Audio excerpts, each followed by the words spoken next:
Good morning, honorable members. Good morning, Chief Whip. Good morning, Ndosi. Good morning, Honorable Sangon. Honorable Malema, good morning. Good morning, Honorable Mattheys, Honorable Nomvalo, Honorable Breitenbach. A very good morning to you. Honorable Thopa, Honorable Barnett, Honorable Ngola, Honorable James.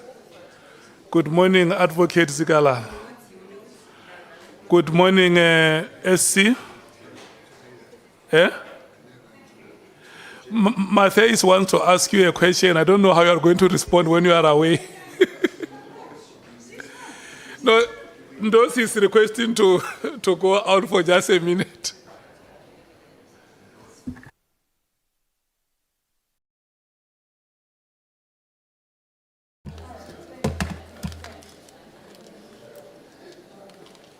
Can we go through our arrangements?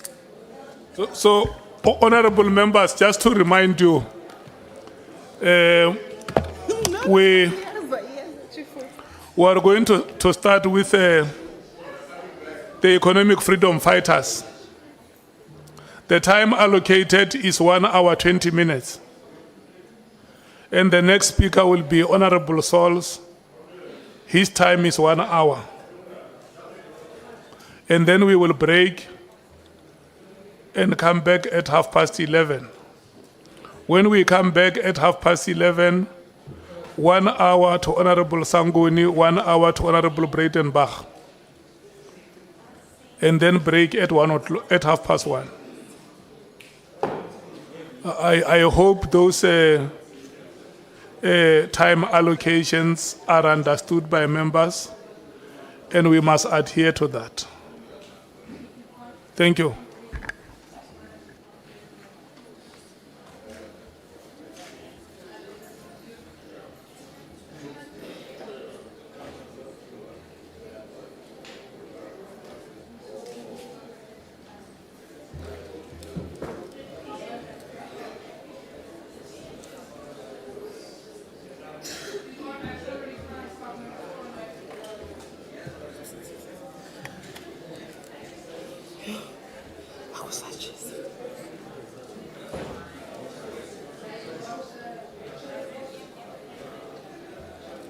It's so hot.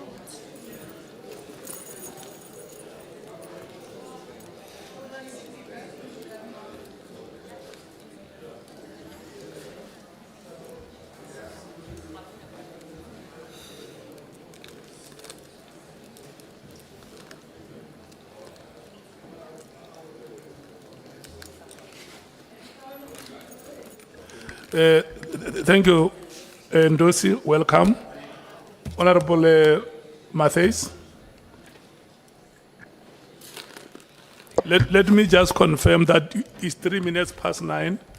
So you will have additional 3 minutes to the 1:20 because the 1 hour 20 was supposed to be starting at 9 o'clock. Thank you, Chair. Chair earlier said you said that, you don't have a clock on me. I'm just saying. Thank you, Chair. Good morning. Good morning, honourable members, and good morning, former Minister. Let's get into it. Former Minister, you've said that the National Commissioner, Bheki Cele, stabilized SAPS and put many systems and structures in place that made the police function much more efficiently. Then you took over from Cele and you continued the great work, and the crime stats are evident of your superior work as a National Commissioner. Then you were removed. In came Ria Piecha and was appointed, and based on your oral evidence yesterday, you said that this is when SAP started losing some of its institutional capacity. Am I paraphrasing more or less your testimony yesterday in that regard? Particularly on the former National Commissioner, Ria Piecha, and her administration. Okay. So what do you think, or what do you know, what factors or interests led to the appointment of the former National Commissioner, Ria Pecha, as the National Commissioner? Well, I don't know. I'll be guessing, Honorable Member. Good morning and thank you very much. I'll be guessing what led to that, except the understanding that the appointment of the National Commissioner is a prerogative of the President of the Republic of South Africa, authorized by the Constitution of the Republic of South Africa, that the President will appoint the man or the woman as the Commissioner of the South African Police. So what criteria really that is used, I can't tell. I gave the story myself that I was approached by him that I'll be appointed, and I did not like the job at all because I thought it was a tough job, but he insisted and all that. So but when I was appointed, I had a little bit of understanding of the police. Remember, I was the MSc, I was the chair of the Safety and Security in KZN. I don't know what would trigger it, or even given an inch of understanding or thinking that Ria Pecha could be a national commissioner. I have no idea. So there's actually something you don't know about the political landscape and appointments. No, I'm definitely. surprised. I wouldn't know And the question wasn't so much, Minister, on like what criteria, but what were the material conditions during that time in both the government and the political landscape? I was asking you to speak to that, but I understand if you don't want to comment or you don't have anything concrete to contribute to that. Well, I don't know anything about somebody's prerogative. It's somebody's prerogative, which means it's you and you only, Honorable Member, nobody else. Once it's prerogative, you can do something that we don't understand, but it's your prerogative, and then you must live with it. Okay. So you're pretty much saying that you didn't understand, or you maintain that you don't understand why that decision was taken, but we do understand that it was the prerogative of the president. Do you think, and maybe this is a better question, do you think that the institutional capacity or the decline of it rather was a deliberate process rather than a gradual neglect? And more specifically, whose interests do you think it serves if we have a SAPS that is weak? I guess it was deliberate. I guess it was deliberate. As I've mentioned, you know, the structures that were there were dismantled. Both the operational and the managerial structures were really messed up. So whose interest was it? I wouldn't know. But I could also say it did look like it was across the justice system rather than the police alone. The NPA was changed. Some people they were thrown out of the NPA. Some are sitting here who were thrown out of the NPA. Not only that, even in the state security apparatus, people that were there were thrown out. People that you know that they were doing the good job, they're thrown out. Whose interest will be, maybe that's a story to find one day why. But you ask me if it was accident, I would say no.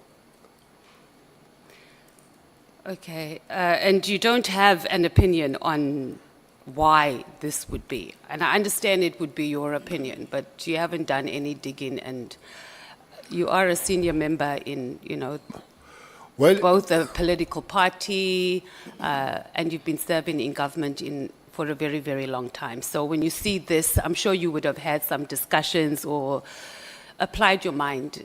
And I understand that this would just be your take on it, not necessarily that was the case. Well, the opinion is that if I come, I want to steal, and I know that you have a bulldog, having a chance, I'll take the teeth out of the bulldog. so that I do things proper. So maybe somebody was taking teeth out of the bulldog so that can do things the way he wants. And who do you think that was? Those that were leading. Who was leading at that time? Well, Zuma was the president at the So time. it was under the Zuma administration. What was, so I guess you've answered this also already, because you're saying that there was also increased political interference during that period, and that contributed largely to the deliberate institutional capacity decline within SAPS. Can we say that? Yes, I would agree with that. Okay. One of the reasons you said you were removed, former minister, was that you refused to take illegal or improper instructions.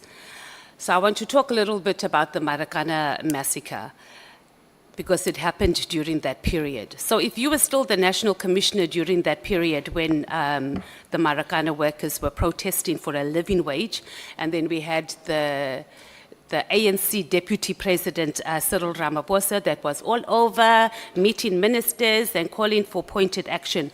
How would you have responded to the protests of the Marikana workers? Well, I would be saying this time and again, sometimes I sound arrogant. If I were there, they would not have a Marikana. I sound arrogant when I say, but I can assure you, there would be no Marikana if one was there. Maybe let's take this one. I don't know. I'm not defending Cyril on this one. But I don't know. Cyril was the member of the ANC, was not in government. Yeah, that's who's what the I president said. now. And then he speaks to the minister of police, as it happens even today. That people, they speak to the minister. And then the minister speaks to the national commissioner. And Marikana happens. But the focus up to this day is more on Cyril rather than the minister and the national commissioner that were there. I don't know how it changed to be that way. For me, I think, again, most of us were crying at the wrong funeral there. To say Cyril is maybe the letter that he wrote or the email, I don't know whether it was a letter. Yeah, that's where I'm going. Yes, but he wrote it to somebody that had to moderate it in terms of implementation. I don't think that the letter from Cyril said, you go and shoot 34 people and die there. I don't think he said so. So I would love how it came about. Another very serious point about Marikana, all of us, we talk about 34 people. We don't talk about 10 people that died before that day, and brutally so. You know, the police that were killed there, and they were cut their manhood and all that kind of thing. We don't talk about that. But you want my opinion on the police shooting on that particular day. Let me give the story of the National Commissioner, who's almost 2 months in the job, and he surely has no understanding of the environment. Honorable Member, the operatives, the commanders, some of them, for sure, the person that was there, I think was Mawela, who was on the ORS, they went and briefed the National Commission and go to copies and sit on copies. He said, you go and fence that place, put the barbed wire, put the police inside. When the people come, put the tear gas on them. That's the first thing. Second thing you do, you go to the bus company and tell them to stop ferrying people there. And thirdly, have what you call disruptive arrest, those that were agitating and all that, do that thing. And as they left, he changed the whole plan. He told Commissioner Mbombo, who was the only female commissioner, provincial commissioner at the time, to say, you go and deal with them. You remember the morning statement that today is a D-Day. And that's how it came about. There were many ways of avoiding that kind of death. And it's unfortunate that it happens, and we must, as South Africans, stay with that blood stain for a very long time. Former Minister, I know you're saying that you're not defending President Ramaphosa, and that we are that our focus hasn't been on the minister and the national commissioner. But this is speaking exactly to the political interference, because he wasn't even in government at that time. He was a deputy minister of the ANC, and he was calling ministers. And he said there must be pointed action. So we can't downplay that. Was that deputy minister of the ANC? Yeah, he was deputy minister of the ANC at that time. No. Oh, deputy, sorry, No, he wasn't. okay. No, he wasn't. Sorry, my bad. Deputy president of the ANC at that time. No. Who was the deputy president of the country then? I don't know who was. Honorable Matthys, just hold a moment. Let me take Honorable Sangon. No, Chair, I just want us to correct Honorable Matthys. We're not interrupting her testimony. Mr. Cyril Ramaphosa was neither deputy minister nor deputy president of the ANC when Marikana happened. If the facts can just be correct. Thank you, Chair. Okay, I stand corrected, but I thought you had just come out of a conference at that time, or he was. But I stand corrected. But I mean, that even makes it worse. He wasn't even in political leadership, and he was calling ministers, and ministers were responding to him. He also met with the Minister of Mineral Resources here in Cape Town in his own testimony. You don't have to respond to that, Minister Cele, but I obviously you can. To respond on the first one. I think deputy president of the ANC have been always deputy president of the country. So that's why I want to know who was the deputy president of the country then, because that would be the deputy president of the ANC. But Ramaphosa was not the deputy president. He was an NEC member. Okay. Was definitely an NEC member, but not deputy president. Okay, I had my Honorable information Ngola. incorrect. I thought there was a gap between the election, the ANC conference, and then the country's elections, but I stand corrected. Thank you, ANC members. Honorable Matthys, let's take Honorable Ngola. Thank you. No, Chair, just to also help that Marikana happened in August 2012. President Ramaphosa was elected Deputy President of the ANC in December 2012. Thank you, Chair. NEC members of the ANC calling ministers. Thank you. Let's move on. Thank you. You said you've refused to take illegal and improper instructions, and this is why you were removed. I think I've dealt with that question. Do you think Ria Piaga was thrown under the bus by the same politicians who entangled themselves in the SAPS operations that resulted in the Marikana massacre? No. Before that, Honorable Member, I want to take a step back on Okay. this NEC members calling the ANC. The CIC sitting next to you there, on the issues of safety, we have met as I'm an ANC, as I'm a Minister of Police. But CIC, we have met. It would be so much irresponsible for me to say I'm not meeting the leaders when it comes. The leadership of the IFP, I've met Tlabisa as a president. I've met Holomisa as a president of UDM. And I just imagine the minister saying, I'm not meeting the politicians. That would be a hell of a minister. So because all of us, we have one minister. Otherwise we say, you have your EFF minister, you have your UDM minister, you have... So that can't be out of order when political leaders have an access to ministers. It doesn't matter. If you become a minister tomorrow, I'll look at you, social welfare, and ask my 350 from you. So definitely it can't be out of order that political leaders have an access to ministers. Okay, but we're not saying that it's out of order for the access, but the level of access and even the emails that are even calling for pointed action was quite specific.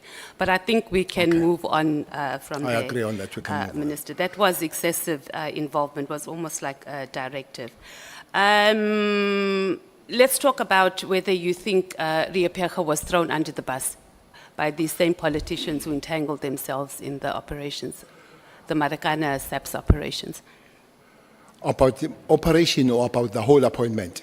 No, the operations during the whole He thrown Marikana himself under thing. the bus. She threw herself. Yes. She wasn't thrown She also. threw herself under the bus. I'm saying Oh, okay. she had a good night before when the operatives, the generals, they went to brief her how to handle the situation. And in the morning, there was an announcement to say today is a D-Day, opposing all the briefings that had happened the previous night. So she was given the way out, and she opted to not to ride the bus, but to go under it. So do you think she did that because she was directed by the politicians? I wouldn't know then. Why so? Okay. Yesterday, you said that if you were the national commissioner and you received that New Year's Eve directive about disbanding in the TOS team, you would have told him to stay in his lane. Do you think that General Masimula is part of the problem for allowing political interference? I don't think it's a part of the problem, General Masimula. Well, to start with, on the eve he wasn't there, and then but at the end of the time, I think for me it became very soft, even to engage on phasing out. For me, he should have said, no, it can't happen. Maybe take the opportunity of explaining to the minister, eyeball to eyeball, how it came about and advise. But looks like there was not even an opportunity of the National Commissioner, nor Mkhwanazi, nor Khumalo, to brief the minister on these matters. I think the door was shut for them. Even if they wish to do it, it doesn't look like they were given the opportunity to do it.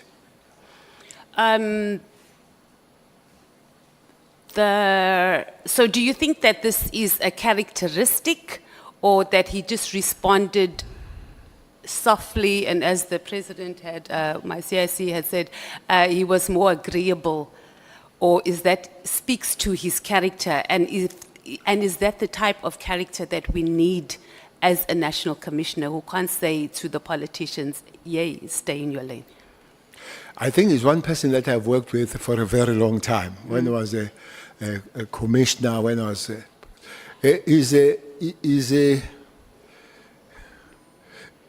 Masimula is very respectful. He's something that has a lot of respect as a person, as a human being. No doubt about that. Sometimes in the circles where I speak, I said he would have made a good bishop, Masimula. He's got a very, maybe a very good heart to look after the lions. That's that for me. But he knows his job. He knows his job. Maybe he doesn't have enough pushback when he's supposed to do it. He would take you along, maybe taking you along until he reaches the cliff, and he jumps with you or on the cliff. But I think it's one person that, well, he's a human being, but he's one person that I think he will have very less bad intentions in life.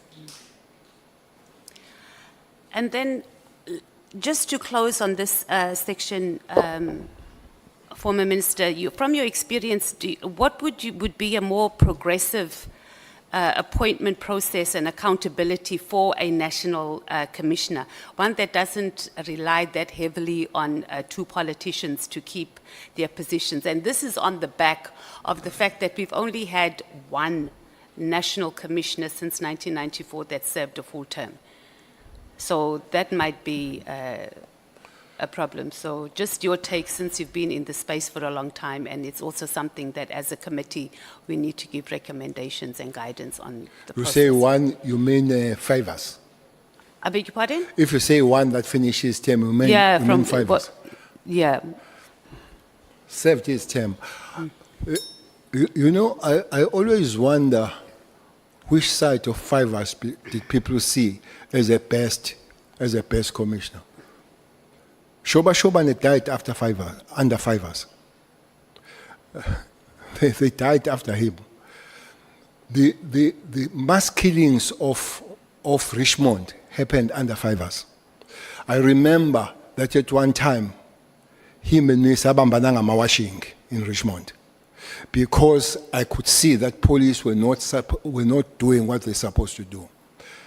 Shoba Shobane, honorable member, police went door to door asking the houses of the ANC people if they had the guns, and we knew that after that was going to be a raid. And I spoke to Skuman, and on the 15th of December 95, I said to the secretary of the ANC, which happens to be Mkhunu in the province, let's go and talk with the police in Potchefstroom to say it's going to be a disaster in Shoba Shobane. And then there was a guy called Fori, who was a commander of the stability unit, who was advising the IFP what to say in the meeting when we meet. And all those things were relayed to fivers who did not do anything about it.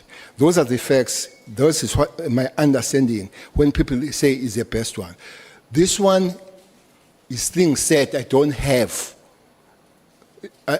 facts about it.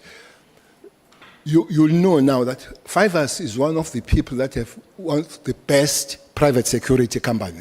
I think his big job, he works with, what is this, fast train, how train.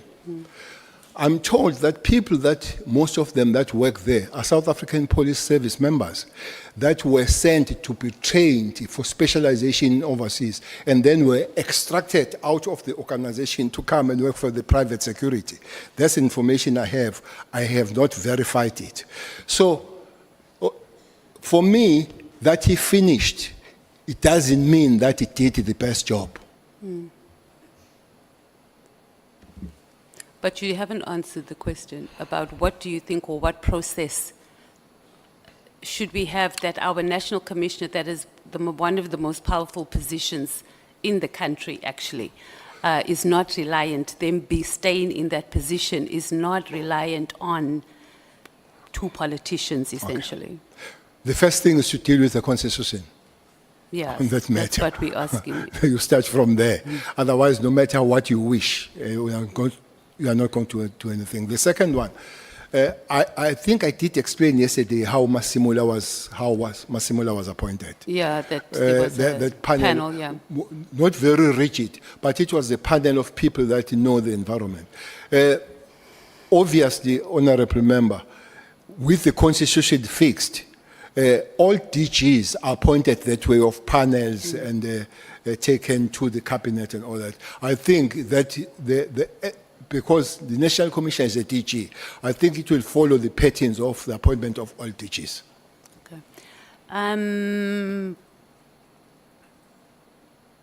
You said that when you were appointed as the National Commissioner, you had a pretty decent relationship with most of the generals when you arrived at headquarters, lieutenant generals, major generals, but not all of them. And you didn't tell us which ones you did not have a good relationship with. So can you, or the relationship was not as welcoming, I suppose, as it was with the others. So who were those, and how did you manage those working relationships? Most of them had good relationship, but the one, I think we didn't have a good relationship with Hlela, General Nhlanhla, who was the head of the supply chain, and also, before he joined the South African Police Service, was the commissioner of the Sky Butcher Police under Noche, who was the Minister of Justice, Police and Correctional or Prisons. So I felt he was really locked and arrested to the past of him being the leader of one of the most brutal Bantustan, this guy. And he was part of the shooting that took place somewhere in Bisho, where many people died. He was running those operations. He was part of it. So maybe with this history that did not put us together, from where my background of politics and his background of politics. But we worked along, but we knew that we were not very warm to each other. So you all managed to keep it professional, so there was no relationship with any of the major generals or lieutenant generals that affected the performance, you performing your job and also them performing their jobs during that time? Well, any good thing that happened then, it was collective, Honorable Member. Definitely could not be a single man running the whole thing. We were very collective. And fortunately, we had this very focused project going towards the 2010. So that makes us to work together. So you ran a tight team, you maintain that you ran a tight team as the National Commissioner with your generals. No doubt about that. No doubt about that. Let's go on to the IMC. I know we've overkilled this a little bit, but there was just some things that were not that clear. So the IMC for the political killings, did they report directly to the president or to cabinet? And if they reported to the president, was cabinet regularly briefed on its work and its resolutions? Well, it reported direct to the president, but its issues were also discussed in the cabinet. Okay. And is there any document that sets out the functions of the IMC on political killings? Not the PKTT, because those have been explained both by the National Commissioner and the General, but something similar to like terms of reference that were adopted to guide the work of the IMC. Well, the documents of the IMC would be the minutes of the meetings, but also because it was multifaceted in terms of departments, the information note that was produced by the National Commission of the South African Police, yes, it does have that information you're talking about, how they were going to be informed and what are they going to do coming from where. But I would not argue the same what other DGs do in their department to create the roadmap, as I know for sure that South African Police Service under the leadership of Stole did. If you ask that, the portion of the police, indeed that happened. Okay, so there were no terms of reference. We just have an information note on the IMC, with the establishment of the IMC. Well, and then minutes of documents, etc. There were no terms of reference except the instruction what they were supposed to go and do in KZN. You explained that task teams, by their very nature, are task and time specific, and it can't be a permanent, and there's no, and that no organization can ever eliminate the reliance on task teams. right? That was your oral evidence yesterday. But in your term of office as a minister, you were chairing this IMC. Were you ever briefed about the 2019 work study that was done about task teams? Do you know about the 2019 work study that was done on task teams? Because the minister relied heavily on this, and he used this as one of the reasons for disbanding the PKTT. I don't know what this work study. What I know is organogram. It was submitted to us. So during your period, you've never seen the 2019 work study report? It was organogram, rather than the work study.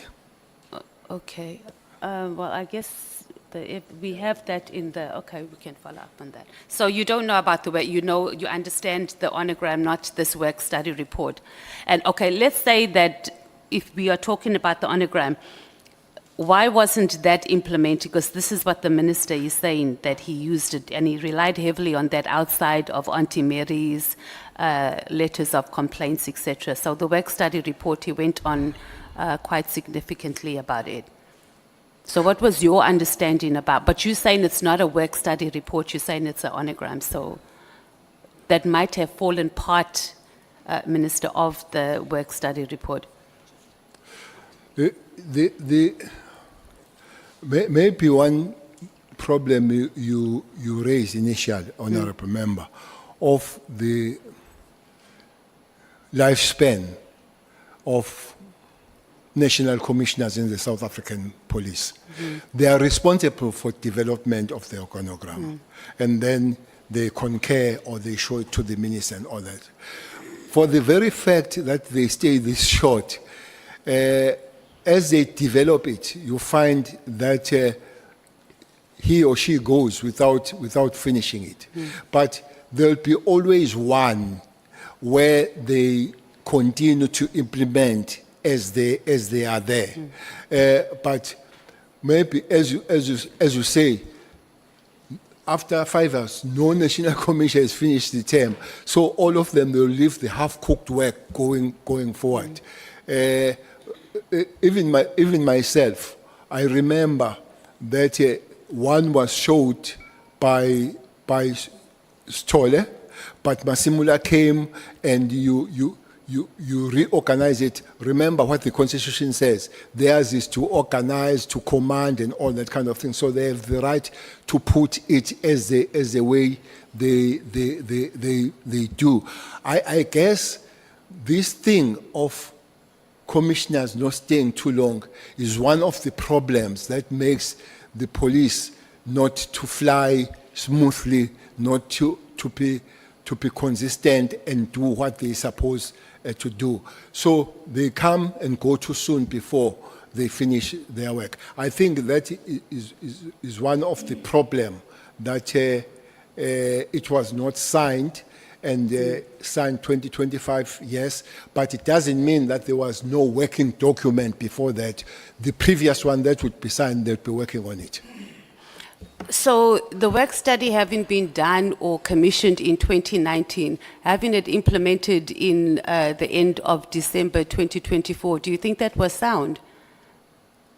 Do you think it was sound? Yeah, like a sound decision to use that as a reason.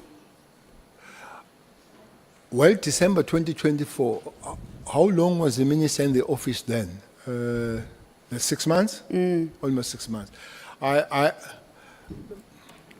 sometimes take some time to understand and learn these things. Honorable Member, South African Police Service is a very complicated environment. It would help for any one of us to give a little bit of time to understand members there. But I heard the minister that he has consulted with many people and all that kind of stuff. I don't know how deep has it done that kind of consultation. But for me, that would be a little bit short to come there, you find this 2019 thing, and you don't give yourself enough time. 6 months for me would have been too short.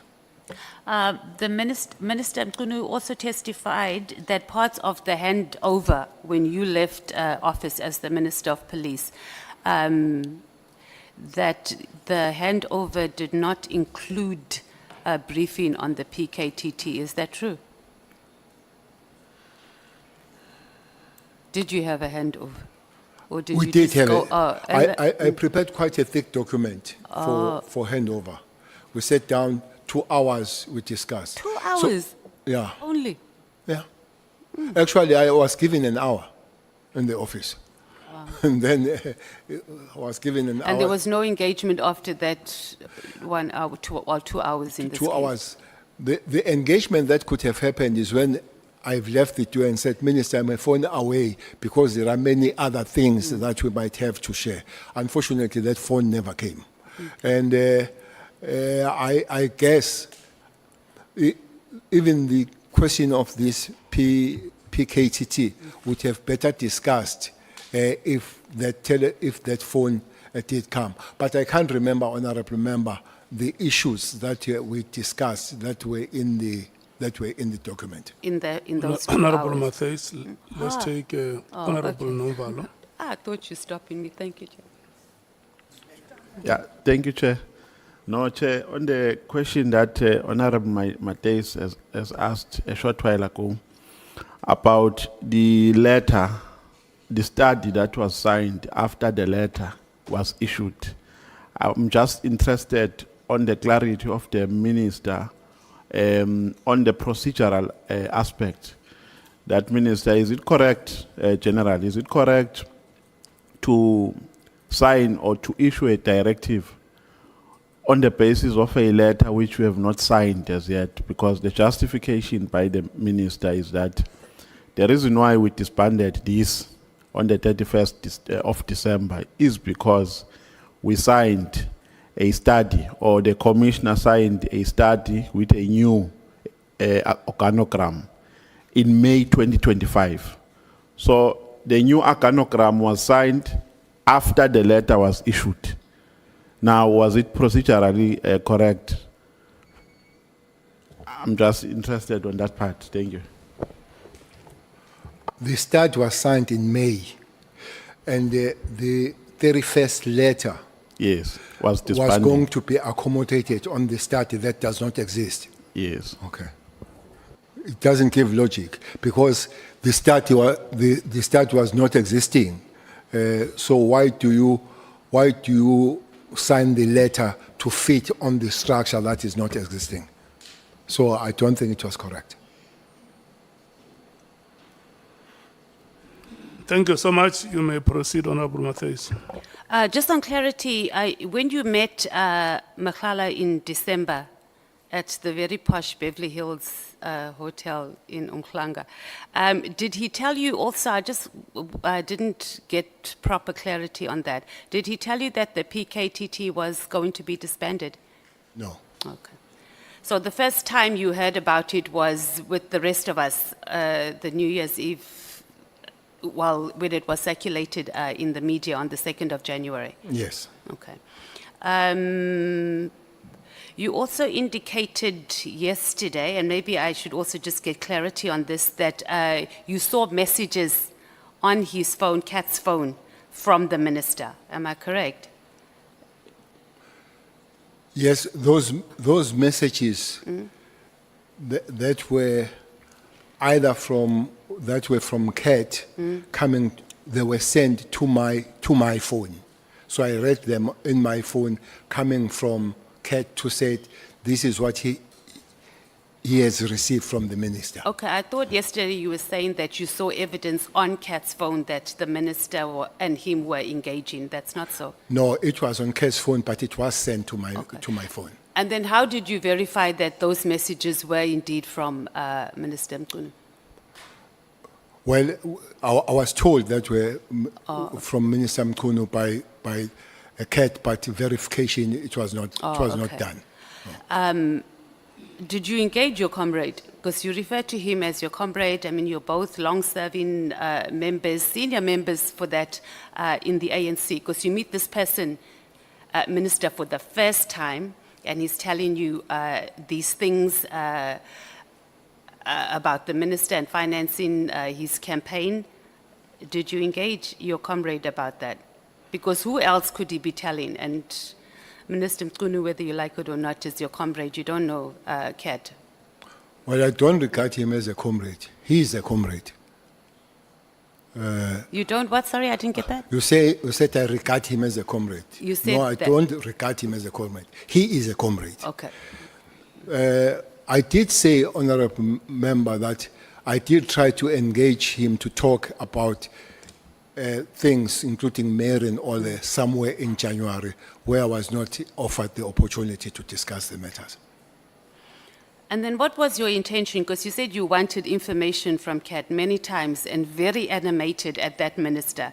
So what was your intention on using this information about Kat regarding Minister Mkhwanazi that superseded the fact that this Kat has told you that he signed, that he committed a criminal offense? He signed a sworn affidavit saying that police stole his Rolex watches and they didn't.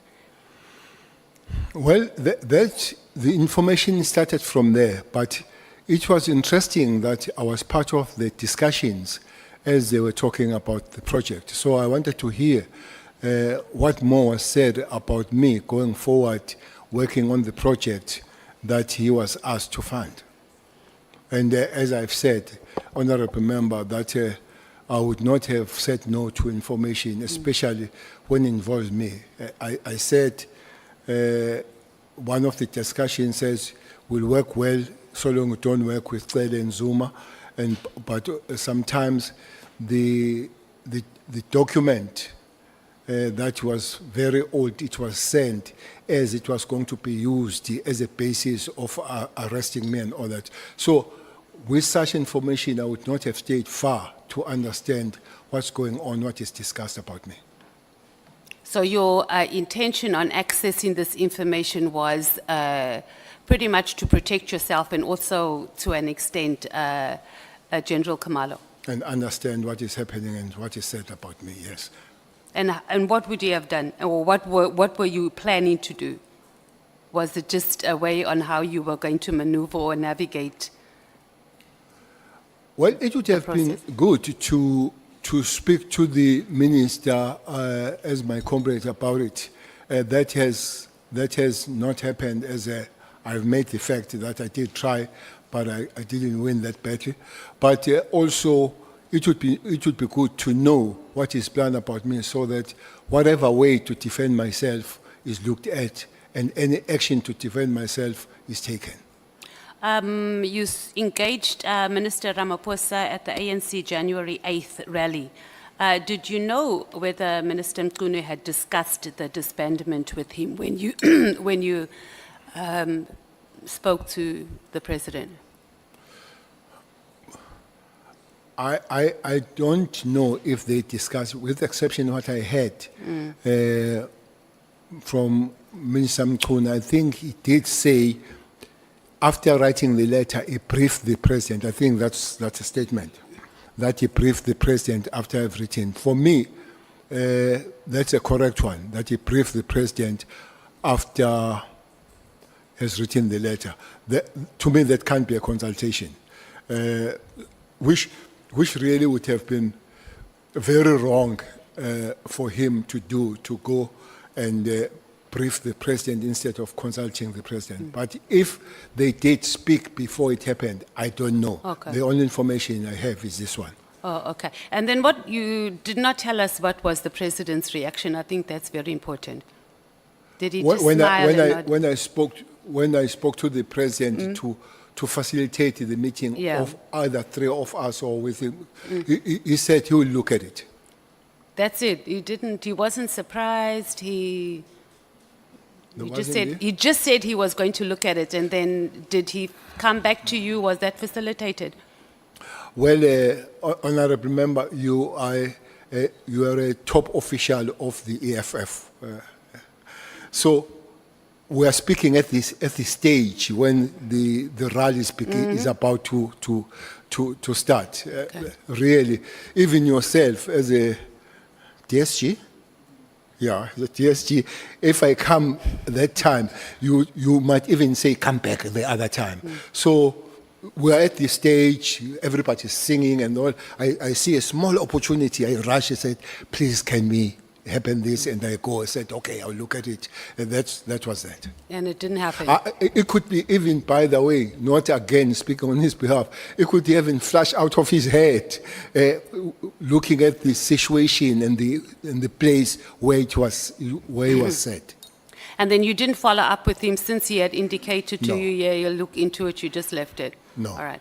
Let's talk about, you spoke extensively about SAP's capacity and private security and both the taxi industry luring our highly trained SAPs and Defense Force, Special Task Force members to go and work with them. And primarily this is because of the poor working conditions and the low pay. Did you have these discussions or did you raise any of this when you were a minister in cabinet meetings? Because, I mean, this is the dire situation that we are in. So what did you do about it when you were a minister? Did you engage cabinet about it? Honorable Member, that situation you see is not only dire for those special forces, it's dire for the whole organization. Yeah, that's... If you would have been fly and be on the wall, you would have heard how much irritating I was in cabinet about the police matters. Starting when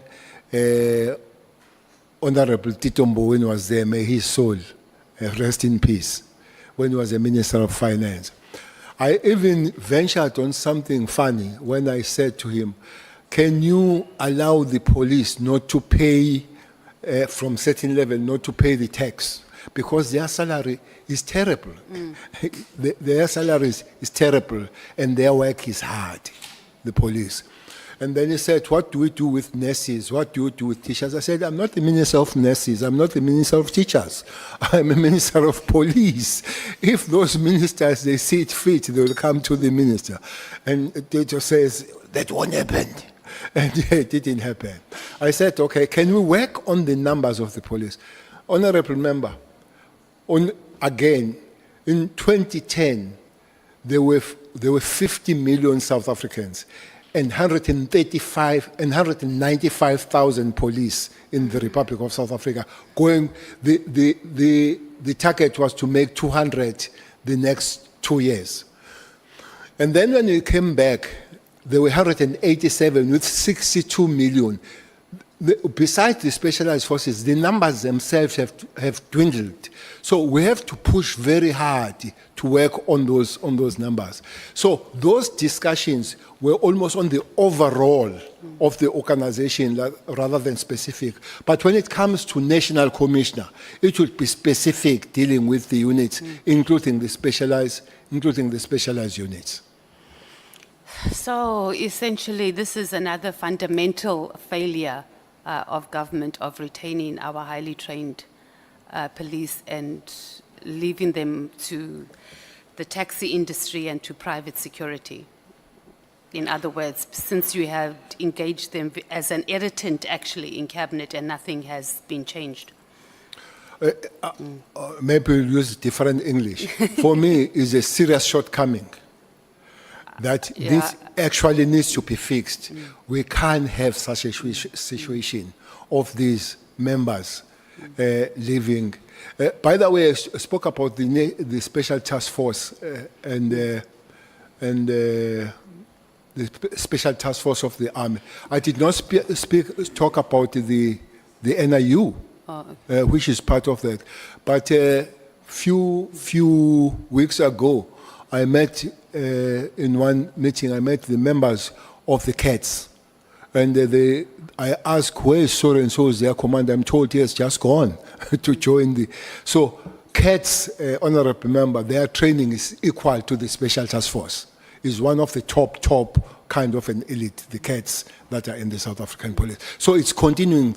Bleeding these skills out of the police is continuing, and it needs to be arrested and arrested soon. I don't think South Africans are going to agree with you on this one, Minister. This is not a shortcoming, it's a fundamental failure of government, and the reason why feel very unsafe in the streets of South And Africa. I'll not But that's oppose South Africans. Yeah, don't. I'll not. Let's talk about just some border control issues. We were talking about, and you spoke also very passionately about the influx of drugs in South Africa, and this is largely due to our porous borders.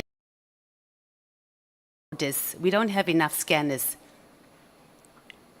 Are you aware of that? Well, I don't see Mom James. Oh, okay. She's here. I know how passionate she is when it comes to the drug issues, which South Africans should really be so. We are under siege, Honorable Member. South Africa is under siege when it comes to these drugs. We have been found as a lucrative market and transit. Let me give you a little bit of a story. In '94, I went for training in London. I was trained in one of the most elite institutions called Scotland Yard. I did my training there. That time I was with Brian. He was in the School of Economics. I was in the Civil College of Safety in London. We were told there, '94, that South Africa is going to be playground of gangsters and drugs. They said there were 3 reasons for that when we were told in Scotland Yard. There were 3 reasons for that. One is our aviation system that will expand to the whole world, so it would be easy. Secondly, is the strength of our currents.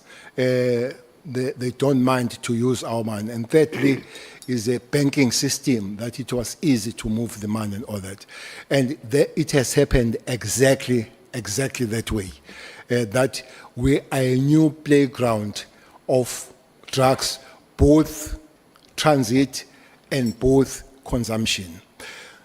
But consumption, unfortunately, they find the market on the poor little child, especially black child, that makes those that live in huge suburbs very much rich. Is one area where I will accept that I don't think that we have had enough pushback when it comes to the drug situation. So I think more work must be done on that matter. But also, Honorable Member, I would make a call that there is this document. I don't know if honorable members have this document. It's called Integrated Crime and Violence Prevention Strategy.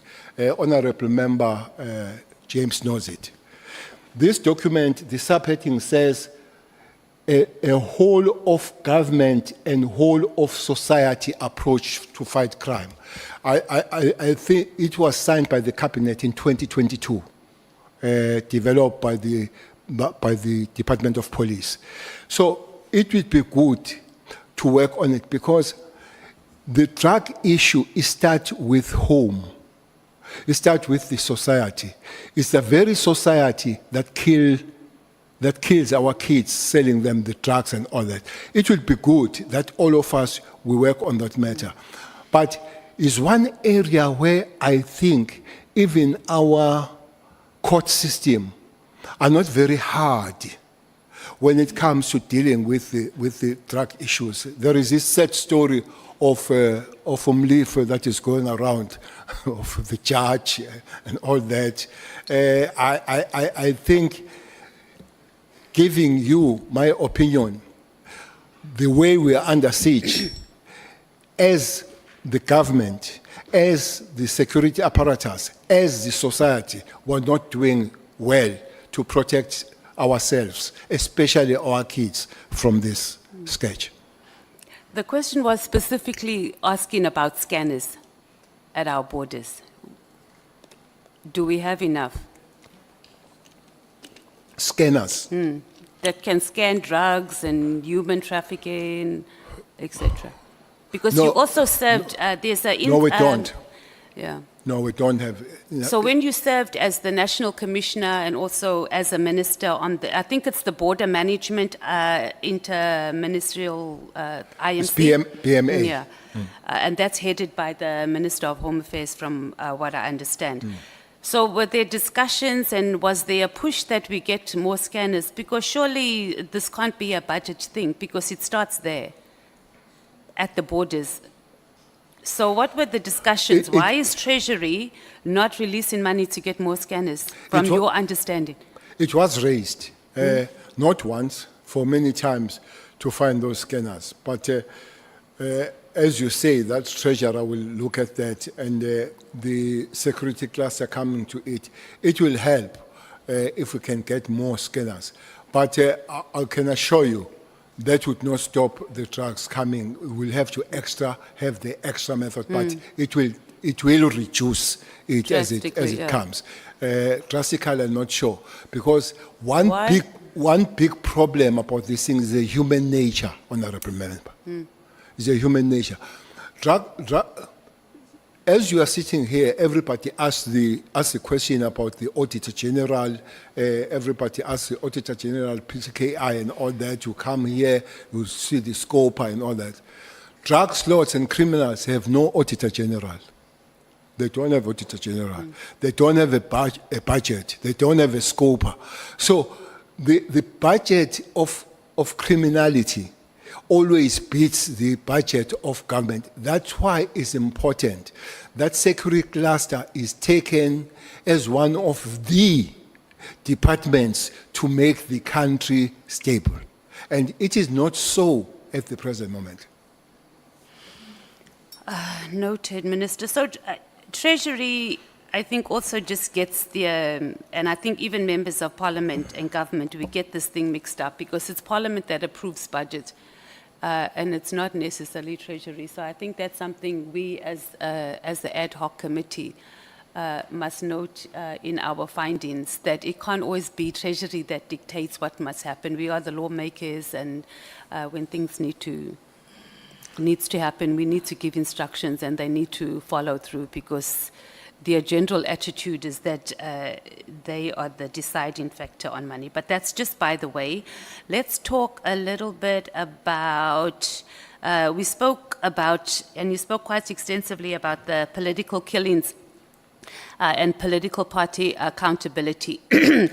In your view, what do you think that political parties themselves, and maybe the ANC in particular, since they lead in the number of killings in the political killings, what needs to happen? Because political parties is going to be a permanent feature, and if we're saying that this political killings task team is not something, it must have an end in sight.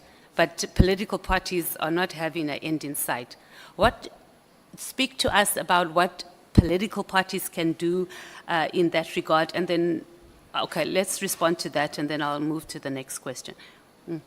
Well, your opening statement was very correct, that political parties, the latter one of the ANC, I'm not sure about it. This element is more on a local government level. You don't find more of the MPLs being killed, or ourselves MPs, and is more on the, so which means I had somebody, I can't remember who was to say is linked to tenders. I think it was Honourable Nomvalo yesterday. I don't think so. It could be, but it's more linked on the job opportunities. You know, one thing, this document also speaks about it, Honourable Member, that we'll have to fix in South Africa, is the question of unemployment. I'm telling you, this unemployment is one of the main things that is going to take us back to the doldrums as the country if it is not fixed. This level of thing is a part of employment. I said yesterday, and I repeat, most of the councillors that are in danger are those ward councillors that are aware that particular party is assured of winning. So I know if I remove you, I definitely come in. So it's a part of the job opportunities, which means parties themselves must look at the way they elect their representatives or their councillors coming on the matter. I don't know if there can be a satisfying way to say if honorable member is a ward candidate or ward of being a councillor, everybody is satisfied. It can't be a me situation. Can help. So parties need to work on that. But I think it needs to work broadly, even systematically, to say, I don't know if it can be done that if the councillor dies, there should be no kind of by-election, because it guarantees a killer that I'm going to come in. So I think we need to find some way that you killing me doesn't guarantee you that you are coming in. I think there are 3 wards where I know where the candidates in an assured particular ward that they will win are killed for immediate by-election. So they know they're going to come in. I think political parties can work on politics of what do we do to replace the murdered councillors. But broadly, political parties through the government and the National Assembly and their assemblies work on finding the job for people rather than having the government positions the only guaranteed jobs. When you were the Minister of Police, did you have a longer-term plan or policy intervention that was aimed at addressing the root cause of these killings rather than just the investigating, charging and arresting of those involved? PKTT is part of it, was a part of the long planning, part of the stabilization. That you investigate, you arrest, but also work on the preventative measures, which is part of the stabilization. So that was part of it. But the second part of it was to make this killing business less lucrative. You know, I'm not going to say which party, but there are several of them. At Escort, one councillor shot his car, shot the car from inside. Unfortunately, he didn't know that there is something called forensic. So he was found that he shot the car from inside. And why he shot the car? Because he wanted to be guarded. Why to be guarded? Because he had a private security company. So he was going to employ his private security company to guard him, and then the state pays him. So those are some of the things that we'll have to make sure that business and government is really cut.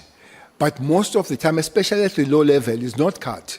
And people use the government position to grant themselves or to give themselves opportunity to milk the government as if it's a business. That's one thing. But PKTT is part of it. Again, political members working on it, creating the stable environment in terms of employment and changing the methodologies of replacing the councillors that have been killed can work.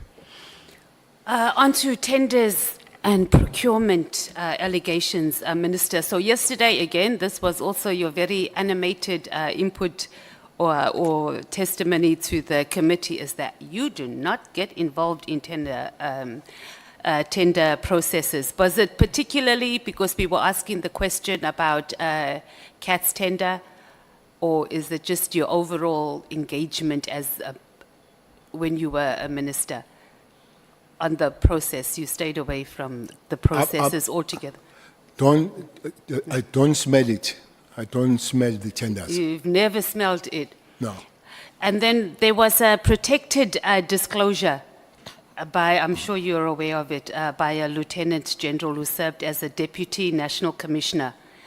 And this protected disclosure paints a very different picture about your involvement in the tender processes. The Lieutenant General, in his protected disclosure, said that you were involved in the procurement of interception equipment that was valued to approximately 120 million rand, and this was without the required exemption certificate from the Department of Justice and State Security. What's your response to that?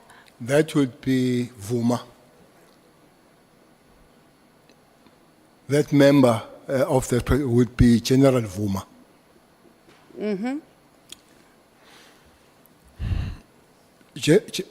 General Vuma was part of, with General Stolle.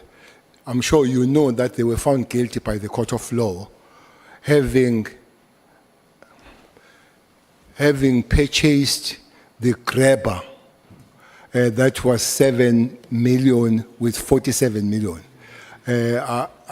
Is part of that, and was found by the court of law, and they appealed, or they went to court to get appeal until they reached the final court of the Republic, and they were not allowed to continue with that. That's a person you talk about who have been criminally found guilty by the court of law. That's one. Two, that grab on that equipment speaks about the final document of it, which I think can be found, if you want, from the South African police, was signed. The last signature there was signed by then Commissioner Sithole, after the presentation was made by the head of intelligence, General Jacobs. So there is no signature or the input of the minister buying that equipment, the interception equipment. So that is absolutely not true. And fortunately, documents there could be found, if they wanted, who had a final signature in the document for purchasing that.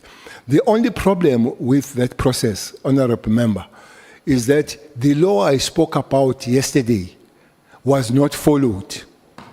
The agreement between these departments to buy such an equipment, and looks like after it has been bought, could not be utilized because the law was not followed to acquire it. I think that was a major problem. And then the discussions then had to be done by the ministers, because these laws, the agreement must be at the ministerial level, led by the Minister of Justice. So the discussion on that matter comes to that level of dealing with this law that says 5 departments must agree on it. So that's an issue on that situation. Okay. So the question wasn't... Honorable Nomvalo, just a moment, Honorable Matthys.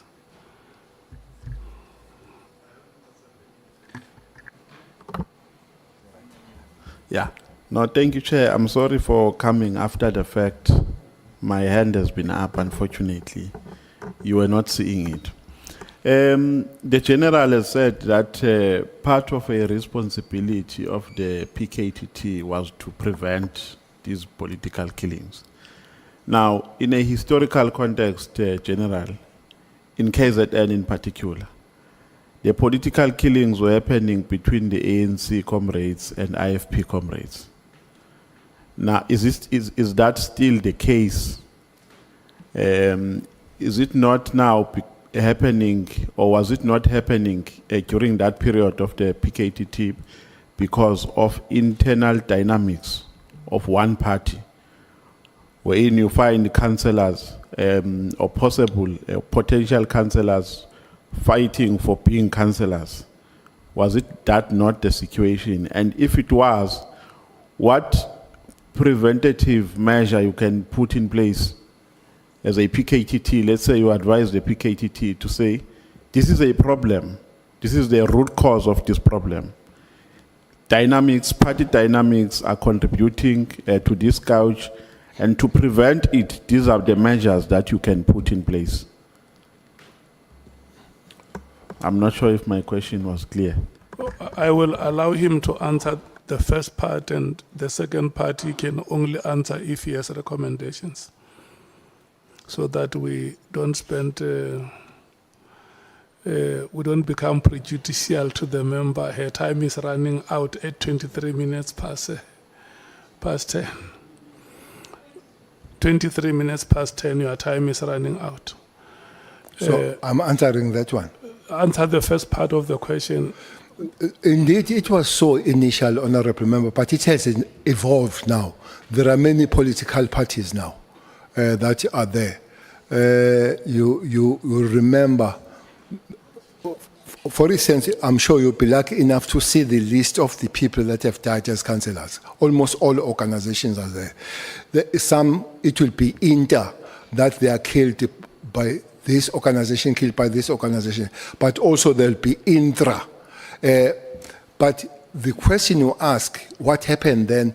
There were many meetings and committees that were put between IFP and the ANC then to try to resolve this matter. But it has expanded now, went beyond these two organizations. But one other major things that has come in, the criminality has taken over, as you could find that there are hitmen now that are hired rather than political activists killing one another. So it does need both political intervention, but it also needs a lot of the security apparatus working on the matter. It's both. Honorable Matthias, may you finish? Yeah, the I'm rema- the wrapping up. remaining- Well, I'll try I to. pray that you finish uninterrupted. We hope the ANC and MK doesn't interrupt. Okay, Minister, so you do understand that in this space that we're in, you don't need to have a signature on documents, and you not necessarily have to respond to this, to be involved or give direction or give guidance on the process of tenders. So I don't necessarily think when I read through the protected disclosure, it didn't make reference to that you signed. You were just implicated that you were involved in the process, and also you were also involved in the process of, this is what he said, the tender that was awarded to MTN, and also the tender to get the Airbus helicopters for SAPS, and that was for more than 400 million. So you say no. You were not. Let's leave the signature out, because he's not saying that you signed off on it, but he accused you of being involved in it. So you're saying that you were not at all. You didn't know. You did not give guidance. You didn't call meetings or anything. Can I answer now? Yes, please. But he also says that I wanted to kill her. Who? That disclosure. Okay. She says that person who But wrote that's the- deflecting now, Minister. No. Let's speak to this. Is it true or not? But I'm saying she also claims then to closer to the president, I want to kill her. Okay. And she's not dead. But it doesn't mean that. Oh, so you're saying that if you say you're going to If I kill wanted to someone, you kill will her- kill If I them? wanted to kill her, she would be dead. Oh, right Yeah. here in the house. So she's not dead. So That's a very Honorable- powerful statement. indeed, because that's what she says there is a part of the lies that are there. So- Honorable so member, you're just saying honorable you member, weren't. is absolutely no such. Okay. Let's talk about Mkhwanazi, because you said you like to get freebies from him because you're on pension you're on pension now. You don't think that he has any expectations from you at all, that he's engaging? I didn't say I want to get freebies. I didn't say that. You I said you liked I said I was freebies. given freebies. Oh, you Yeah. said you liked it too because you're a pensioner, No, or I you misunderstood. say I said I want to. I didn't say I want. I was given the Oh, freebies. okay. No, I understand that, and even maybe the term free breeze is overarching, but I don't think that it did hit my mind, and it was never said that there was an expectation from his side. So you don't think he has, I missed that part, that he had any It has never been expectations? said, and I've never thought so. Okay. And you didn't consider that he has any expectations? No. He's just been nice to you. So when he comes here, because he's definitely coming here to the ad hoc committee, how would you respond if he tells us that he traveled by road to bring cash to you because he couldn't fly with the large amount of cash that he was bringing to you? I'll say never. I never received any cash from him. Okay. About LL, Louis Lechenberg, you said he's the kingpin of Zamas. How long have you known this? I've known the name for some time, but I've met him twice. I met him in one of the top curry restaurant in Pretoria, where I was having a dinner with my beautiful wife. At least that's one common thing we have with Julius. Minister, you can see my chair is going to cut me on time, so you can keep your wife's stories It and came dinner. to me there, and secondly, when I was receiving the complaints from the farmers in Pretoria, I was surprised really to see him handing over the what you call this thing you hand over if you complain. The petition. I was really surprised to see him handing over the petition on behalf of the farmers in Pretoria. That's the only times that face to face I've seen the man. Okay, so I wasn't asking whether you've met him. I'm saying how long have you known that he's the kingpin? So was it during your term when you were the national commissioner? It's a long time, and by the way, is one of the projects investigating him that has taken quite some time because he has been investigated by HOCs. Oh, because that was my next question, is that when you were the national commissioner, why wasn't he arrested and charged if you knew that he was the kingpin No, of I know him Zamas? as a minister, not as a national commissioner. Okay. And then just the last thing is on IDEC.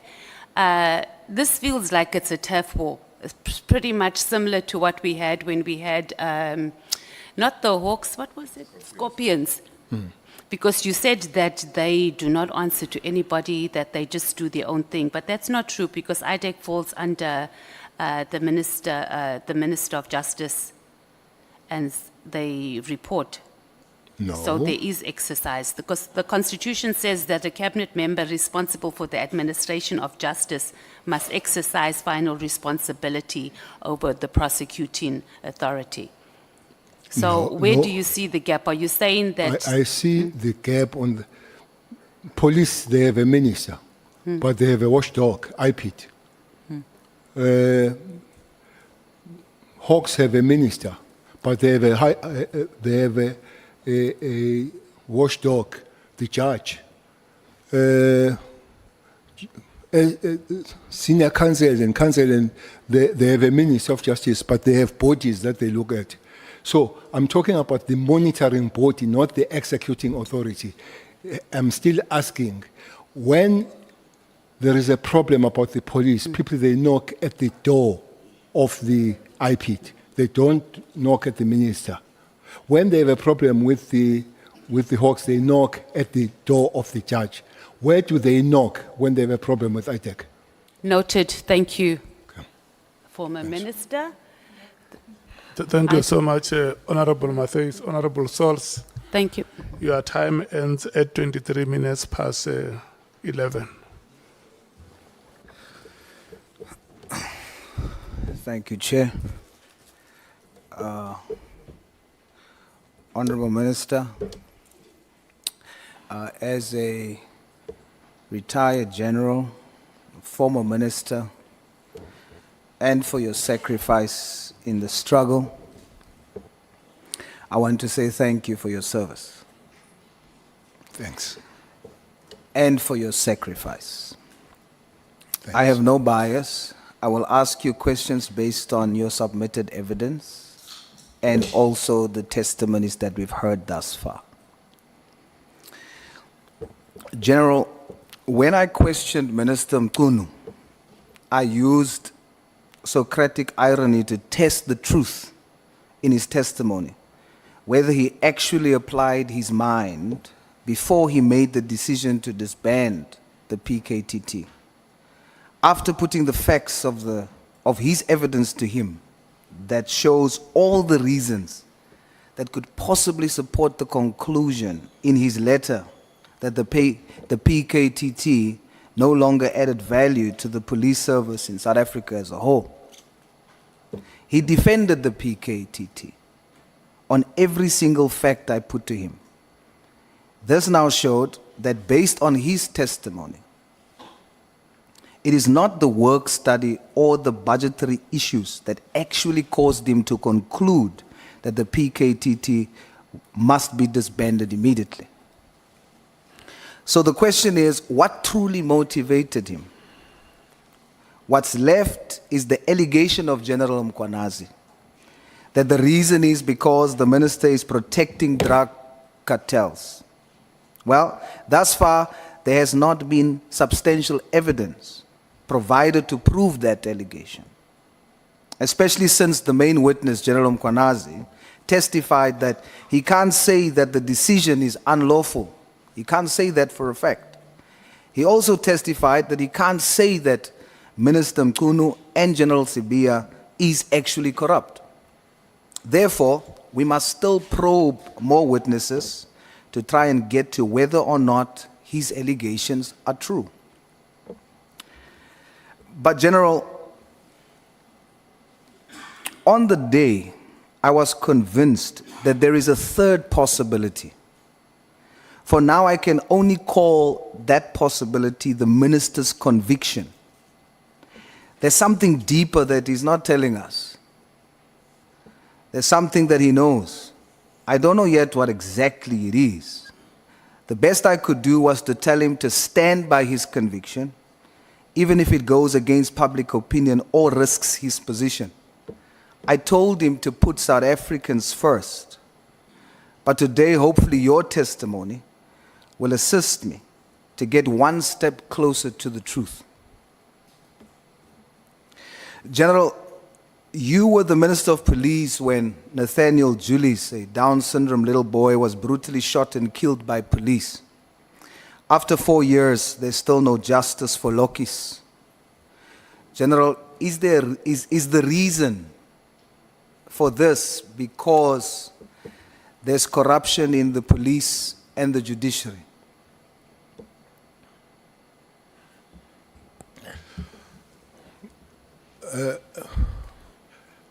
Chairperson, good morning, Honorable Member.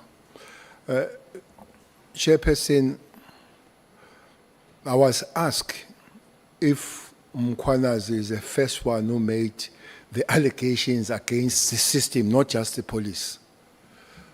And I said he was not the first one.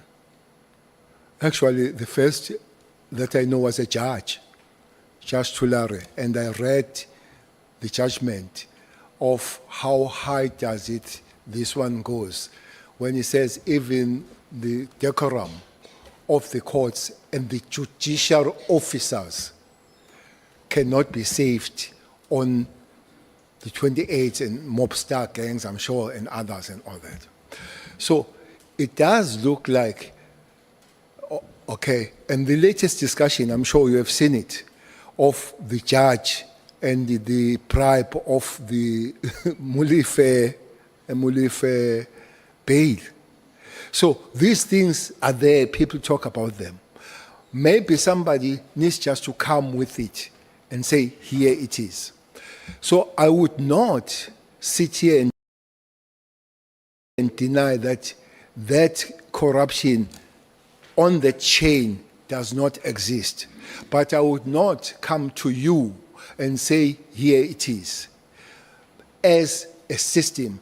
But I would come and say there are individuals. For instance, there are police officers that are in prison. There are prosecutors that are in prison. So there are individuals, but is it the system itself, or the individuals that are running? So that's what we need. That's what we need to make. But specifically, the young man that was shot and the police claimed that it was an accident. I guess I need to be helped. The matter is in court. I need to be helped on that one. Yes, General, the initial judge fell ill, and then the whole case had to fell ill and passed away, and then the whole case had to be started over. And the last time it was heard of about the matter was late 2024. And so now it is still continuing, but there's not real solid feedback on the matter. But it is still in court, but there's no real feedback as to how far it is. Okay. Well, I wouldn't know, except that the community of elders did raise the issue about the police in that particular area, the station commander, and that community has been at that station many a times knocking and saying, take this police away, take the commissioner away of the fundamental thing here, no matter what about you, once the community loses trust on you, you become almost useless. And whether you are corrupt or not, but when the community says you can't be part of us, and that's a problem. But the police themselves will argue to say, look, we have done our work, and it is on the second segment of the system, which are the courts now. That's why I did, and I want to do again, to say this kind of probe must help us to look at the chain, honorable member, rather than looking. And up to this point, I'm still worried that the concentration is on the first segment, which is the police, and other people are having it nice to do whatever they want to do when they're not looked at. But I don't think we're there where the communities of South Africa are really singing hallelujah about the system as a whole. Much work will have to be done. How much and how long, I don't have an answer. General, you were also the National Minister of Police when Jocelyn Smith got missing. Is Jocelyn Smith still alive?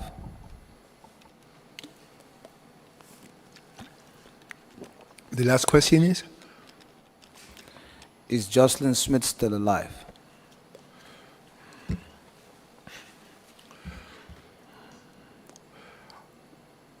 This is a story of the little beautiful girl.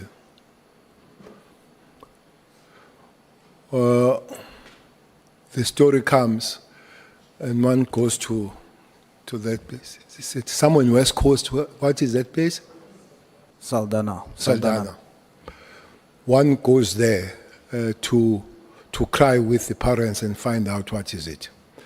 And then national commissioner, provincial commissioner, we go to see the protected parent, because the community has an issue with the parent, with mother from the very word go. From the very word go. You know, most of the time these communities can lie. Yes, they do sometimes do wrong things as a mob. We go to see this. We go to see this mother, who is in the protection of the police.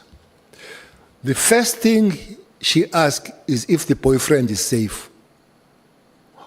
Okay.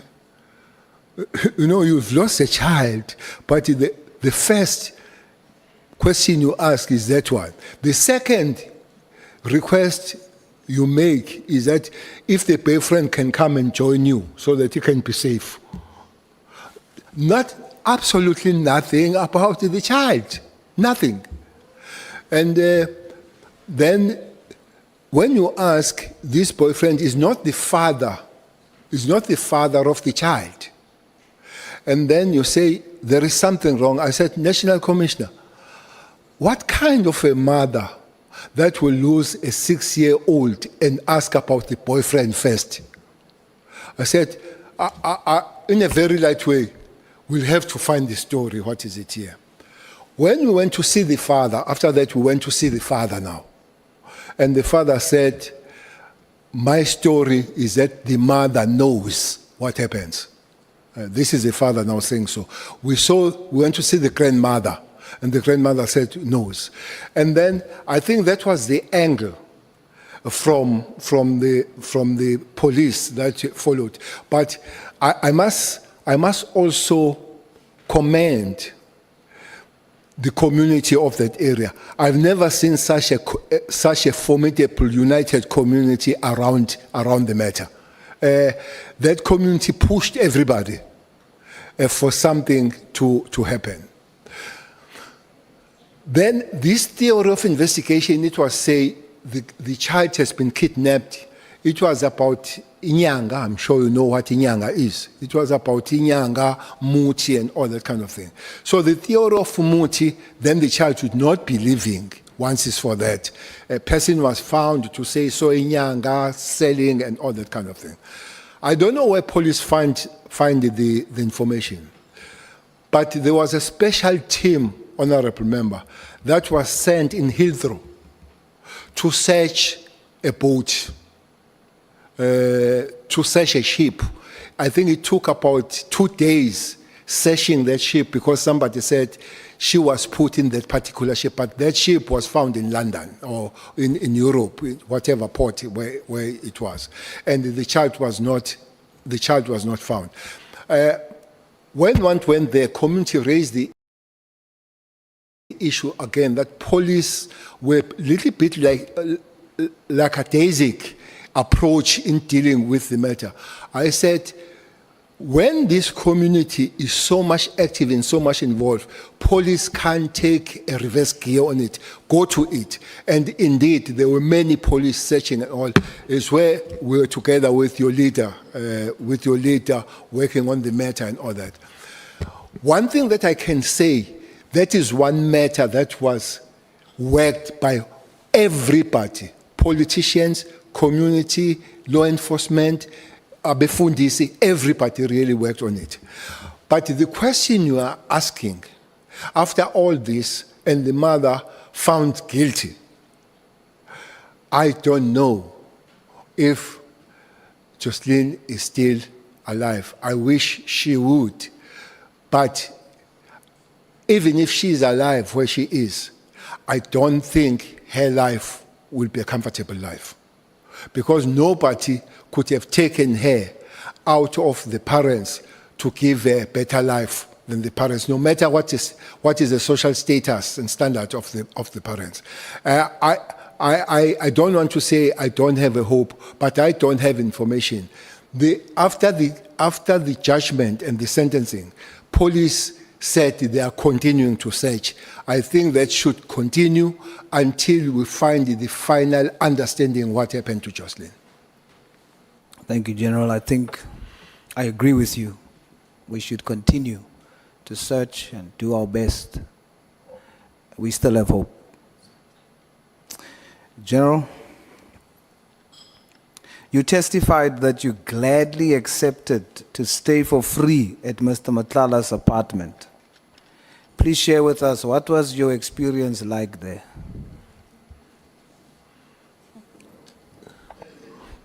The experience of staying there, well, it was like staying in other hotel room.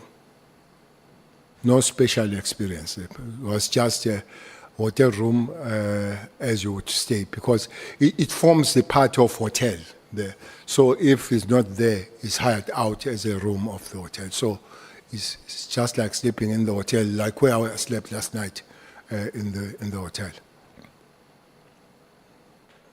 So, General, that experience you had it for free. Hotel?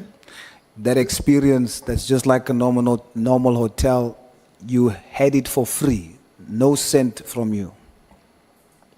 Yes, I did not pay. Now, General, I put it to you that you did not have that experience for free. I put it to you that you did not have that experience for free. Someone paid for it. Well, not that one I know. I'll tell you who paid for it, General. Okay. Her name is Babita Diakoran. Okay. She paid for your free stay with her life. Okay. In your testimony, you say you know Mr. Nhlanhla very well. When the evidence leader asked you, do you know Mr. Nhlanhla? Your first response was, very well. Twice. What do you mean by that? Well, I would have known him almost 3 months, and I would have spoken to him. That would be the kind of knowing the man that you have seen, you have spoken to. But does that qualify as very well? Well, it could not qualify very well. Maybe in the reflection, very well would have been an overarching kind of a term. So you withdraw very well. Very well would not stay. If I need to withdraw very well, definitely I'll take very well out. Okay, General. You testified that you never, not once, sent text messages on WhatsApp to anyone. Is that true? I stand by that. Stand by that. Are you 100% sure, Honorable Minister? I stand by that. You testified that you only called Mr. Nhlanhla 10 times. Is that true, or is it less or more than 10 times? That was on a day. That was on one day, but I don't know how many overall. Okay. But definitely, as Honorable Member Julius, Honorable Member Malema said yesterday, 250, I would say not 250. Not 250. You are 100% sure it is not between 200 and 250? It definitely would not make that number. What number would it make? I don't know the number. Honorable Sals. I know the day's number. May we please take Honorable Malema? Minister, did you call Kat Nhlanhla when he was in prison? Absolutely no. Thanks. Thank you so much. You may proceed, Honorable Sals. Thank you, Chair. General, have you ever asked Mr. Nhlanhla via text to buy you a vehicle, an SUV perhaps, or maybe an armored vehicle? Are you asking if I ever text him that? Yes, sir. Honorable Member, anybody who tells you that I've texted him or her is not speaking the truth. I stand by that. You are 100% sure, Minister. 120% sure.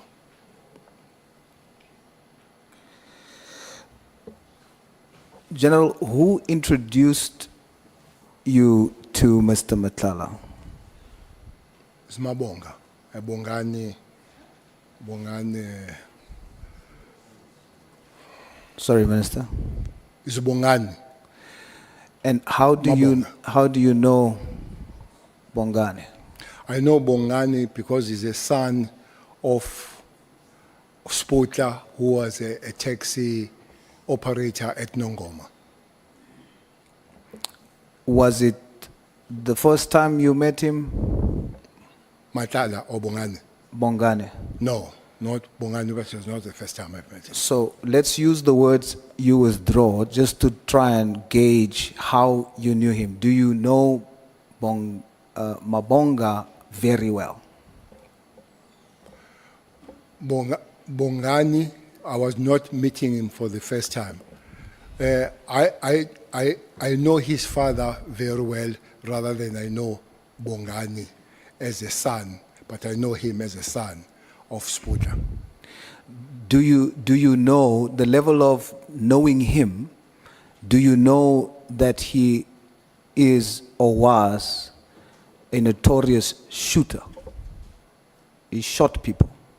Did you know that? I know that he was once arrested for violent conduct, and I knew that he had a security company.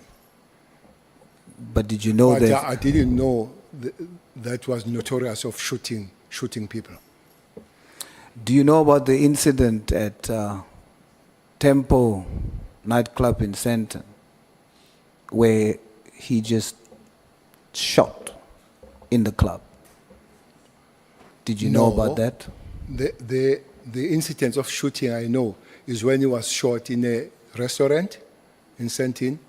I don't know the incident where he was where himself shot, but I later did hear that was a shooting in a club, but I heard that after he has been killed himself. He has been cleared. He has been killed, yes. There was video footage of him doing so, and he did so in January 2024, and you were still the Minister of Police at the time, Minister. And so because it went viral, it was everywhere, I'm sure that somehow you would have been informed about that, because it happened whilst you were the Minister of Police. Well, absolutely, I have not seen that video, and I know the incidents after himself has been killed. So knowing all of this, Honorable Sals. Yes, sir. May we please take Honorable Breitenbach. Thanks, Chair. I'm sorry to interrupt Honourable Sauls, but I think there's a fundamental misunderstanding between Mr. Cele and Mr. Sauls. Mr. Sauls is hearing cleared, and Mr. Cele is saying killed. So there's a problem, I think, just to clear that up.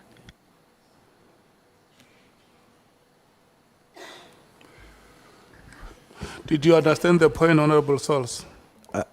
yes, I did, but I think the Minister should clarify if that's the case. Indeed, I did hear he was cleared, because I'm talking about the first instance and not the second instance where he was killed. So is Minister saying killed or cleared? I think But it's you who said he was cleared. Is it you? No, sir. I say Okay, I know okay, okay, let's start here. The person in question, is the person still alive? As we speak, the person is sadly no longer alive. The incident I'm referring to, the person was alive during the incident and after the incident. And that incident happened during the time that Minister was, the Minister said on that incident he was cleared, or whether he said killed. Okay, who cleared the person, Minister? the Sorry, person Chair. you talk about. The person you talk about here is Mabonga, is not Matala. Yes. Yeah. So it talks about the shooting in the club. I said I did not know about this incident. The incident I know is where there was a shooting and he was killed in a restaurant, Mabonga. He was killed He was killed. or He not? was shot and killed. Not cleared. No, killed. Yes, so then my question was, the one where there was video footage that went viral about a shooting in January 2024, when you were still the Minister of Police. And usually when things goes viral like that, He was dating a celebrity, so he was very well known. So there must be a way that you would have known about it. But your response, Minister, was that you, despite all those factors, you still didn't know about it. Absolutely, I didn't know about that incident. Okay, but you do know that he was arrested and you knew this before you met him? That he was arrested. Yes, for... I knew that when I knew him. Remember, I have known him for some time because he come from KZN. I did not only know him when he was in Joburg. Yeah. So you didn't see anything problematic with having a meeting with someone who is shooting, who's known to be shooting? And then, of course, you mentioned that you didn't know who's he bringing with you. But when you then see who he's bringing with and establish who that person is, you still felt comfortable to remain with them? Which shooting did I know? The club shooting? The one for arresting that you knew about? Well, I didn't know that that shooting you talk about went viral and dating the celebrities. I don't know celebrities. I'm not a celebrity myself, so I don't know. But I know that he was arrested for violent act. You say that was a shooting that he was arrested for. I know he was arrested, but I did not know that that was for shooting. And I say I knew him long before he came to Johannesburg. And indeed, is a person that, knowing the father, I would still speak to him. I will accept that, Minister. In your ministerial budget, your budget speech on the 11th of July, 2019, you said 119.8 million was spent on deployments for Operation Thunder in the Western Cape and 18.5 million in addition for vehicles to Western Cape anti-gang unit. Yet gang-related deaths are increasing, and you quoted Justice Daniel Tulare, who states that the evidence shows that the 28 gang has captured SEPs on the highest levels and public prosecutors. So what reason would there be for putting so much money in something like that when there's totally no change? Okay. Well, the chair is not here. I want just to take a step back on Mabonga before I come to this one. Yes, sir. You say I still spoke to Mabonga when I know that he was in prison. No, I didn't say in prison, Minister. What did you say? Knowing what he's doing, and then afterwards meeting Mr. Matlala and getting to know what Mr. Matlala does, and you still continued a relationship with them. But I said, I know Mabonga that was arrested. That's what I said. And then you say, on top of that, I still met him. Correct, but I didn't say... Because I want to come to you to say, but many of us here, we have spoken to people that have been in prison. Absolutely, but when that includes you. Indeed. Yes. I do speak then it can't be a crime to speak to somebody that has been in prison. I never said it's a crime, Minister. Okay. But what I am angling the question to is that your stature in society, who you are, what positions you held, you meet the persons on the first time. Then you find out and know what the questionable issues are. Me, who meets people who went to prison, come to prison, if it is questionable, I'm not going to continue a relationship with them to the point of taking favors from them and so on. So it is from that angle that I come. No, thanks. The point I wanted to make, and I've made it, is that it's not only me that meets person that has been in prison. That's a point I wanted to make. And you and me will concur on that point. So let's come to the question. No, Minister, we can't move from that point. We must be very clear that the issue is not meeting with people who's in prison. It is meeting with people who is actively involved in crime. Well, that's a new statement. But that's the point we were making. Like you said in your testimony before, context and content. I was not dealing with verbatim. No, But I'm saying the content and the context that you and I are talking about is not just meeting someone who has gone to prison. It's about the activity of the people, and you know about it and continue the relationship. the statement I made here is that I know he was in prison.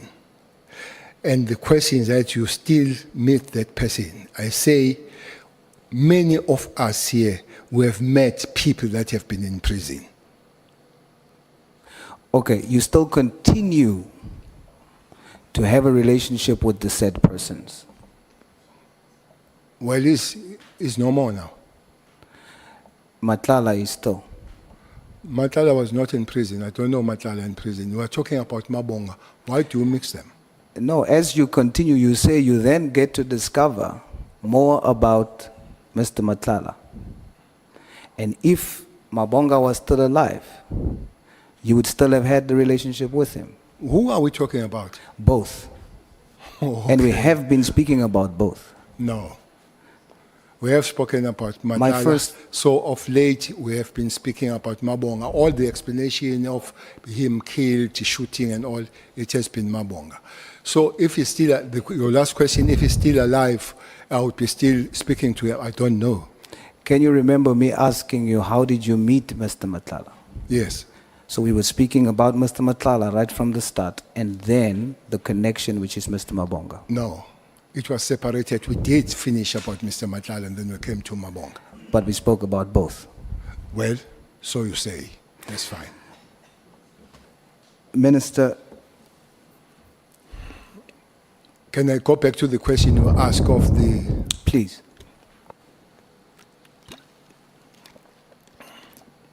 The question says why I would put that money to these operations. When there's The clearly, question- when there's clearly no change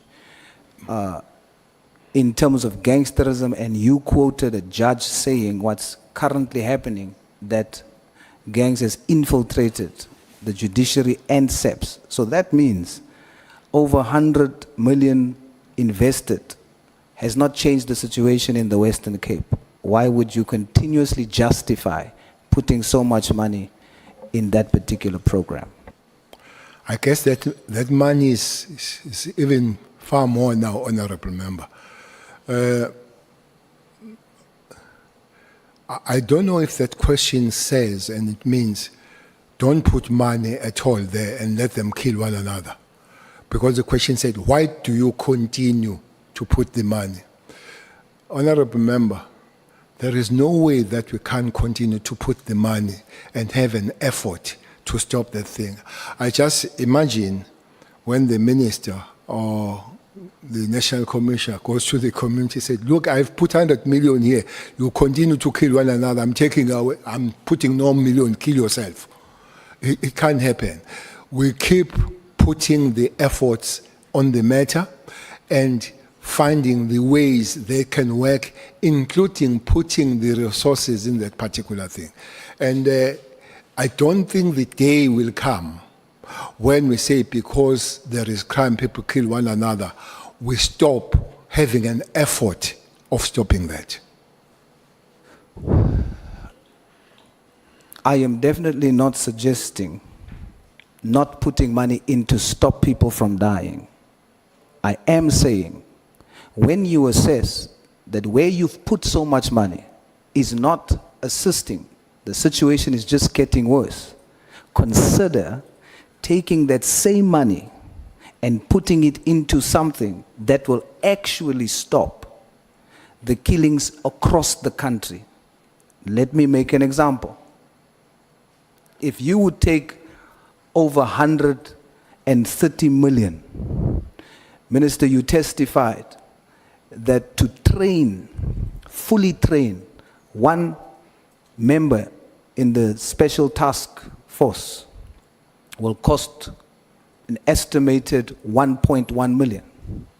Now, if you take that 130 million and put it into training, specialized training, you could train 115 members will come out in a year, specialized training. If you do the same with the budget asked for the PKTT, invest it in that, we end up with 250 specially trained members in SEPs nationally. Now, if you send 250 specially trained to deal with these gangs, would you not think that there's perhaps a possibility that we can deal with it? That's the angle I'm coming from. I love your bravo theory on this matter, but it can't work. It can't work. You must remember that not once we have sent soldiers in Western Cape Flats. Soldiers, not police. They were requested, we sent them for some time. Come the COVID, we sent them. They did not stop the killings. And honorable member, I don't know if somebody has given you what is a special task force member. That, I call them human machines. They are never issued with rubber bullets. They are never issued with rubber bullets because it's not their job to deal with the public at that level. They don't just go there to deal with the complaining people, including the kids on the streets and all that. It has been done in the Western Cape. You know, one thing that we'll have to do in the Western Cape, again, is this book. She knows very well next to you. If you come to Western Cape, honorable member, we've got two wells. Two wells. All my life as a national commissioner and the minister, I've never picked up a dead body in Constantia. I never pick up the dead body in what is that? Bay? Camps Bay. Minister, respectfully, just very quickly, I have about 15 minutes left, Nacha.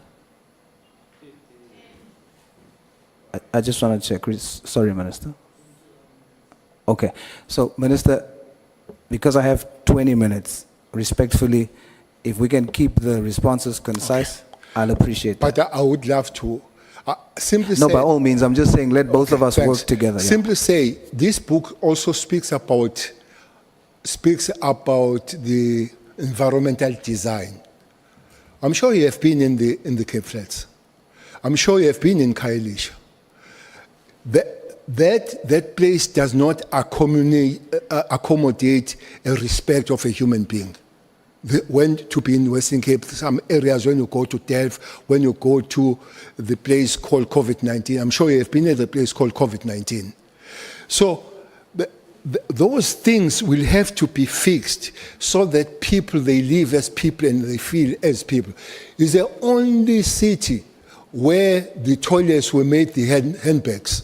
Here, they were given poti the handbags that you carry the toilet as you go and release yourself.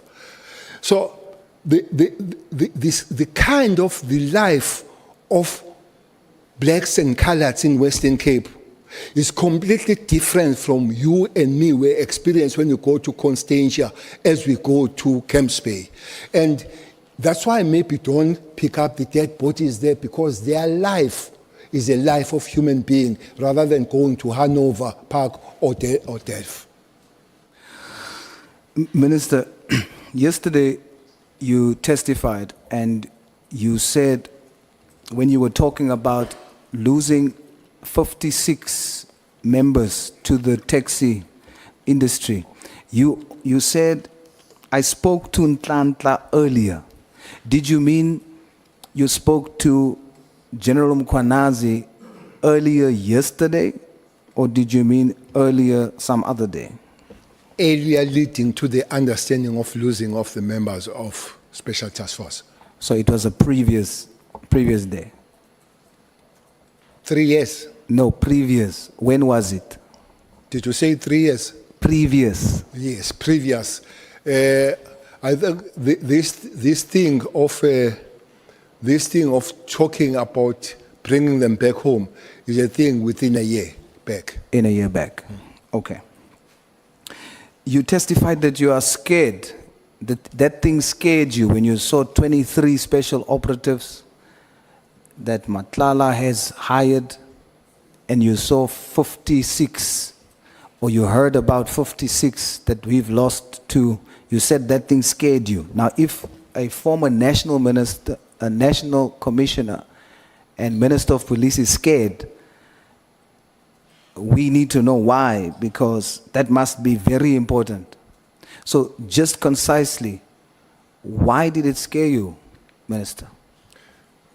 I'm scared that the private security company capabilities are about to be equated or be more than the state capabilities when it comes to these forces. So that's what scares me and should not be allowed to continue to happen. So these forces, these members that comes from this force, who's the commander of that special task Those force? that are outside.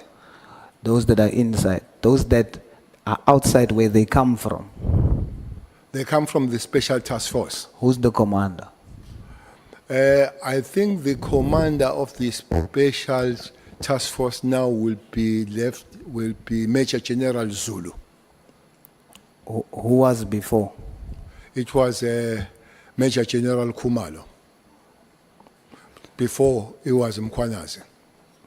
So these members comes from a unit that was commanded by first General Mkhwanazi, General Khumalo, and now General Zulu.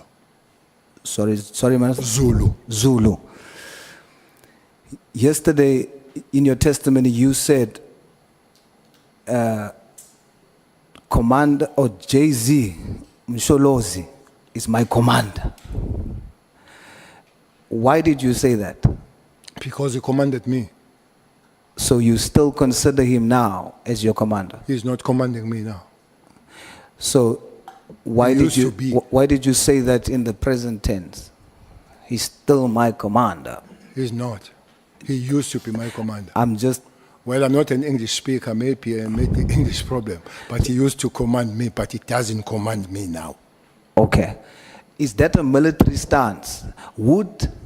And that's not what I heard yesterday, so I wanted to know, would other members, these members who goes to the taxi, would they still consider these three commanders as their commanders, even though they're not part of the SEPS unit anymore?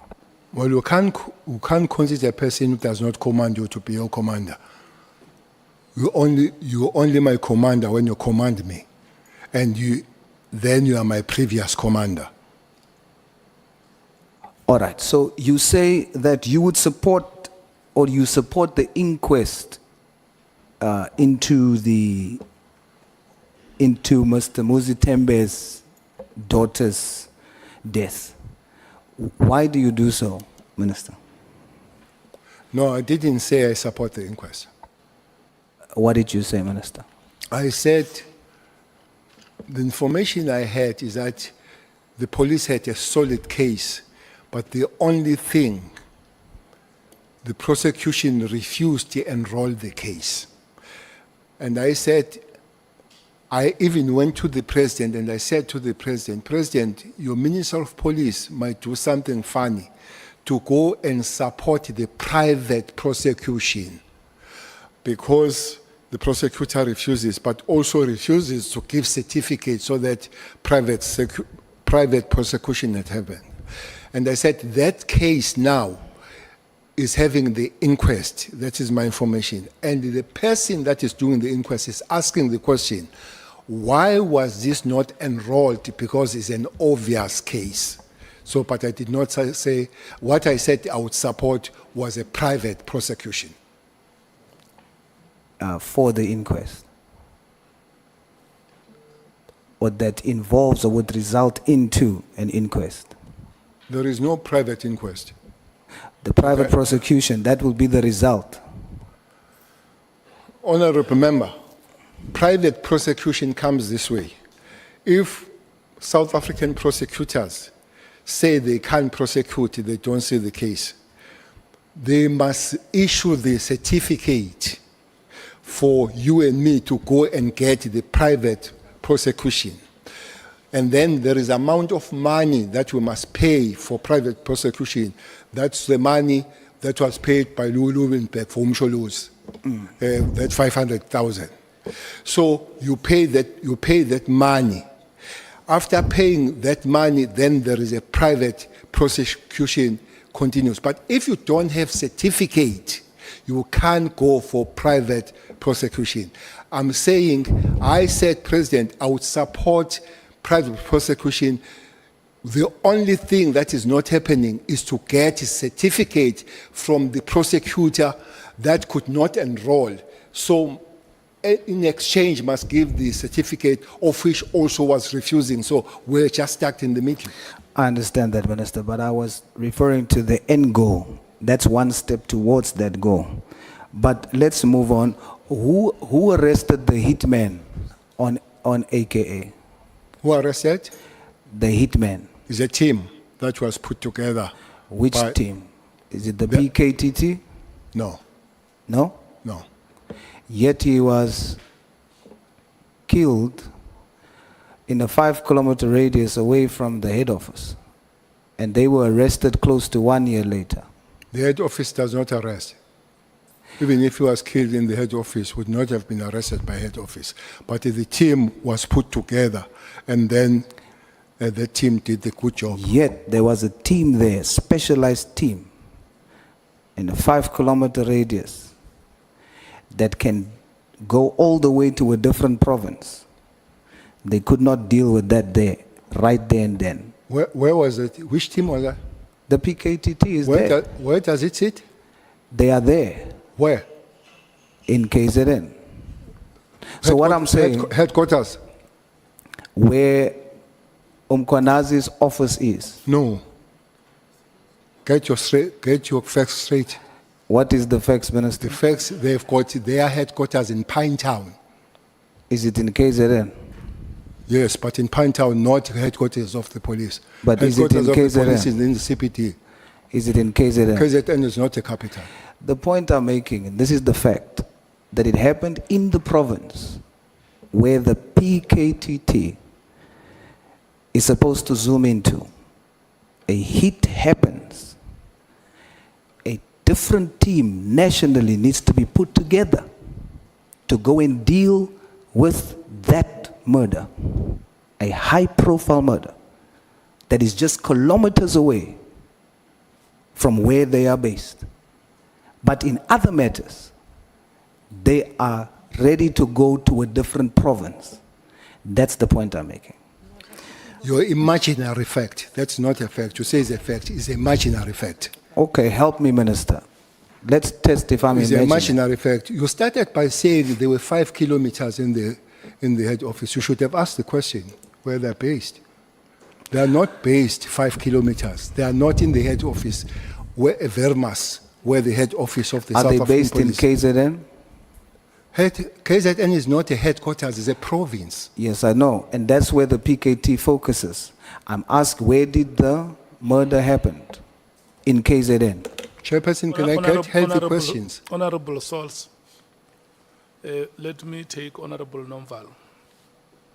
Yeah, no, my apologies, Honorable Source, for interrupting. Honorable Minister, no, for my understanding and for my records as well, what was the competency of the PKTT in this sense? Was it only designed to deal with political killings which are only related to political killings? I know that at some point they were requested to go and intervene in Forterre, but what was the actual competency? Were they only dealing with political killings or with any other murder which occurred in the province? That is my follow-up question. Thank you. Was designed, Honorable Chair, to deal with political killings. But in their work, Honorable Member, pursuing the political killing, they will be led, let me put it this way, they find that I've shot and killed the councillor, but I've killed a taxi person the other day. They would not let me go to say, now we're stopping to arrest you because you have also killed. But their focus of work and their mandate was to deal with the political killing. And then other kind of killings would have the work of the South African police. Sometimes other kind of killings, they would be specialized, like the AK one was specialized. There was a special team that was put for that. Are you done? Yeah, I'm okay, Chair. You can move on. That is my understanding. Is it correct, General, that the acronym PKTT stands for Political Killing Task Team? Yes. Okay. Chair, if the question that you just asked is to insinuate that the matter we're talking about doesn't fall under political killings, then we then need to ask of the other matters. But the point here is, the General says, Pinetown, I'm dealing with KZN. But fact is, even Pinetown is in a 30-kilometer radius from where the murder happened. And the point I'm trying to make is that they're so close. It's a murder, high profile, deal with it and arrest people. But they can leave to a different province to do the same thing.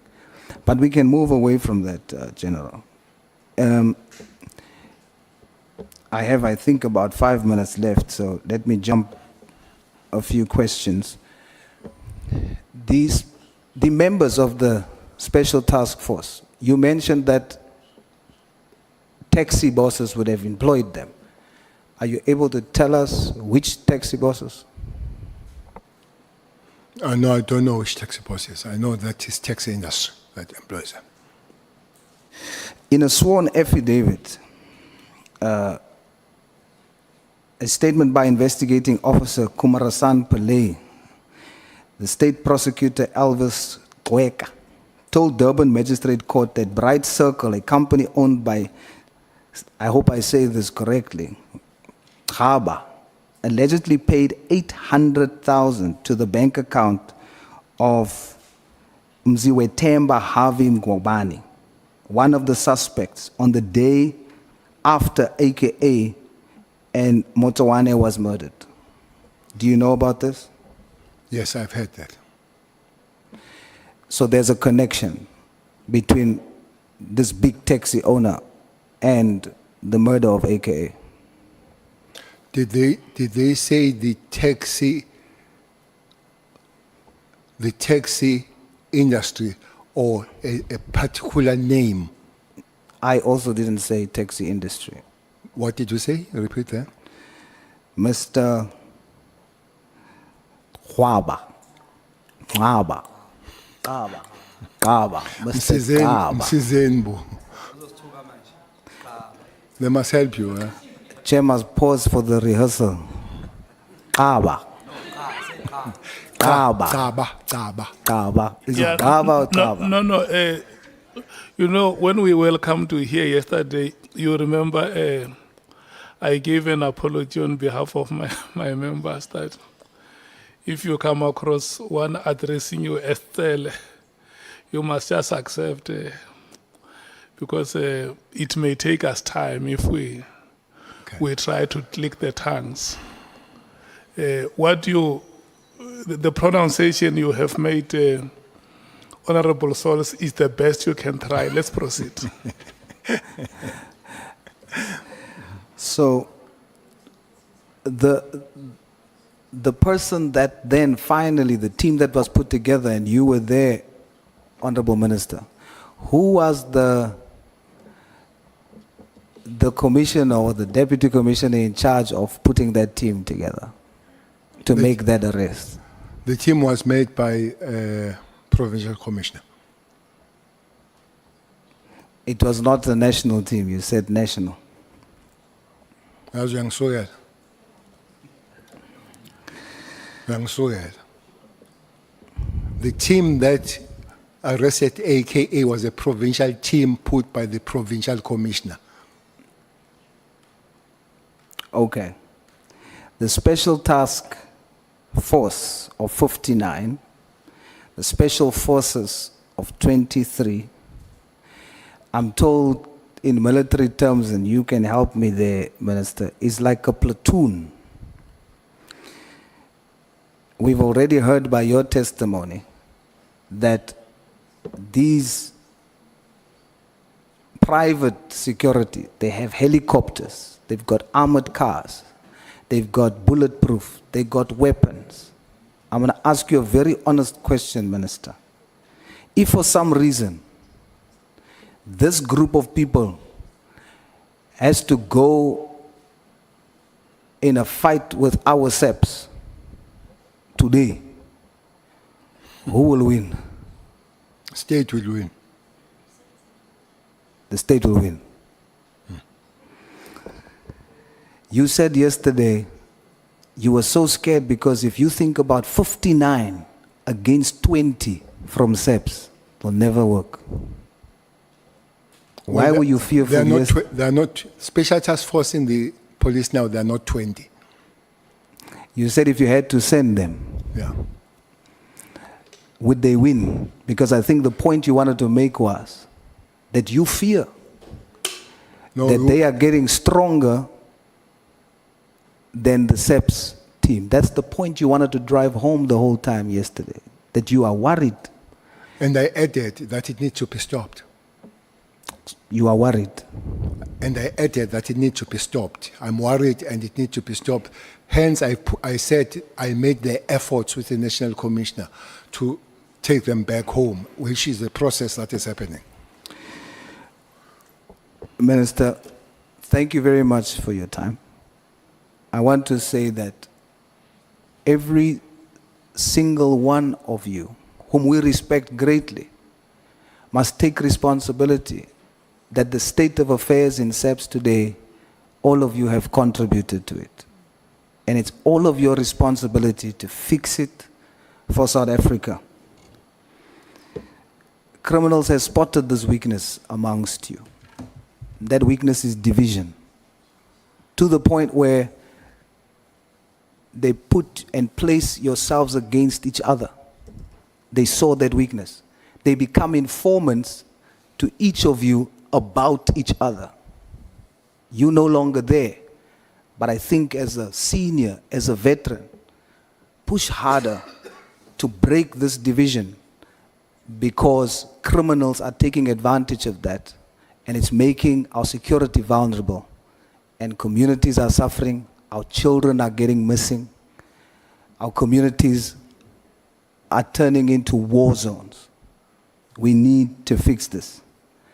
We can't police corruption, General. But I want to say that what's going to happen, there's a spiritual shift. The light in this country is getting stronger, and whatever happened in the dark is going to be exposed automatically. My message to every whistleblower, everyone that's standing up against corruption, don't seek to police it. Just make your light stronger. Don't seek to kill Judas. Judas will hang himself. Thank you, Chair. I nearly Thank said, you I nearly so said much, amen. I nearly said amen. Hallelujah.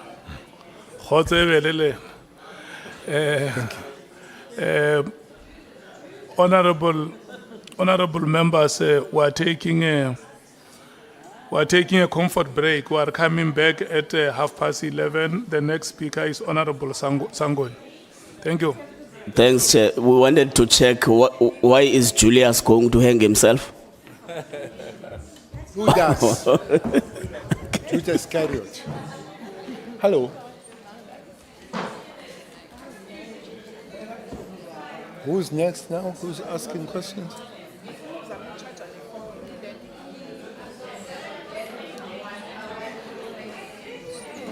Shut in.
Honorable members, please, may I be respected? I'm on the floor. Falani phela.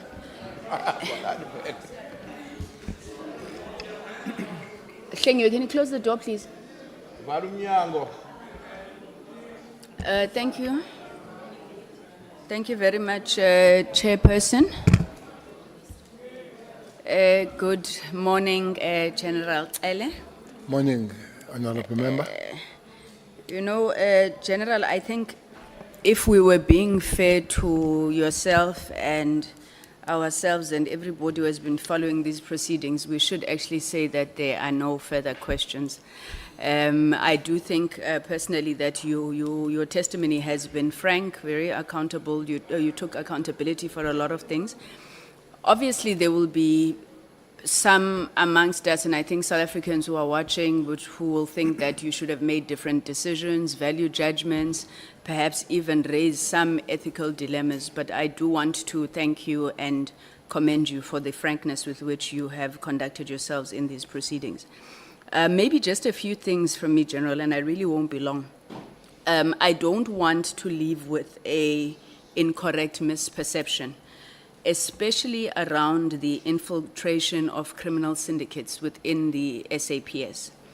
Before I go to the judgment of Judge Tulare, in paragraph 30 to 32 of your witness statement, you spoke about the appointment of Ms. Ria Piega as the National Commissioner. Is it your testimony that you believe that that is when the infiltration started, or is it something that had been there all along? Thank you very much. On the comment you made at your opening statement, I do want to make it forward that trying to do the best I can, it doesn't mean that I don't have faults. And I would not sit here and act as a perfect human being. I'm not. That is in relation to your opening statement. I have to first understand if things that Piega did were deliberate. There is one fact that I would accept wholeheartedly. She did not understand the environment that she was in.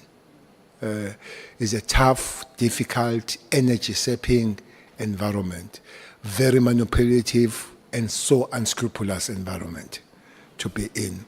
So her having not any form of resemblance of the experience would be two things: make serious mistake or seriously manipulated for the outcomes that are known by those that are handling her. And I believe it was both. Thank you very much, General. So then all of this happens, you're removed as the National Commissioner, you now come back as the Police Minister. You're obviously aware of some of the weaknesses in the system, whether deliberate or emergent. Do you think that during your tenure as Police Minister, you would have done enough to deal with the challenge of infiltration in particular?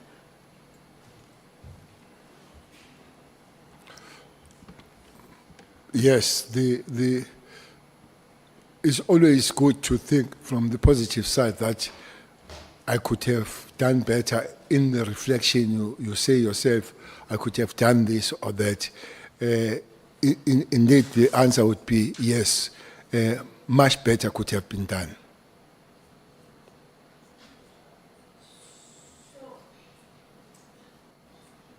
Sorry, General, I don't know if this question has been asked. It's in two parts. Firstly, criminal intelligence. We've obviously focused a lot on it in this ad hoc committee and the instability within criminal intelligence. Now, as you were delivering your testimony, you attested to the fact that the senior echelons of leadership were not fighting during your tenure. I do want to ask General a pointed question, and I know it's your opinion. But what do you think is causing this current instability within criminal intelligence? Like, ngesiZulu kuthiwa kubangwa ini, you know, because we're sitting in this ad hoc committee, running around in circles, trying to pinpoint a reason. Is it because the minister overstepped his authority? Is it the tender? Is it factions? What would be your opinion? Obviously, being familiar with the environment and the participants in the process, what is causing the instability? Honorable Member, the turmoil is not in the crime intelligence only, it's across the board. Crime intelligence turmoil is long. I don't know what's your age, but it might be of your age. It's very long. Starting with Mdluli. Sorry, are you saying I'm very old, General? No. Oh. It falls within the new, I talk about the new dispensation, we should be some 29, 30 years. So the crime intelligence, put it aside, it's turmoils. It has been always there, whether it's Mdluli, whether those that were acting, whether it's Jacobs, whether it's who is there now, whether it's Khan, whether it's Kumalo and all that.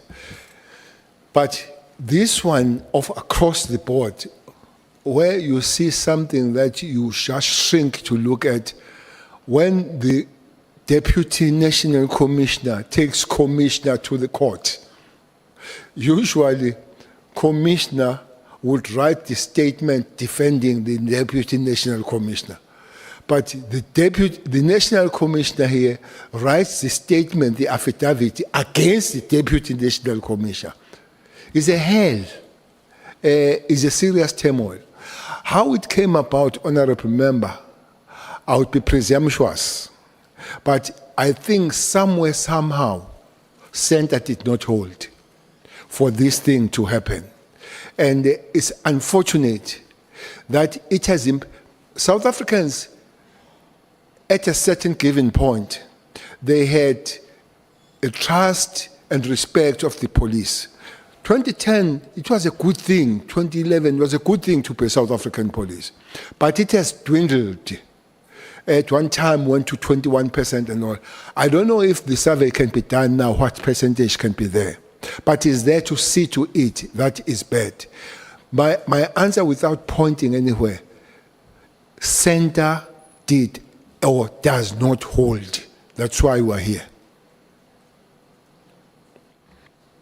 Thank you, General.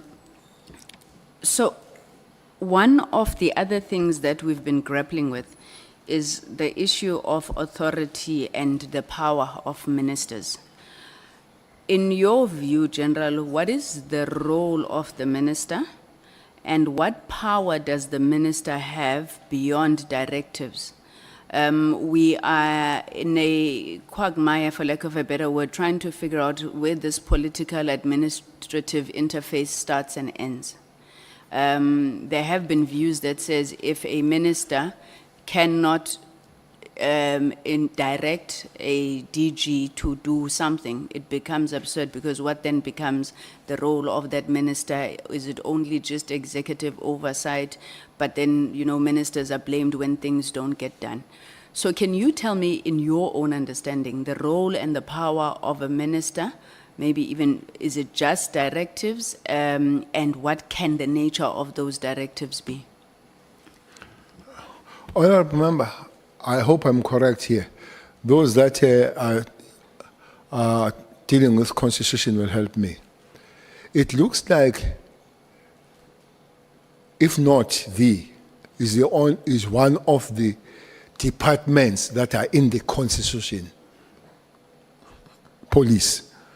I don't know if the Department of Health is in the Constitution or Department of Social Welfare is in the Constitution. But the elaborated department in the Constitution is the Police Special 205, Section 205.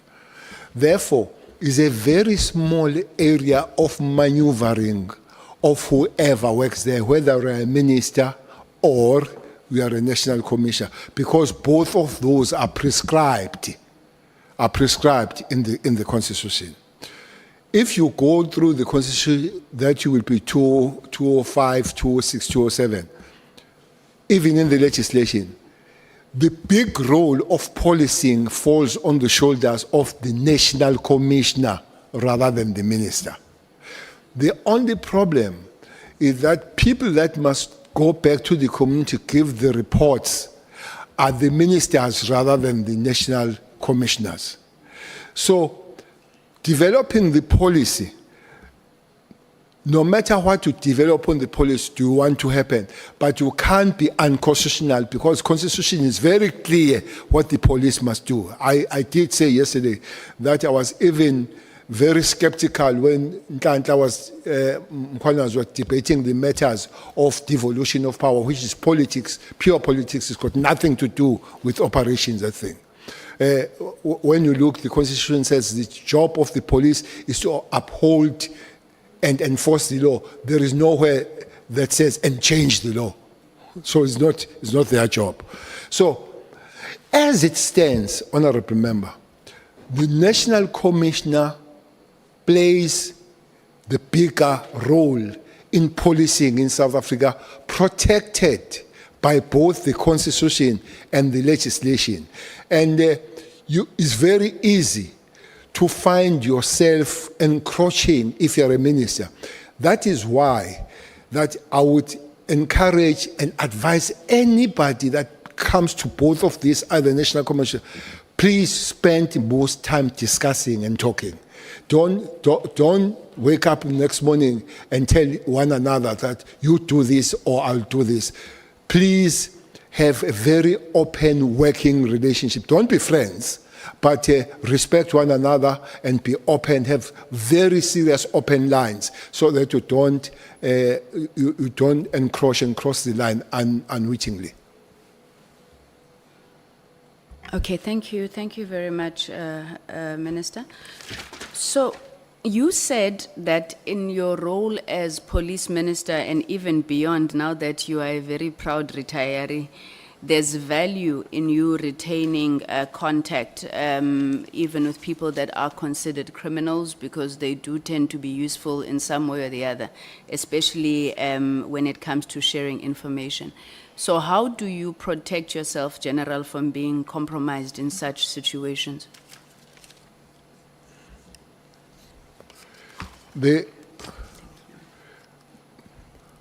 You see, the work of the police, that will include the ministers. One of the biggest weapons is an information. And then you put that information in operation. Then the criminals, they know that, and the criminals, they work to win. Criminality and not having criminality is a very contested terrain. And it's an international phenomenon, honorable member. I've just seen now what Americans have done to Venezuela because of the drug cartels. If you go to Mexico, there are wars that are in the Pacific. There are high ocean wars where the drug cartels, they buy submarines to push their drugs from Mexico to America. So it's a very thin line that you can't guarantee that you can't be compromised. The criminals will forever, not the police, not the Minister of Police, whoever is in authority, they will have to find the way. Looks like you need to keep checking yourself and ask other people to check if you have not crossed the line. So for me to say you can't be compromised, that's guaranteed, it will be folly, because you want to win against criminals. Criminals want to win against those law enforcement agencies at whatever form. So it's an area that needs to be cut all the time. That's why you find people from the law enforcement compromise, because it's a very contested terrain.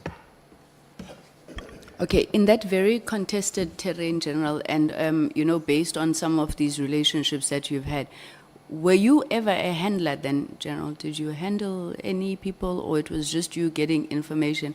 I'm also looking now for that thin line that you were talking about. Ever a handler or not? No,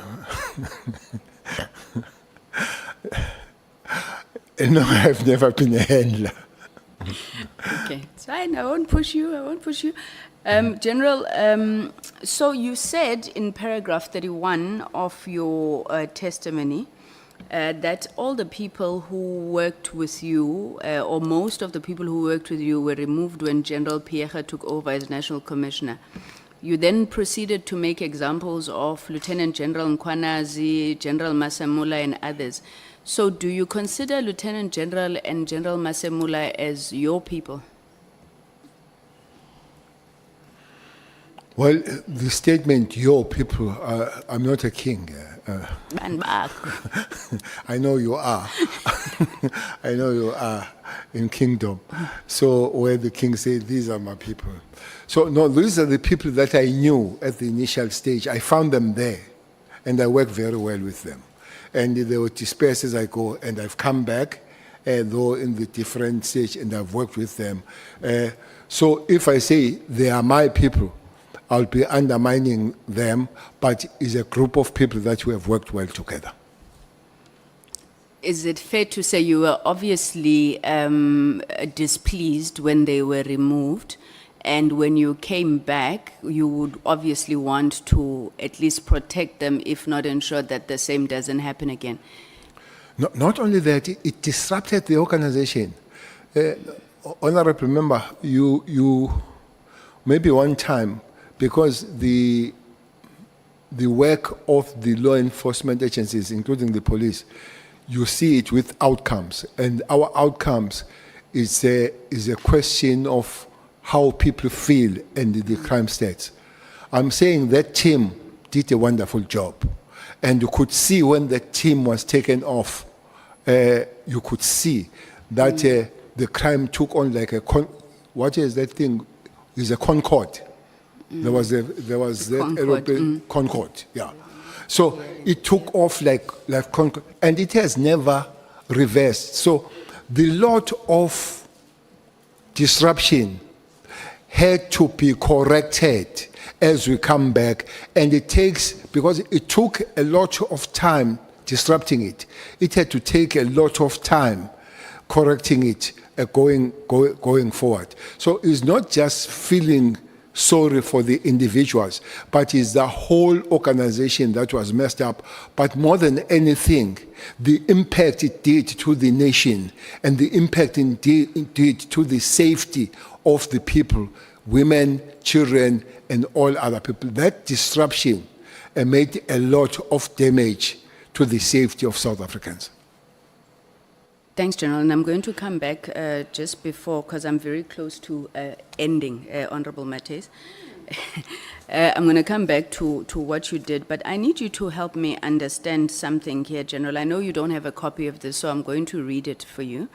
This is a signal message that was allegedly sent by Mr. Brown Mokgotsi to the minister, and then he screenshotted it allegedly and sent it to Mr. Matlala. It says, Minister, I take it, I am going to get the case number and this judgment for you. Now we got something proven by the court. This is the matter now which either Sibiya or the minister can charge Khumalo and apply Rule 9 of the disciplinary hearing. It took the Constitutional Court to release a man who was sentenced to life imprisonment through a forced Section 204 confession. Imagine, Comrade Senzo, after 30 years of democracy, having this kind of policing. I've been struggling with this message since we started. And the case, by the way, it's Makhala. I think it's Makhala versus the NDPP that he's referring to. And I think Makhala law was sentenced to life imprisonment, but he had a Section 204 confession that was extracted by force, he claims.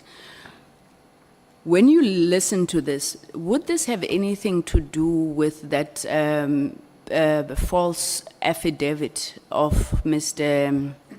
Matlala, where Rule 9, in terms of the disciplinary hearing rules, speaks to how Khumalo can be charged? Would you draw any relationship parallels between these? Well, for me, I don't know why. Maybe somebody will explain. I found Khumalo being a target. He might be him and other people, but he's always on the center of being a target.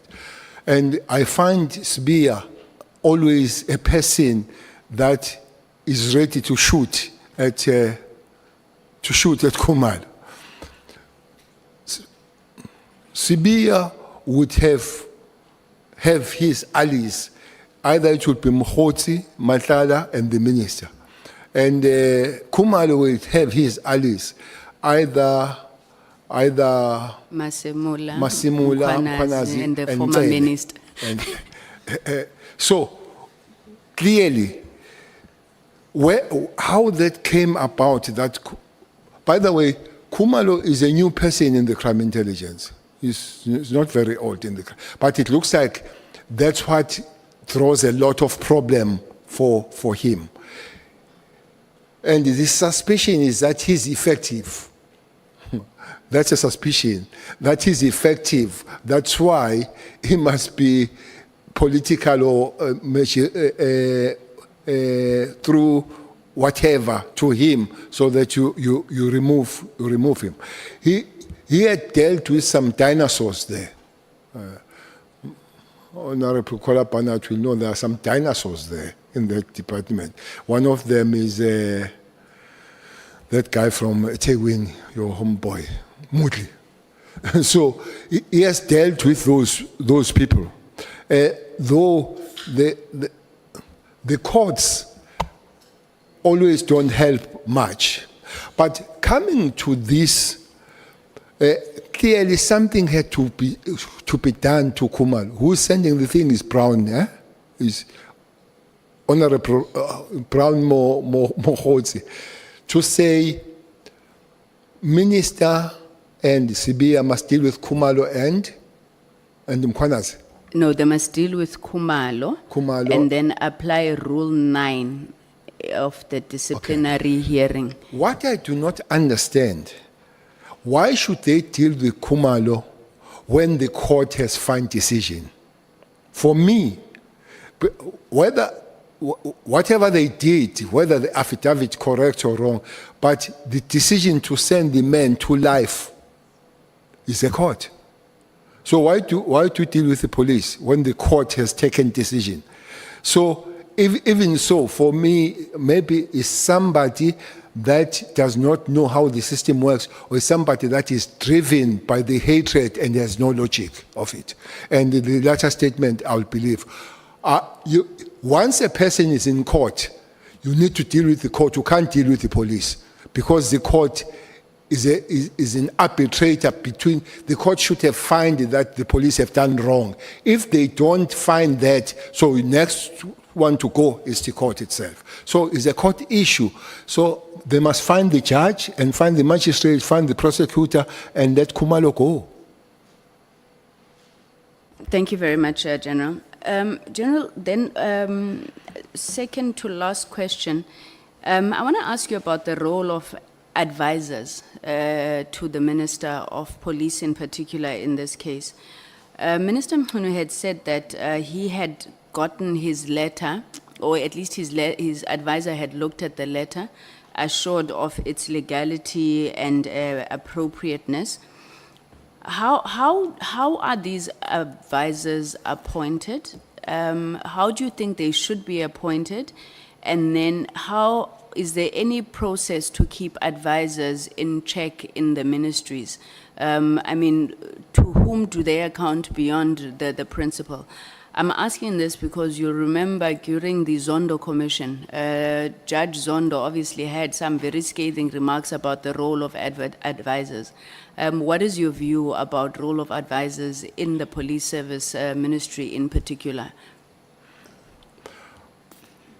Well, I would not change the approach that ministers must employ their advisors. Part of it, besides the skills, is a trust issue.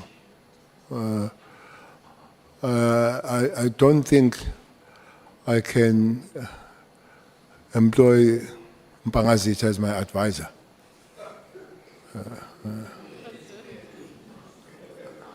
I don't think so, because the advisor must be aligned. Point of order, Chair. May I please plead for your Point protection? of order, sustain Mkhwanazi. Let's hear the point of order. May I please be protected? That attack was very massive, Chair. No, Chair, General, the point of order is sustained. Mkhwanazi has demonstrated his abilities to serve in that responsibility. So we'll have to be aligned. It will have to go beyond, is one person that you go beyond the working relationship. You reach something called trust. That if you do something wrong because of the advice you have given, the first thing that must come in your mind, you say, he made or she made a mistake. Should not come to the idea to say, you trapped me. So that is a level of trust. So I don't think that the format of employing people with skills but with trust must be changed when it comes to the minister. That also takes the chief of staff, which is the life of you running that particular thing. But the problem, those people sometimes they do take advantage of converting their ministers to parrots. You think the minister is still running the department, yet is an advisor or is a chief of staff. So yourself, you need to keep the balance, and now and again remind your advisor, stroke your chief of staff, to remember I'm still a minister. I hear you, but I'm still a minister. I think they easily cross the line, especially the advisors sometimes. In fact, that's where I wanted to go to, because we received testimony about Mr. Nkabinde, who was the chief of staff, actively participating, I think, in management meetings, in meetings with the commissioners. Is this standard practice in the South African Police Service that the advisors, I mean, there was no such accusation against Advocate Bheki Cele, but that you would have the chief of staff actively engaging, participating, literally being part of the management of the department? Management, I'm not sure. They can't participate in the management of the department. But Chief of Staff, honorable member, needs to sift things before they come to the minister. For instance, there are people that she, because my Chief of Staff was a she or he will meet you and say, sorry ma'am, this thing does not belong to the Minister of Police. Can you go to the Minister of Social Development? So that's a job to do so. But also, people can approach the Chief of Staff and say, can we see the Minister? And it's correct for Chief of Staff to know why are you going to see the Minister. If they see the Minister and begin to say, can you say this and that to the Minister? You could say, Minister, they want to see for this and that. And you say, look, we are not a chief of staff for that. Or you can say, bring them. So those are the things. And slowly but surely. The problem with these things of getting in the wrong side, there is no alarm bell that rings that you have crossed the line. You keep just moving slowly until you are very deep or on it. So if we have people that they don't only think about the best of you as a minister, but themselves trying to find what is there for us because we're in the ministries, we are in trouble. Thanks, General. Let me make a specific example based on testimony. And really, we're drawing on your knowledge, having been in that office. So when you're discussing an operation like the political killings task team, whether to disband it or not, would it have been usual or unusual for the chief of staff to actively participate and even have an opinion or advance an opinion contrary to that of the generals? Is something like that the norm? That can't happen. Chief of staff, if he has anything to say, can speak on my ear, but he can't come and tell generals what to do and not to do. The worst that the chief of staff can say that I'll take this to the minister. That's the worst. But to come with his or her opinion with the generals, no, that can't happen. Remember, or she is a political office. Then becomes an interference then. Thank you very much, General. So you came back in 2018 at the tail end of the 5th administration. You ran through, right, the 6th administration. In 2018, there were a number of reforms that government, led by the President and yourself, committed to, especially around strengthening the criminal justice system, strengthening SAPS. Do you think that those reforms are bearing fruit at all, General? If not, what do you need to do? If so, how are they bearing fruit? Honorable members, one thing that police and the justice system as a whole, they need is money. It's money. They need money to be able to do their work.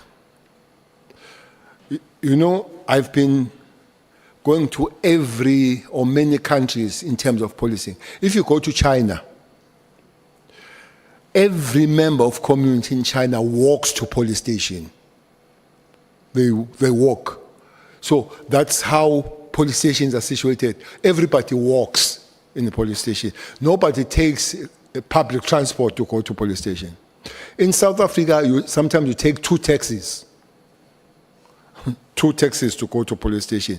You pay 50 rand going, and you pay 50 rand coming back, and you get it 350 a month. So what people would not do then is to report crime because they have no enabling environment to do it. What do I mean by that? Police station must be accessible to people. There must be police station everywhere so that South Africans are able to walk to police station. That needs money. That's one. 2, again, if you go to China, every corner you will find a police standing. That's what is called visibility. I've heard the so-called experts saying visibility is not the main, is the main anchor of policing. When you drive around and you see a blue light or you see the police, you readjust yourself. All of us here, when you go and you see a blue light, you take you took a belt and all that. Visibility has an impact in policing. Now, you can't have visibility when the ratio of the police is 1:400, which I guess that's a ratio.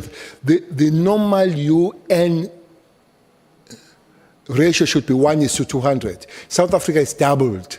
So which means there are not enough police. So we need money to train the police. But one other thing that we need is money to keep and protect the police. The question asked by Honorable Member Souls. We don't have to be contesting the loyalty of our members and the private security or private companies, whatever. We don't, because they are fine, they are satisfied, and all that kind of thing. So, not only that, I don't know how many judges are in South Africa. You know, there are cases that are finished 5, 6, 10 years. And you hear the judge postponing in July and said we'll be here in July next year. And you ask the question, they say there are no judges. So, which means there must be judges, but also there must be courts for that. There must be prosecutors, enough prosecutors and all that, not finding the prosecutor running from A to B and all that. So we'll have to put some money on the things for anything to begin to work. And then we'll have to sit down and say, this money goes to these reforms. And these reforms are 1, 2, 3, and these are outcomes. So it doesn't help much to come with any form of reforms and you don't fund those reforms. Thank you very much, General. My last question then, there was an allegation that had been made against you by General Mkhwanazi, which he subsequently withdrew. General, what did you think or feel when that allegation was made, and do you accept General Mkhwanazi's apology?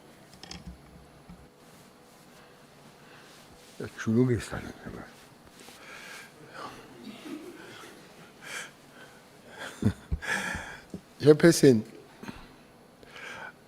I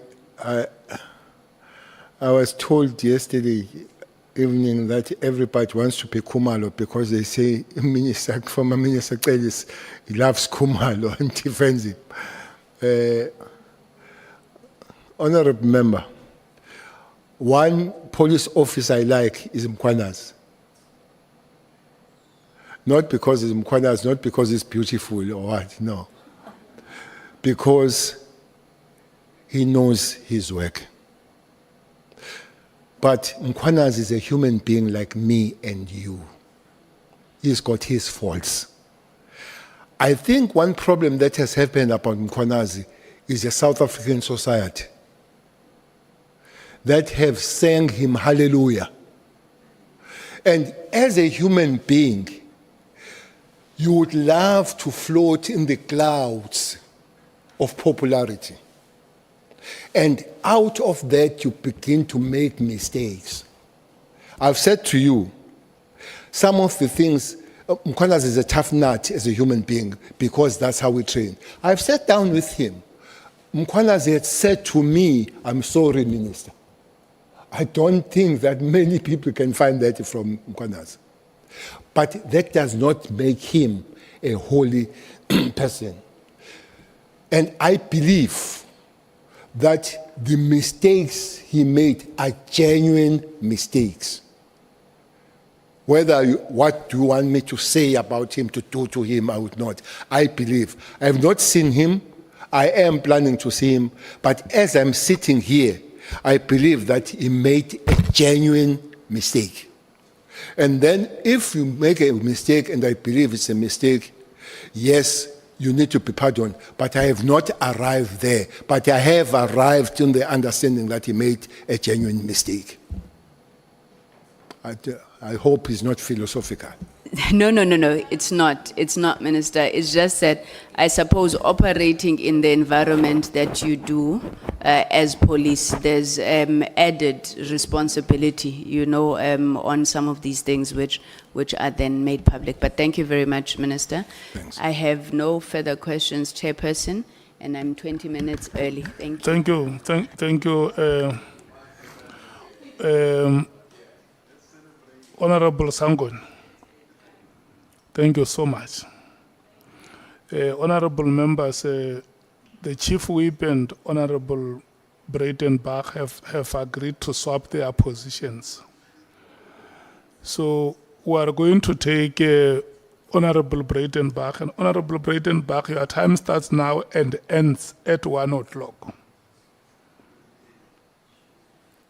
Yeah. Thank you, Mr. Chair. And good morning again. Oh, it's afternoon. Good afternoon, Jim. Afternoon, honorable member. So, Mr. Cele, you're very good at this. This isn't the first time I've seen you in action. And you're very good at this. You sit there with a lot of confidence. You speak your mind, which is not a bad quality. And you're knowledgeable, so you do very well at this kind of thing. But this morning you were quick to retract the fact that you'd said that you knew Nhlanhla very well. You were quick to say, perhaps not very well. So I'd like to explore with you why you initially said very well, because you're a seasoned campaigner, you're no child, you've been around the block, and you're an experienced human being as well as an experienced in the security cluster. So why would you have said I know him very well when now you say you don't know him so very well? Well, in reflection, Honorable Member, is that it could not be that a person that you know 3-4 months would know that person very well. There are quite few things that can make you know you very well. Firstly, is time. That makes you very well. Secondly, is my extra association with you. For instance, knowing your family, knowing where you live, knowing how you live, taking drinks together and all that, how if you have taken the drink, you behave and all that kind of thing. If it's only I've met you in a form of a semi-work, maybe meeting, maybe in a hotel, maybe in that particular room, then it cannot be very well. So it's on reflection and on, again, tapping on the understanding that human beings do make mistakes. But the real matter is that when you realize that that has happened, is to say, yes, I made a mistake, very well is a mistake. Fair enough. Human beings do make mistakes. But I find it a little hard to believe that when you met him, as you say, for the first time in December, that prior to that you didn't know about him. Did you know about him without having met him? I did explain that it would take about 2 weeks that I've known when I read the story about Tembisa and him getting the contract of the police. Before that, I didn't know him. Nothing at all? Not zero. You never heard of him? Zero. Okay. So would it surprise you to know that he has quite a record, a criminal record? Well, not necessarily a criminal record, but a history of brushing with the police, and not in the positive sense. With all the evidence I have read, it's about a number 18 with withdrawals, with acquittals and all that. I've seen, and that's why at one statement that I've made that I wonder how he flew below the radar for me when it comes to that situation. Yes, well, I'm wondering the same thing. Do you have an explanation? The crux of the matter that I didn't know about him. But Honorable Member, maybe again without being arrogant, we'll know about many things, but there are many things that we wouldn't know about it. One person that I didn't know about it, but seems to be big in the crime world is Mlife himself. He looks big when you hear who he is. He has been in London with a fraudulent documents, arrested in London. You must be big to be arrested in London for South Africa. But I didn't know anything about him too. Okay. And having read about Nhlanhla's involvement at the Tembisa Hospital tender, and knowing what we know about the facts surrounding Tembisa Hospital, and you still felt comfortable staying in his flat? You mean then or after I've had that information? After you read it? No, definitely. The ideas and behavior that I had then is different. Is definitely different from my attitude and my behavior towards him now. Okay, so would you go and stay in one of his properties now? No. No. Okay. So he's not your friend, Finish and Klaar? He has never been a friend. Oh, okay.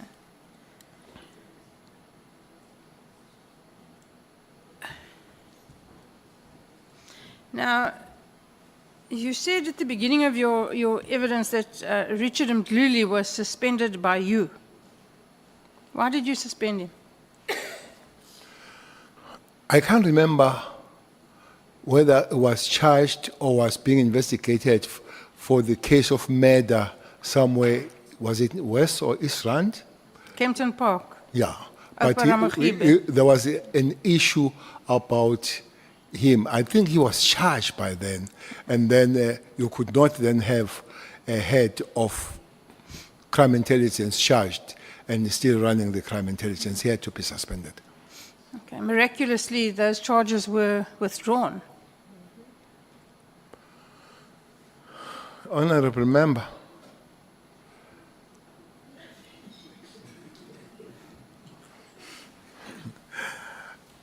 I really don't know. You know, police have been suffering.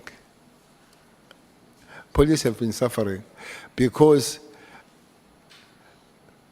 your world prosecution, you have been doing things and flying below the radar.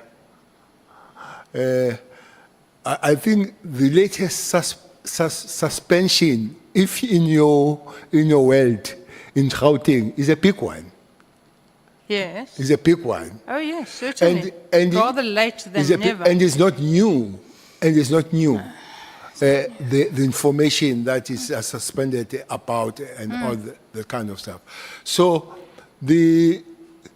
you sit here, since I've been in this environment, you sit here that police, you have done the good job. I wonder what happens to the next segment. You see here in Western Cape, police were very frustrated about Tembe matter. They believe that they had a case. They were told more than many times to go dot the I's and cross the T's. They did that more than many times. And they went back and somebody said, you go and do this. So whoever was doing that today, they believe that there was a protection of somebody by the prosecution. So you sit there and the police, they come back and cry. It is underscored that one time I met the Minister of Justice and DPP. I met them.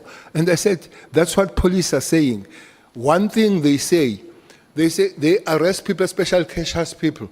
And the IO meets these people on the road and say, hello. I say, but you were in prison. He said, no, I'm out of the... I say, what happened? They say, if you look how cash house people get bails, they get bails on the small courts most of the time, if you follow their record. What happens, they go to the main court, it's opposed and all that, you lose, you fail the bail, you are arrested. But prosecutors and the lawyers for these guys, they started together. So what they do, they move it from the main court where they did not get the bail and go to some court in some corner and don't call the IO, and it goes there unopposed and they get the bail. So it's a whole system that is giving us problem. So you say, how did I feel?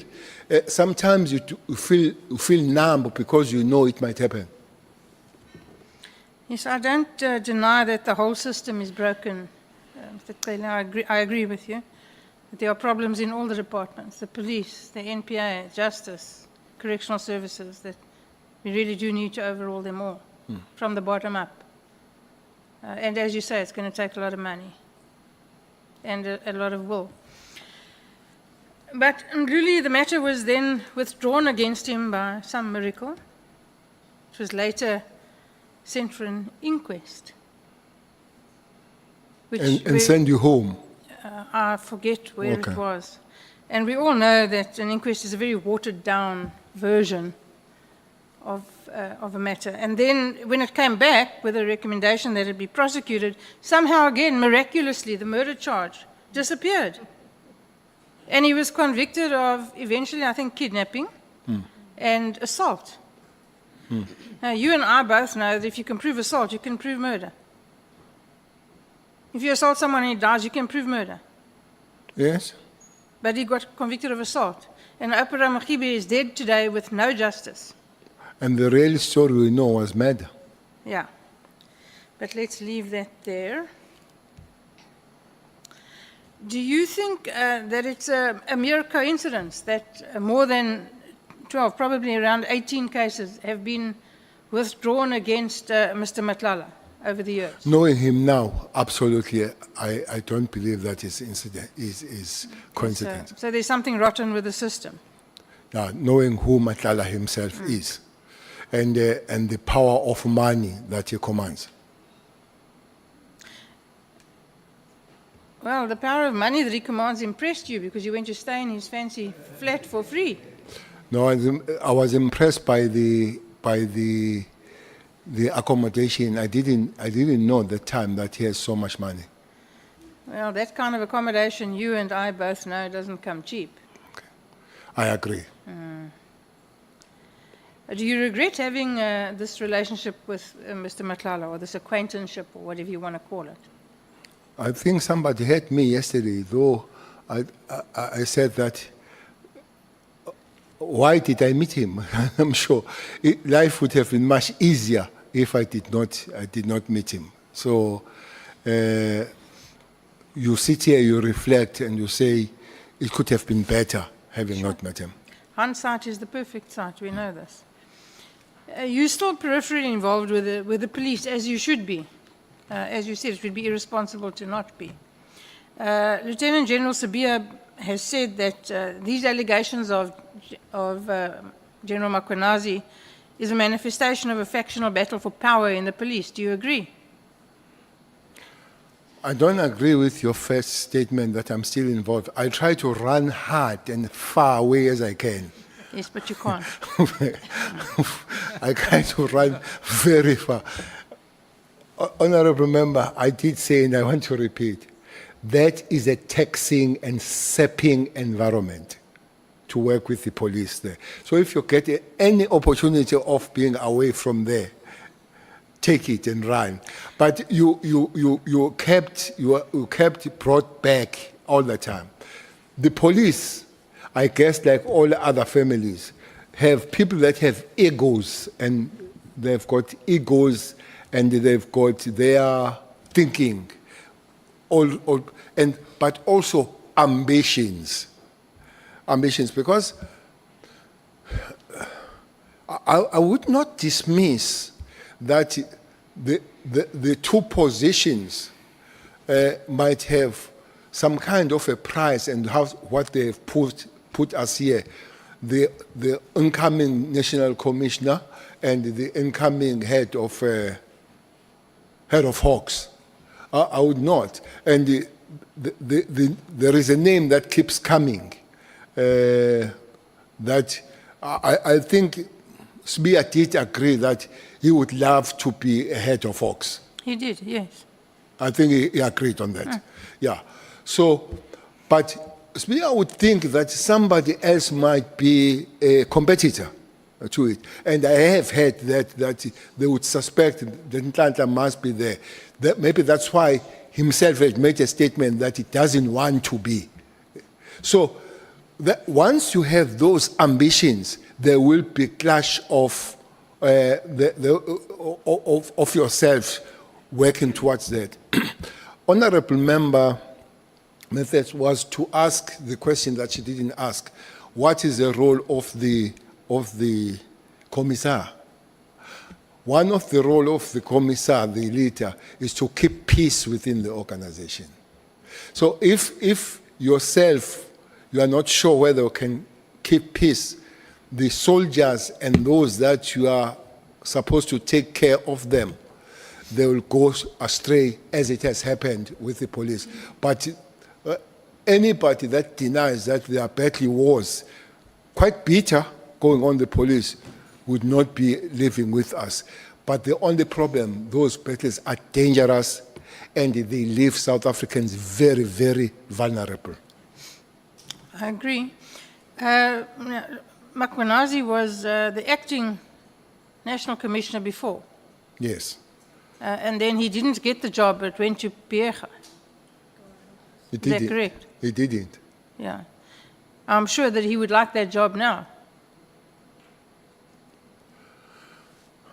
Well, not if, human beings are human beings, but not from him. He has time and again said that finishing here, he wants to go home, finishing where he is now. But there is nothing that has validated that statement, but there is no different statement that has come from him when it comes to that. But he has said time and again that he would love to go home, finishing where he is now. I think we'd all love to go home. Do you know the head of the South African Police Legal Services, Simo Shamani? Very well. Very well. That No. one is very well. That one's very well. You sure? Sure. Double sure. Very well. Okay. Was this a regular appointment or was it a job for a pal? Maybe let's start. Who appointed him? I don't know. You tell me.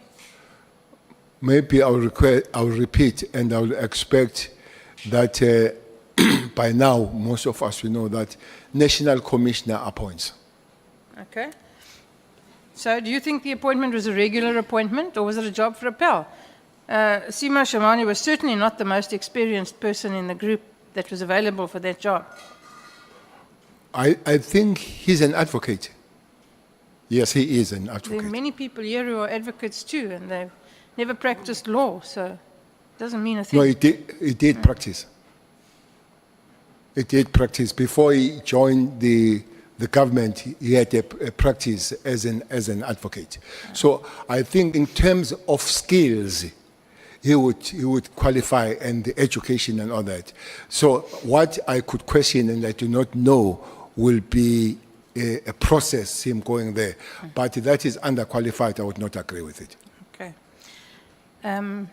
It is said, and that's the best I can do, it is said that Shamani is your bag man. Do you have any comment about that? Bank, Bag man. what is a bagman? A bag man is a person.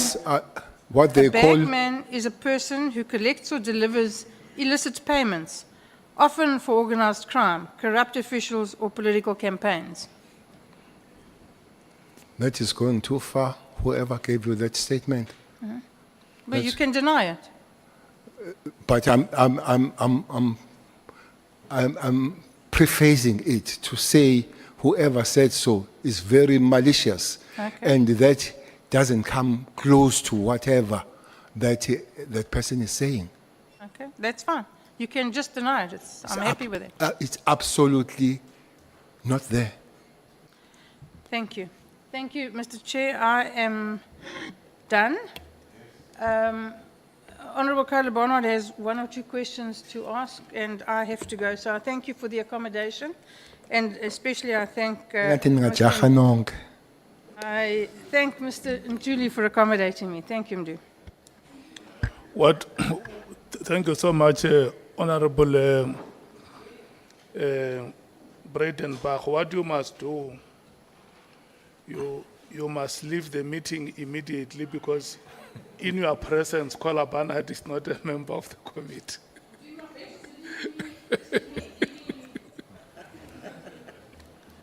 Yeah. Thank you so much. This is the only time she would be able to use the time that has been allocated. Thank you very much.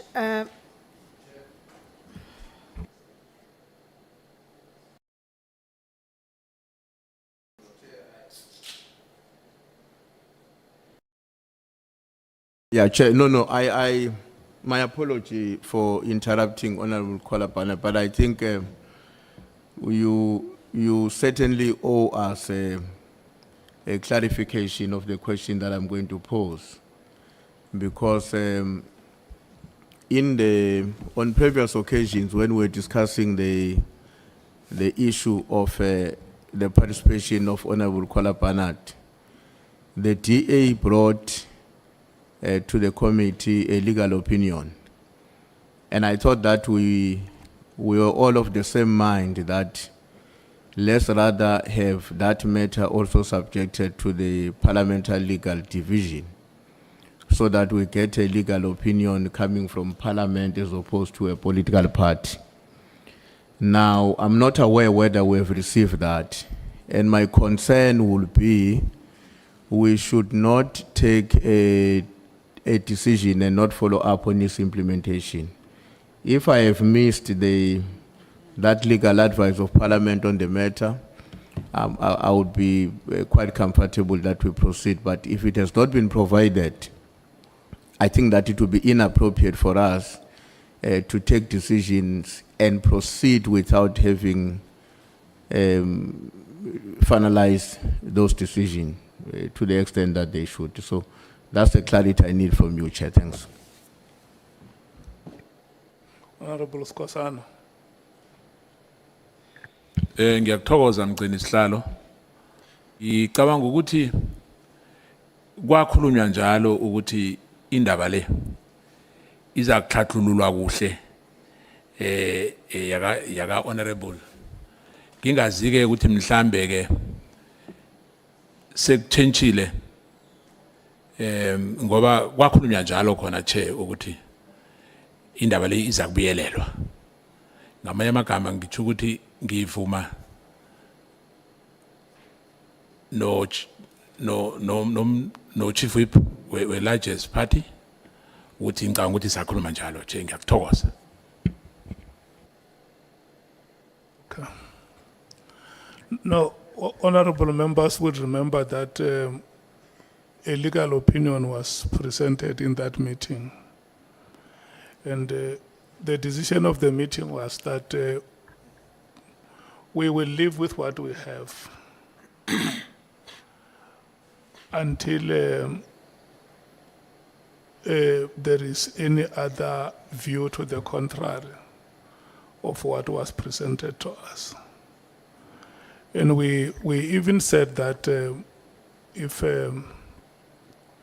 members wish to make further submissions, they can make those submissions, and then the legal team of Parliament will come and give us a feedback on the considerations they would have made to those submissions.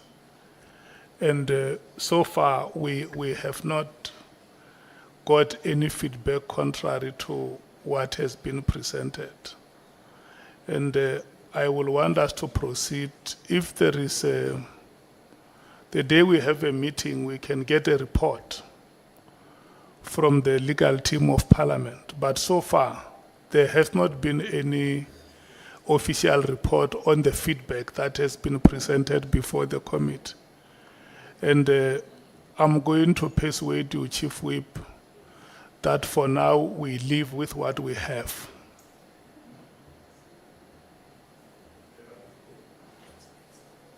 Honorable Sangweni.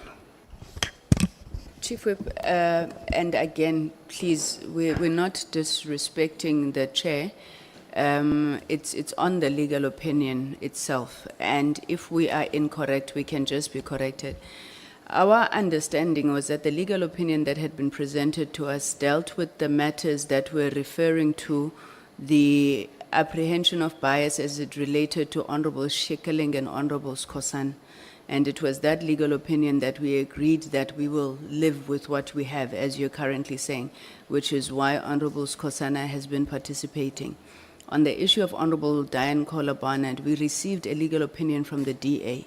And I remember that the meeting rejected the legal opinion from the DA, saying that we cannot ask the DA to bring us a legal opinion in Parliament if needs be, can then bring that particular legal opinion. So our previous position as it related to Honorable Kohler-Barnett was not changed by any legal opinion from Parliament because we had not received such. Thank you, Chair. You are very right, Honorable Member, that in that meeting, the legal opinion from the DA was not part of the official documents from Parliament. It was a document that was circulated for members to interact with. We agreed very well that the only document relevant in that meeting was the legal opinion that the legal team of Parliament presented. And that legal opinion dealt with 3 matters. It was the matter of members who would have opened cases against witnesses. And then it was also a matter of members against whom there will be reasonable perception of bias, and whether such, and the third was that whether such members could participate in the proceedings and even go to an extent of asking questions. Those were the 3 matters that we referred to the legal team.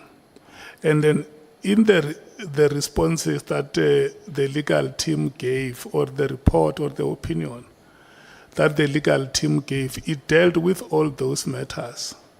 And the decision that the committee has taken was that, maybe even without going to individual names of members, to say the opinion that we have now says we can go ahead and allow members to participate. If I'm not misrepresenting you, Andile. And so the understanding is that not until the committee has received anything to the contrary of what was presented, the committee will continue to live with that opinion. Honorable Nomvalo. Yeah, thank you very much. It's so unfortunate that this matter is coming in this fashion, because it tampers with the proceedings. We thought we were dealing with the interviews, with questioning witnesses, but it arises, and I'm not blaming the person who has raised the point, but I'm saying it's so unfortunate. And our understanding, Chair, was that this is an urgent matter which required to be resolved before we start this week's program. That is why we were making calls to you on Monday, inquiring about whether there will be a meeting or not, because I think this is a housekeeping issue that we must deal with when we are dealing with our housekeeping issues. So, but what precipitated and what exacerbates the problem is that we failed to convene a meeting on an urgent basis and deal with this matter. So my suggestion, Chair, is that we convene an urgent meeting just to clear all the outstanding issues, because they are going to temper and they will follow us for as long as we fail to resolve them on time. So I'm just making a plea to you, a kind plea, that as soon as possible, let's convene a meeting and deal with all the outstanding issues which have an impact on how we run our processes. Thank you. Yeah. Look, honorable members, I don't hear any one of you saying that the legal opinion that Parliament presented is not what the chairperson is saying. Chief Whip. No, Chair, we have the legal opinion with us that Parliament presented. And I think it's important to bring to your attention the distinction between the 2 matters that we have had to deal with. When you look at the matter relating to Skosana, Honorable Skosana and Honorable Shikaring, we are dealing with matters that are totally different from what we referred to when we're talking about Honorable Barnard in this way. We even, as a committee, I would imagine, were gravitating towards taking a decision, given the seriousness of the alleged involvement of Honorable Kola Barnard, that she may be one of our witnesses. We have never contemplated that with Skosana or Shikaring. And the reason why the DA decided to give an opinion on her alone, excluding Shikering, was on its own a recognition of the fact that the two cases are totally not the same. And the way we interpreted the legal opinion provided to us was that it was not dealing with matters where you have a possibility of one of us becoming a witness. It was dealing with the principle, firstly, of our own authority as a committee to remove anyone in an event where we believe that they should not be part of our membership.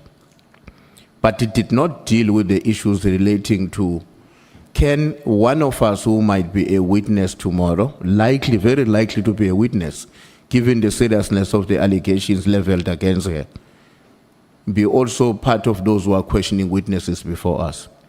If your understanding was that, Chair, and the understanding of the Parliamentary Legal Service was that, that would be a different understanding from what we have.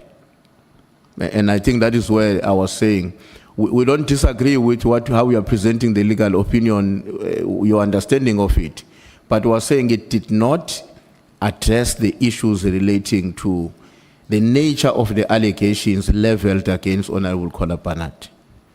We can read it. I'm sure the legal team can read it here, and they tell us whether they were advising on the basis of similar circumstances or these are not exactly the same. Our views are they are not the same. But maybe, Chair, so that we don't appear to be stalling the process, we would want to suggest that even with that concern that we are raising, you proceed and allow Honorable Mkhwanazi to participate and advise us tomorrow through the legal division of Parliament what are the implications of that when we later decide that she must be a witness. Because we also don't want to appear as if we are personal to any of our colleagues. But we are very convinced that where matters of principle arise, we must be steadfastly loyal to them unless circumstances change that convince all of us. Thanks. Note hands of members who want to speak on this matter. Okay, I'm seeing only one hand of Honorable Malim. No, thanks, Chair. I'm happy that the Chief Whip says we must proceed, because if participation is going to be limited to when you open your mouth, then it's a redefinition of participation. Before the witness took an oath, Honorable Mkhwanazi was already sitting this side of ours. That is participation. And the objection should have been raised at that time, that she cannot be here because she's going to be expected to be on the other side. That's number one. Number two, in the absence of any authority, in this case, a legal opinion that disqualifies her or qualifies her, we are where we were when she was participating in our meetings. So once you say there is no opinion that comes that speaks about her, and there's no opinion that speaks against her, we are back to where we were. We have no right to remove any member until that kind of opinion comes and advises differently, without going into agreeing with you that that opinion of the Parliament was actually the opinion as described by you. It's exactly what it says. And I don't see them coming up with any other thing except what they told us in that meeting. But for the sake of progress, I will say let's proceed with what the Chief Whip has said. Thanks. Okay, honorable members, let's do this. The moment or the day the committee would have agreed that Honorable Mkhwanazi should be a witness. Remember, we have not reached that decision. We said it's one matter that we will come and discuss. Once we reach the decision, or let me say, if we happen to reach that decision that she must be a witness, then the legal team will then advise us. What do we do with our member who is now having to be on the witness stand? For now, we haven't taken any decision about being a witness. And I think we are going to proceed that way. Honorable Skosana. No, thank you, Chair. I guess for the issue of time as well, you know, that we have members who are coming to support us here, sitting with us on this side. But because we don't have an issue of voting for instance, if you have to vote, obviously, even if you are sitting this side, you can't vote because we've got rules in terms of that. Even if you are an alternate, only 11 members can vote. I think I'm quite correct on that. But for the sake of progress as well, because otherwise you're gonna now start another process, like what happened to me when when General Sibia wanted to consult his legal team. I don't think now we have to consult, and I must accept that we've dropped the ball on that. You know, we're supposed to have discussed this matter before we came in here, but for the sake of progress, we can really allow her to participate, and hopefully there won't be a backlash on that. Thank you, Chair. Look, honorable members, this matter is not appearing before the committee for the first time. We have discussed it in many occasions. And I can tell you, even as we sit here now, we have run wild on how we think we can resolve it. And all of us agree that in the rules that we have, we don't have any authority. And that is why I will agree with those honorable members who say, let's wait to hear what the decision of the committee is. Once her name as a possible witness has been considered. And then we will seek a legal opinion on that matter. For now, as it stands, there is nothing that empowers us or stops her from participating in the committee proceedings. Honorable Shongwe. Thank you, Chair. I don't know whether, Chair, I hear you correctly. But, Chair, I think illegal advice were once given by the legal department. And we never acted on that. And the room check was of the mind of Uti. We mostly agree that she must do the right thing. But where I differ with you, Chair, you are now changing the statement when you say we must wait for the committee to decide on people who must be witnesses. This was never about being a witness. This was more about implication. That's why it was clarified between the matter of Honorable Skosana and Honorable Kolapanad. So I think, Chair, let's not change the subject. But due to time, Chair, I think you as the chairperson, I always say this to you, it cannot be that the only decision you take as a chairperson is only about time for all alternates. You should take this decision for us and help us, Uguti. You must make this decision. And constantly, Chair, you are delaying this matter. Because we should have had meetings already about this matter. We are going forward. Yes, we are busy. We've got a lot to deal with. But, Chair, I think it falls on your shoulders, Chair. It falls on the credibility of your leadership in this committee. So I think, Chair, decision can be made, but you are also delaying the matter. And you know what's the right thing to do. DA does know the right thing to do, but you cannot depend on them. Because when it suits them, it's correct. When it doesn't suit them, it's incorrect. So I think, Chair, make a decision for us and take this matter as fast as you can. If we have to continue like this, let's then continue like this. But if it's a matter of us taking a decision, it has to be taken very, very urgently, Chair. Thank you. I do not agree with that assertion, unless if there is anyone amongst you who wants to tell me what the decision of the committee is on this matter.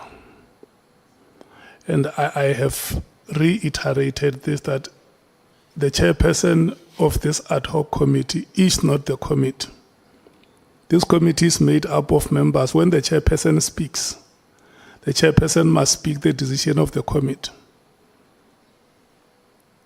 Is there anyone amongst you who wants to remind me how the committee has decided, so that I can stand up here and say, the decision of the committee is this one: Honorable Kola Barnard stay, or Honorable Kola Barnard go out? What is the committee decision? No, Chair, if I may, Chair, just to correct you that I don't get to be taken wrong on that matter.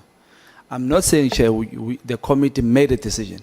You said we'll come and decide on this matter. But the feel of the House was mostly taking her out. So I'm saying, Chair, you have been delaying this matter. We should have dealt with this matter a long time ago. There was a Monday that we were supposed to have a meeting. I don't know whether it was cancelled or what. On It a never point happened. of order, Chair. So I think, Chair, Please, Chair. Chair, we go around and around talking about the same thing, and then we have MKP, everybody, Ma, all is of that a them are point of saying the order? same thing. No, It is no, a point of order. We're not Honourable- having order in the House. Honourable And Chair, Matthys. we've already But is agreed that a that we're point of order, proceeding, Chair? and now we're talking about administration issues Honourable here. Matthys, Please, Chair, just, protect us. just hold your horses. This is I'm done, this Chair, is how thank we're you. going to deal with issues. Honourable members, each and every member of this committee has a right to speak. But when you have spoken in the committee, it does not mean that what you say goes. All of us are bound by the decisions that the committee would have taken. So the committee has not been represented here. There is no decision that the committee has taken on that matter, and that is why I say I stand to be reminded by any one of you who knows any decision that the committee has arrived at on that matter. So that when I stand up here, I don't speak my personal things. I speak the decisions of the committee. Are you done, Honorable Shongwe? I can continue, Chair, because my Honourable Matthys says I should continue, Chair. So I'll take it from there, Chair. So, Chair, I was saying I'm done. Thank you. Honorable Malim. Chair, everybody agrees we must proceed, including the person who sponsored this issue. He said we must proceed. We have a candidate, not a candidate, we were a witness before us. Yeah. And we can't be doing this. When everybody says, yes, we've got concerns, but let's proceed. Yeah. Can we please proceed? We are asking for that. Everybody agrees on that. Yeah, no, what I wanted to hear is whether you have a decision as a committee. Okay. Okay, so the statements that have been made against the chair here do not belong here. Yeah. Can we endorse? Let me apologize for this moment that we had, and we now have to proceed. Honorable Kola Barnard. Thank you very much, Chair. To the former minister, you and I go way back, way back. Would you agree that we have had some of the most bizarre national police commissioners? If one looks at Celebi, the president of Interpol, and he ends up in jail. I think the reputational damage that did to the SAPS was inordinate. I don't know that we've ever recovered our reputation internationally. But how you did it, I don't know. I've never yet worked it out. But you pulled a rabbit out the hat and convinced them to hold the FIFA World Cup here against all the odds and against what Celebi had done to the country. And it was an extraordinary achievement. I mean, I was there, you were there, you know, for once we could walk the streets and not feel as though we were going to be attacked. But then I know Lieutenant General Mkhwanazi was bounced in as a relative junior over the heads of many more senior and experienced members. And it was quite a surprise to everybody. But and he wasn't left there very long before, heaven help us, it was handed over to Ria Pierga. And I agree with you. I think she did more damage to the SAPS than anyone before or since. It was catastrophic what happened from the moment she was seen wearing all the medals she hadn't earned, a whole barrage of medals, to the Marikana massacre. It just was catastrophic from day one. And then finally they started choosing, and I mean, you amongst that lot were the only one who had actually had any security experience at all. We were talking social workers and teachers prior to that. But they then decided, let's go with police officers. We got Sithole Masimola, who were both qualified to do the job. So I've often tried to work out what was driving the politicians at the top to put people in who were not qualified to do the job. What's your opinion on that? Well, maybe starting from the beginning, is in English, they say another man's meat is another man's poison. So if Jake is your poison, he's a meat for me. I don't share the opinion that Jake was the most disastrous. I don't share. Whatever happened to him, trapped him. Guys like your Sullivan, like your Aklioti and all those, they know better what happened. I don't say he was innocent. But we know that people that really did the damage and the stuff like Aklioti, the system let them go. And they found their sacrificial land, they found their scapegoat. And I agree, he could have got involved with them. That is a tail end of things that happened to him. But it did a lot of job pulling together all pieces of the so-called policing of Venda. I don't know why I like this Venda. Of Venda, Ciskei, Transkei, KwaZulu, and all that. It pulled to produce something called South African Police Service, which is a day.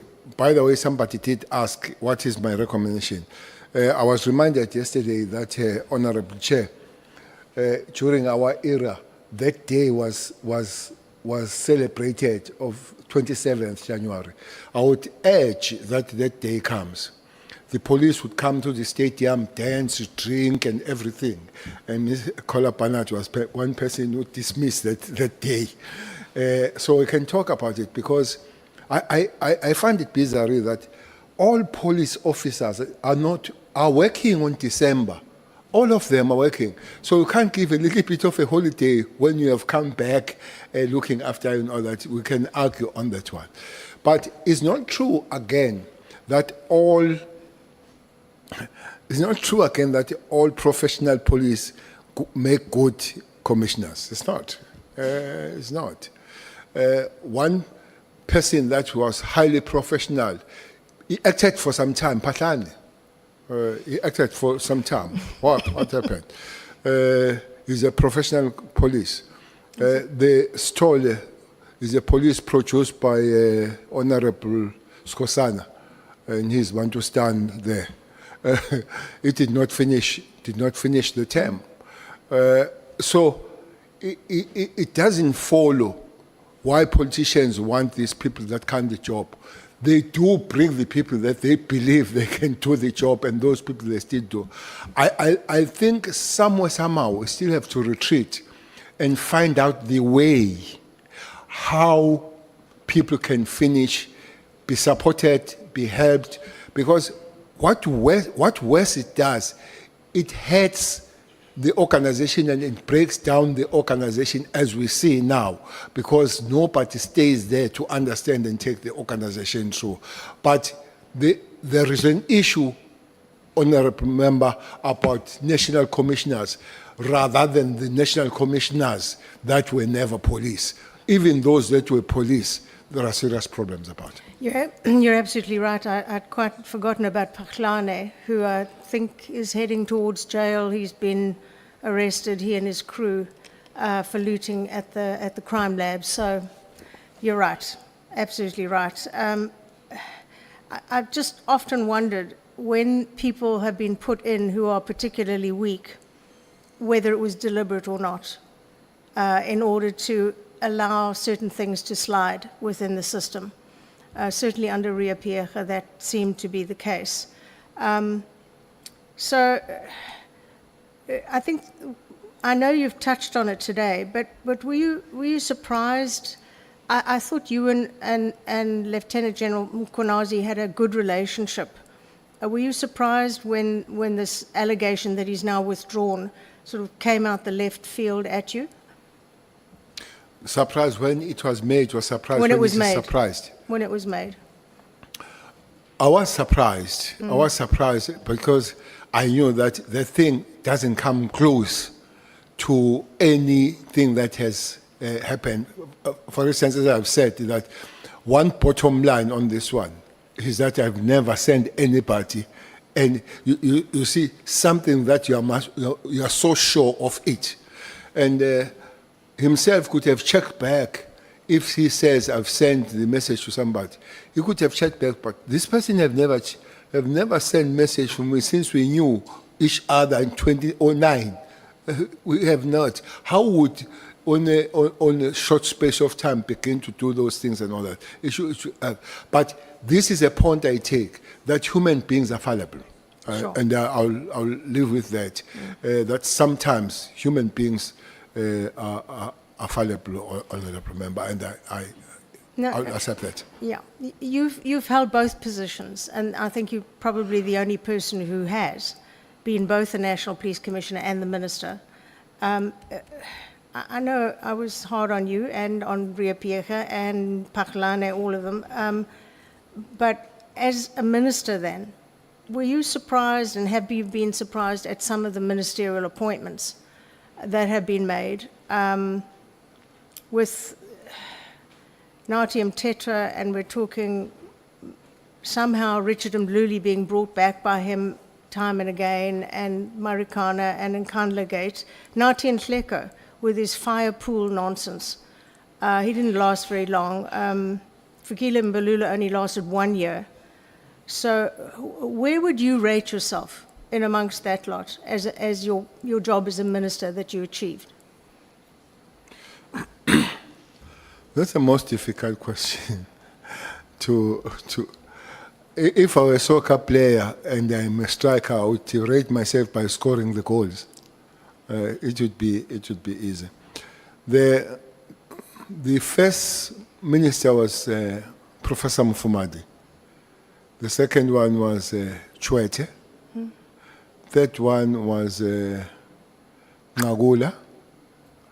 The fourth one was Mthethwa. And then after Mthethwa was Ntlego, was Mbalula, was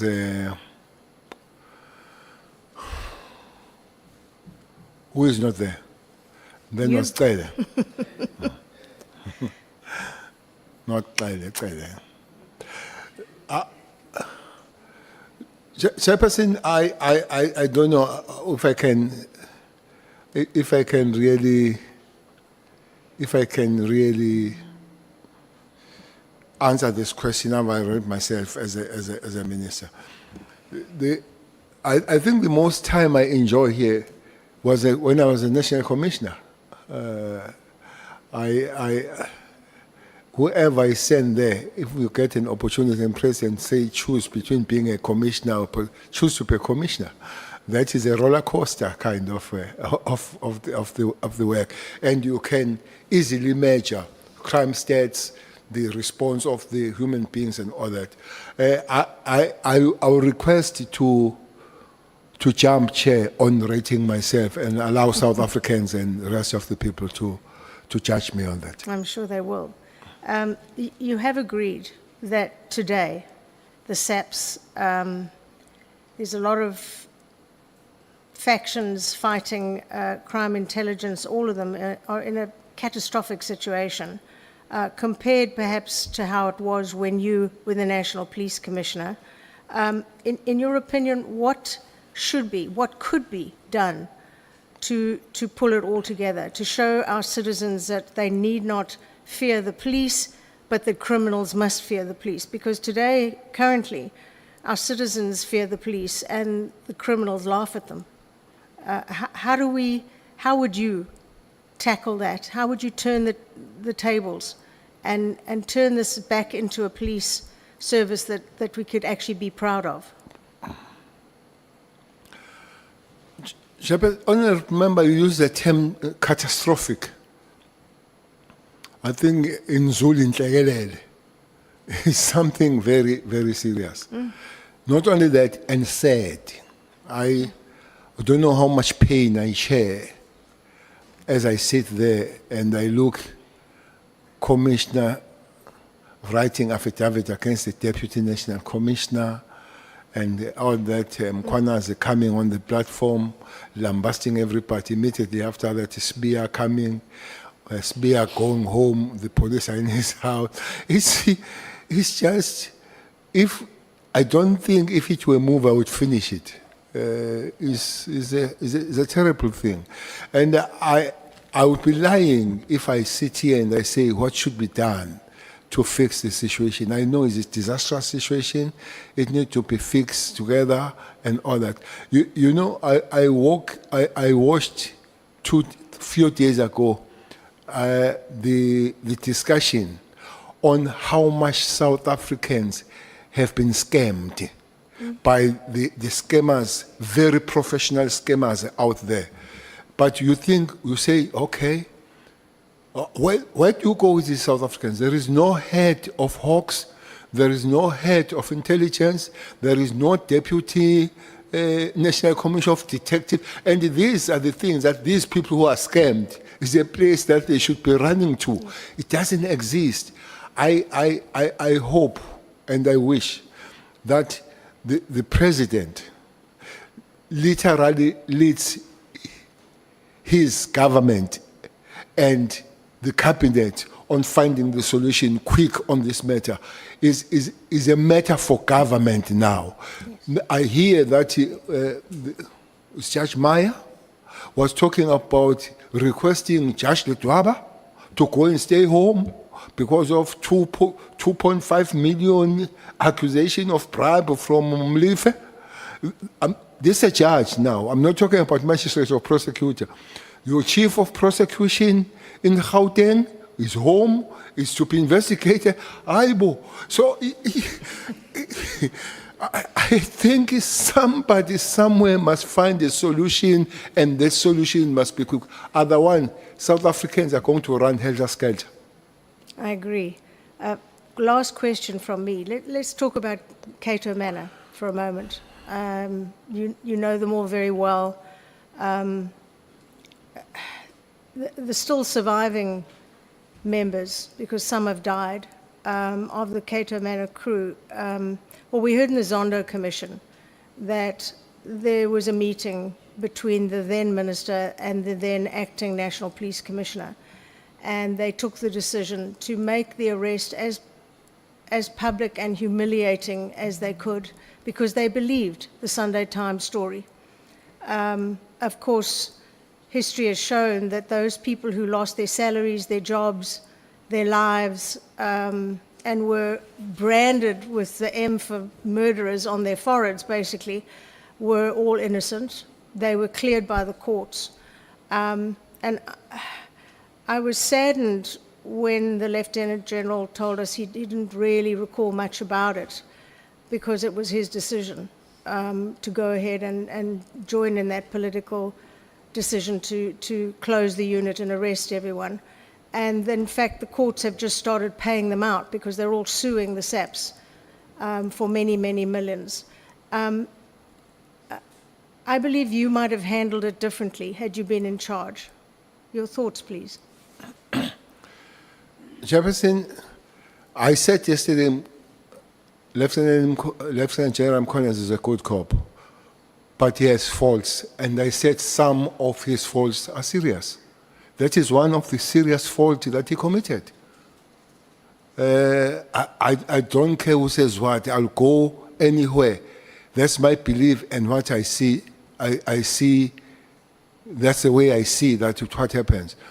But one thing that is not said, when General Mkhwanazi was here, he raised the issue of him having problem with former Minister Mthethwa, may his soul rest in peace, and President Zuma.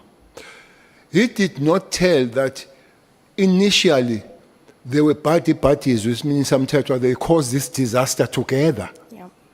They caused the disaster. So there was a time when they were together and they caused the disaster. I don't know when they realized that one is wrong. This Katomena thing was a part of the HOCs. And the structures that deal with the misbehavior of the police and all that they could do. But weighing, putting on the scale, their successes and what they did for the people of South Africa was huge. Chairperson, there was zero cash heist in KZN under that team. Zero. Taxi industry took the line. Criminals, there was a situation that there was a saying that if you want to commit crime, get away out of that province and do it somewhere. There was a saying said, if Katomena wants you, wake up in the morning and go and knock the police station and say I'm here. So how people they look at it and all that, we can't debate that, but fighting crime, that's why even today, or even until I leave the organization, there's been a call to say, can they come back? I say they're dead. Some of them are destitute, some of them, well, are surviving. And I hate this thing. I hate this thing of people claiming the police for things that police must pay the money because they've done wrong to them. But I wouldn't mind if I know that South African Police Service must pay more than 100 million for all of them for the thing that for unlawful arrest and the harassment that happened to them when they send the trucks and literally take them like you are evicting a criminal, taking them and cramping them somewhere, putting all the, and that was under General Mkhwanazi and Minister Mthethwa. And Minister Mthethwa went to a prosecutor asking that prosecutor to arrest them in June, was accompanied by the General Mkhwanazi to tell you, please make sure that they get arrested. And they got arrested. And today we're facing the unlawful arrest. When I said so, when you talk about Katomena, is one mistake that has happened in the history of police coming forward. And such a huge negative impact in crime fighting. With that team, for a very long life, they would be there. I was even prepared to be castigated by my organization because I attended their trials. I was castigated of supporting the rebels and all that. But I knew that those were good human beings doing the work to protect South Africans. Thank you very much. Chair, thank you for your time. Thank you so much, Honorable Kola Barnard. Thank you so much, General Cele. Honorable Skosana, you will be starting when we come back from break at 1:30. You will be sitting there at 1:30. Thank you so much. No, we're taking a break immediately. We're back at 1:30. Yeah. Chair, you saw my hand. Yes, you can speak, but we are on break. But you saw me before you declared break. Yeah. But it's okay, Chair. Chair, I just want to say, I wasn't here. I have no problem with the decision of the House on the participation of Honorable Barnard. But I just want to state for the record that I did share with you my opinion on the opinion. With the legal team. But I send it to you, so you have it on record. Please Just, The legal team will consider it and will give the committee a feedback. I just wanted to state that for the record. Thank Yeah. you.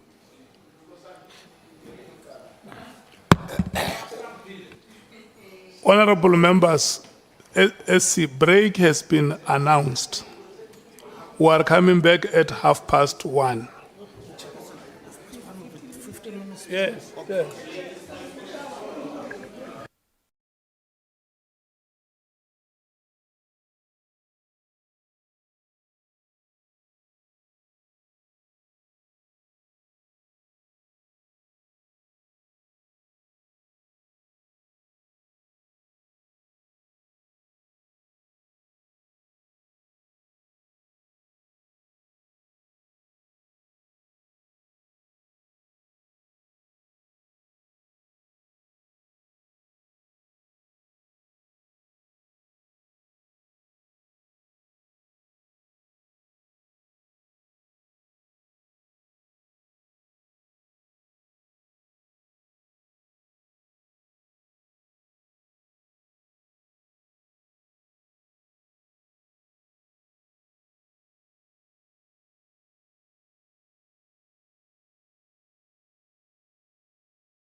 Skosana, 6 minutes of your time has run already. Welcome. No, it's fine. Welcome, honorable members. Just to put it on record here, honorable souls, the legal team has received your submission, and then it will be presented in the committee meeting. Honorable Skosana, welcome and those. Thank you so much.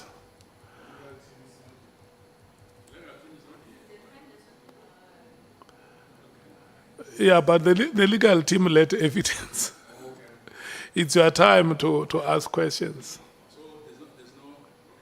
Yeah.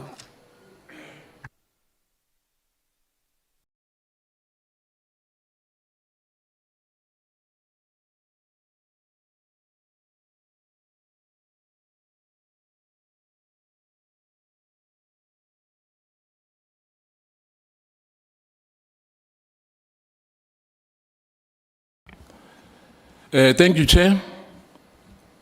It will be until 14:38, Honorable Skosana. Thank you very, very much. No, I'm going to leave it for Shongwe to finish up.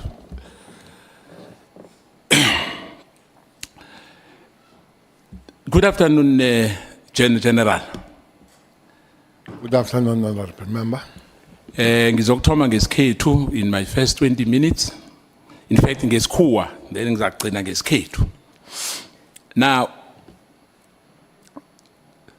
the issue about, you spoke highly about Bheki Cele, that he amalgamated the former TBV state and the other police service, self-independent, you know, and SAP during those years. I just want to say, let me put it to you, that your assertion is wrong, is incorrect. One, the amalgamation of the police service was started by Johan van der Merwe in 1994. His contract ended in 1995. In 1995, President Mandela appointed George Fivers.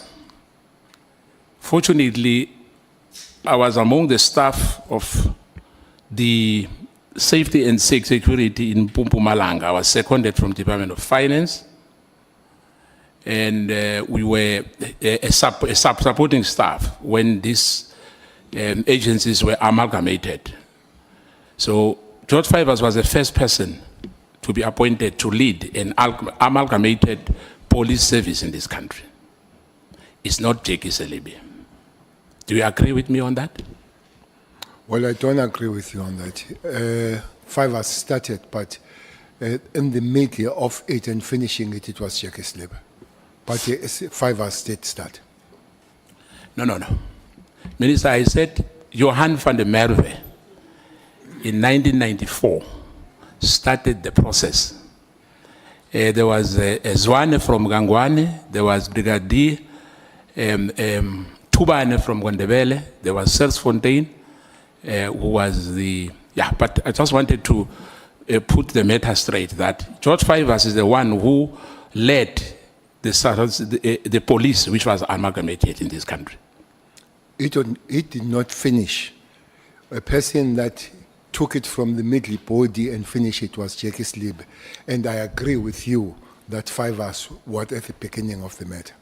Yeah, what I'm saying, Fivers was the first to lead the amalgamated force in this country. Yes, but did not finalize the thing. The bigger portion then was done by Bheki Cele when Fivers indeed did start the matter. So are you disputing that Fivers was leading an amalgamated police force in the country? When he was a national commissioner, he led. Yes. And then Bheki was a national commissioner, he led. No. What? Angithi so, Minister. George Fivers, waba umuntu wokuthoma our leader one police service in this country. We are former. When was the police service finalized in this country? No, but ubuza umbuzo omunye phezu komunye.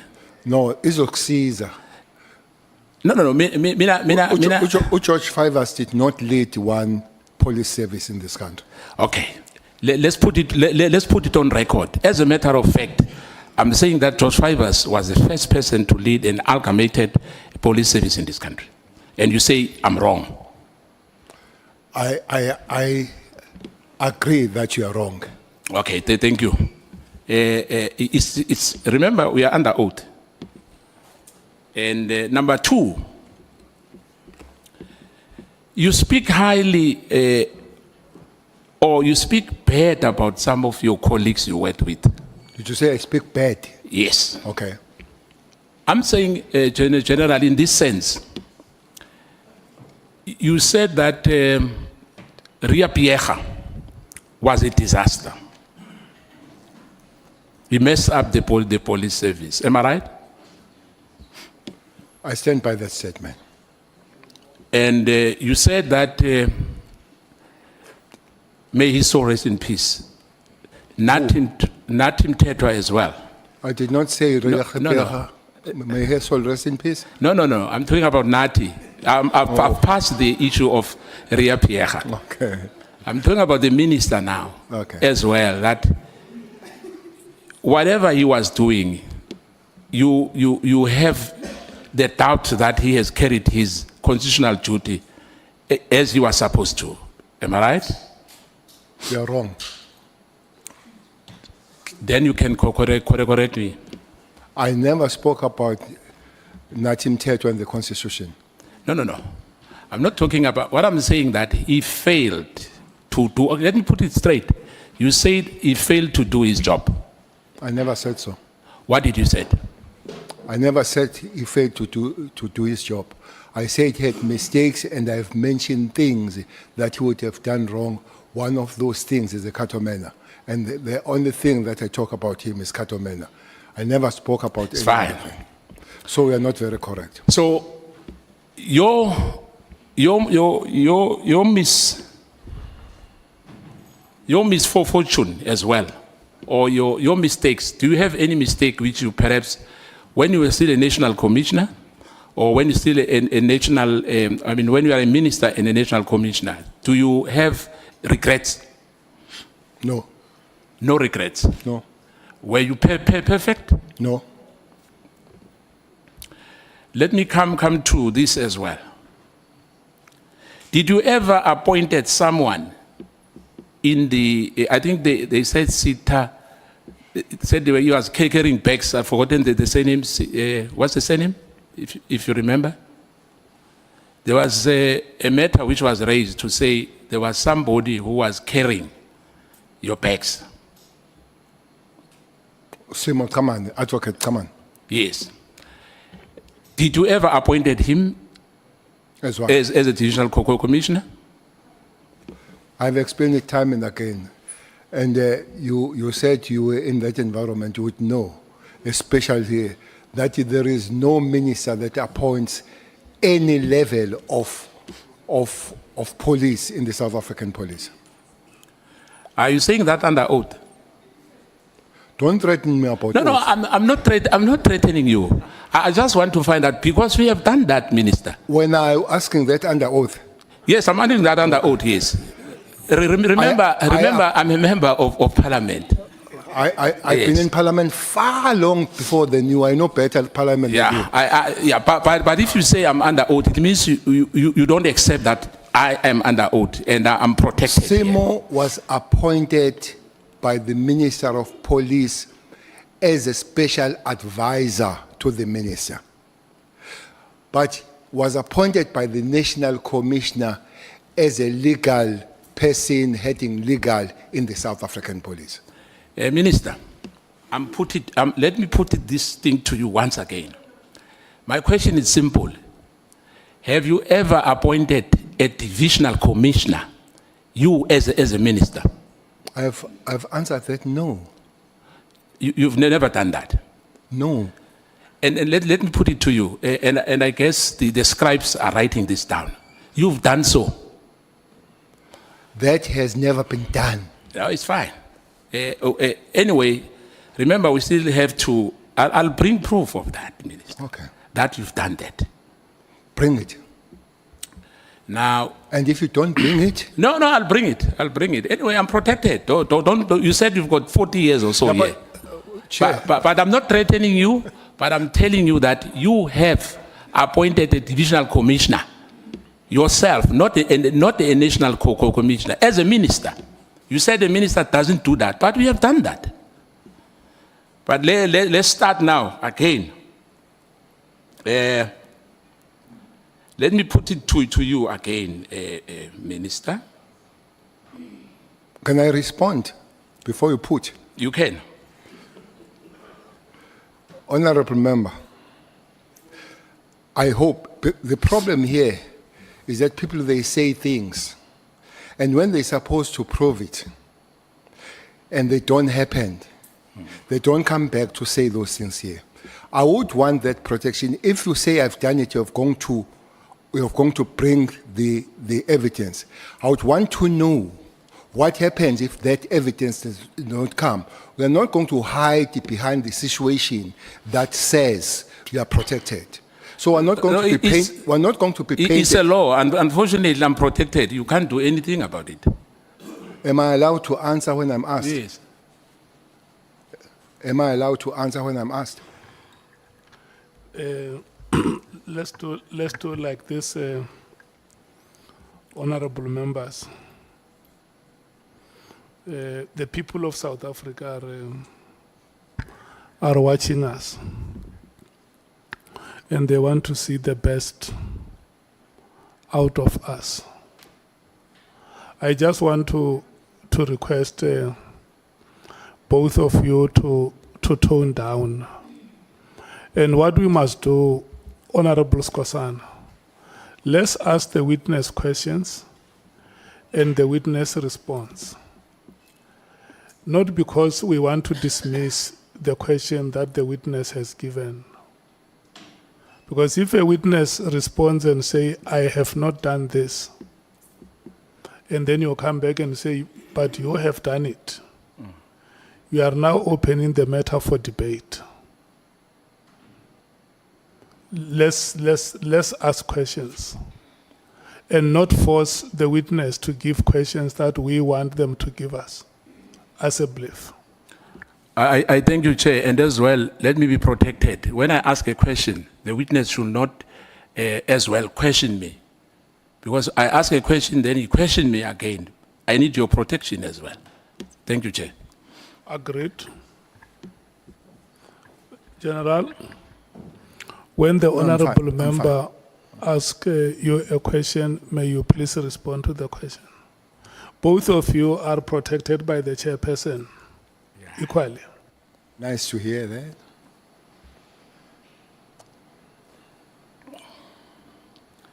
General, do you remember that you came to Mpumalanga in Mkondo? Do you remember that? Many times. In 2018. Many times. You promised the people there was political killings. You remember? I promised them political killing. No. I'm saying there was political killings. Oh, I thought you said I promised them political No. Okay. I'm saying I was still, as I said, if you can wait for me, General. You came to Mpumalanga, Mkondo, and you promised the people of Mpumalanga that those who have killed those councillors will be arrested in 4 days. Do you remember that? I don't remember 4 days. I remember saying they'll be arrested. Was anyone arrested there? I don't know. Do you know Alpha? No. I know Omega. Omega, that's how you promised that those people will be arrested within 4 days. Okay. And unfortunately for your, because you say you don't remember, the killings continued. 2 councillors after you've left were killed. I'm sorry to hear that. Do you have any relationship with then, at that time, with the mayor of that area in Mkondo? Who was the mayor? Vusmota. No, I have no relationship with him. You never spoken to him over the phone or have had a meeting with him? I've spoken to him. What was discussed in that meeting? I can't remember.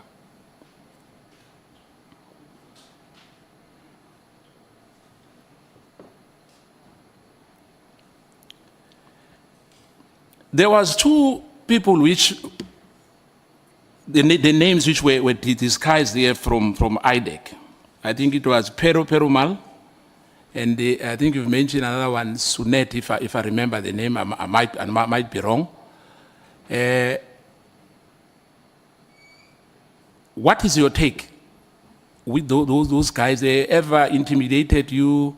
Because we are told that they are harassing, in particular, ministers and lieutenant generals as well from IDEC.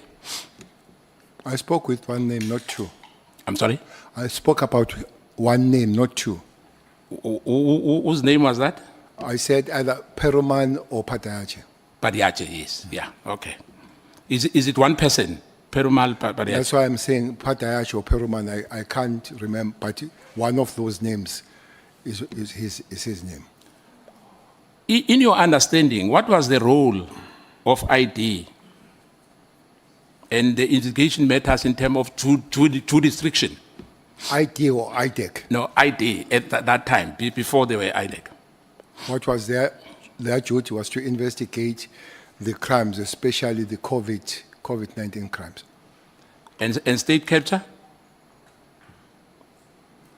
No, I know nothing about IT and state capture. Because these names are frequently coming up, in connection with General Masemula and Mkhwanazi.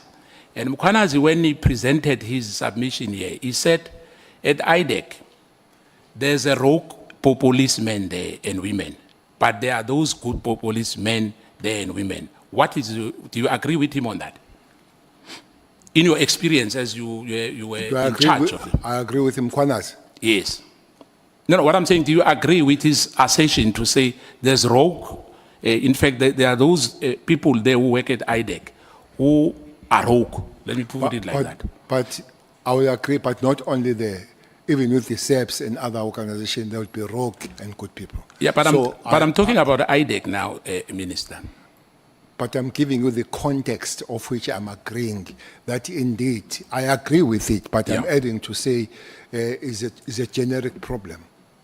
So are you saying even in the top echelons of the South African police, there's rogue policemen and women? I would agree.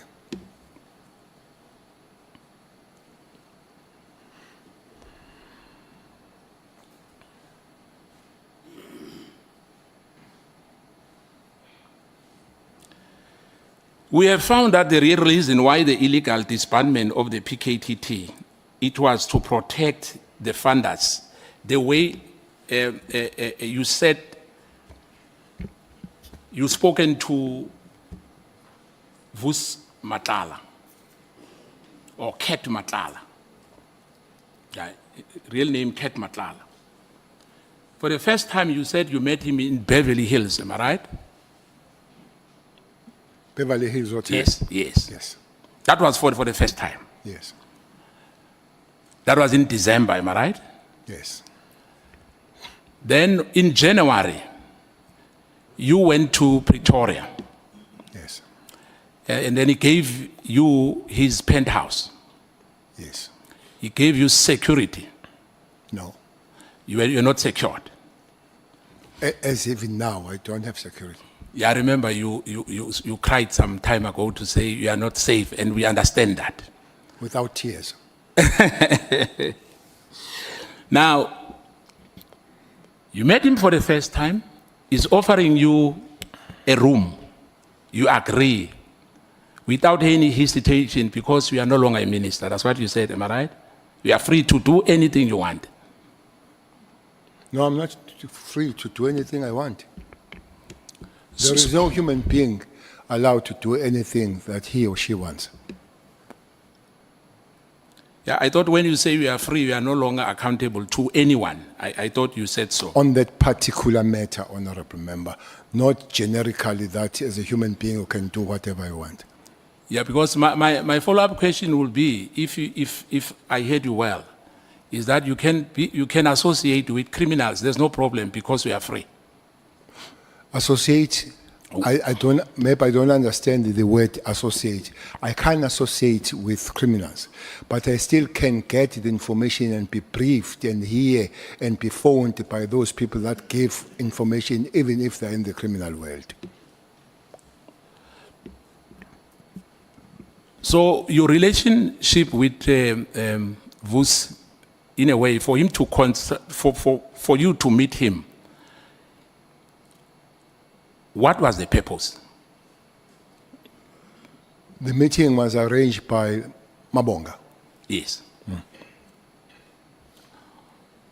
What was for? Mabonga didn't tell me that I'll be meeting Vusi. I saw Vusi as I came with Mabonga. So I was meeting Mabonga and he came with Vusi.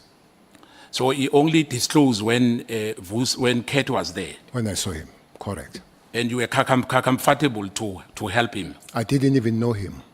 Yeah, but what I'm saying, were you comfortable after he told you what was the meeting all about? I mean, Kate.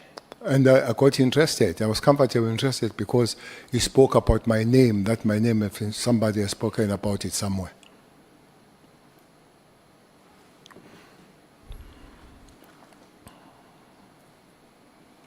Do you agree with Minister Senzo Mkhunu's version to say he had all the right to disband MKTG? No, I don't agree with that.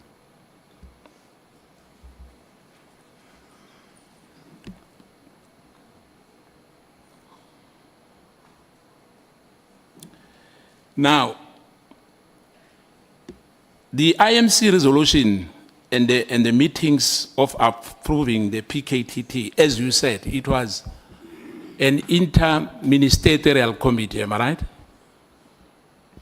I didn't say so. It was so. Yeah, that's what I'm saying. Okay. That's what I'm saying. That I want you to agree with me on that, to say I'm not missing the point. Okay.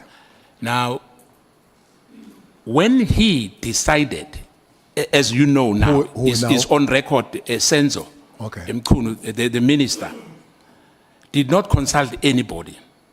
And I think that's what you said to us, to say there was ministries. There was a minister of correctional service, there was a minister of justice, etc., etc. And those were not consulted at all. I think his statement says so, again, that he did not consult. Now, so we agree that the minister was completely wrong. To do what?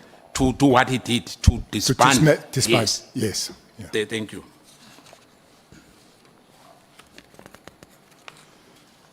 Now, there's you call him Mary, if I remember, Professor Mary Dihas.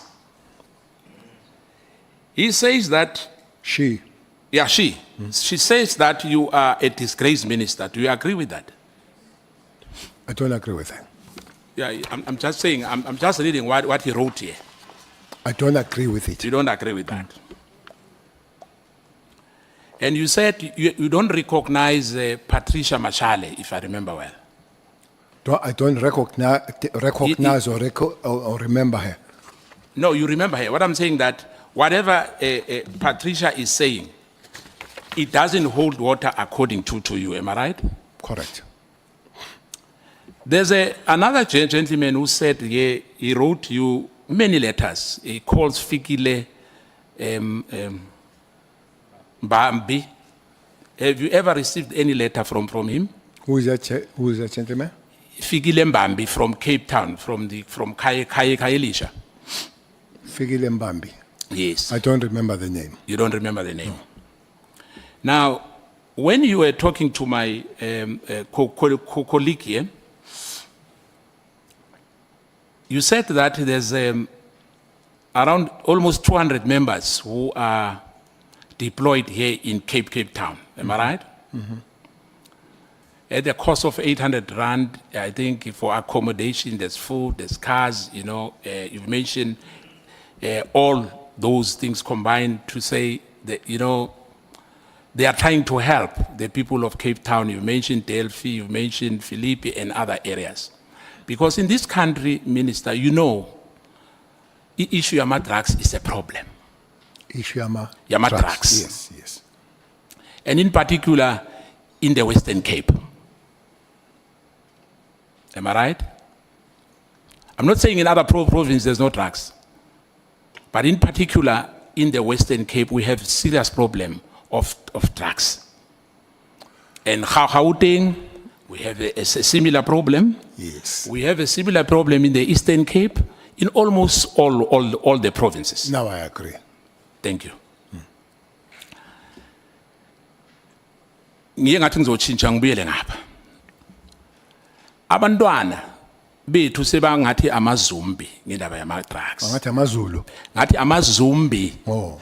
Umuntu uthi ahamba alele. Uthi umuntu ahleli amile. Sinenkinga enkulu engicabanga ukuthi nawe usese khona usaphethe. Azange uyikhona lento yama drugs. Am I right? If you say angizange ngikhona, you mean to eradicate and finish it? Yes. Definitely it was not eradicated, but a lot of work and a lot of disbandment of the laboratories, a lot of big bust of the ships and all that, it did happen. Now, ngiyavuma ukuthi akunamuntu onganaphutha, Minister. And I think as well, as you said, you know, baye bathi uma uvuma kuba ngcono kunokuthi uwale amaphutha owenzayo. Siyavumelana lapha ngithi? Well, it's a human nature to commit mistakes, but it's also a good human nature to accept once you realize that you have made a mistake. It's a good thing to do.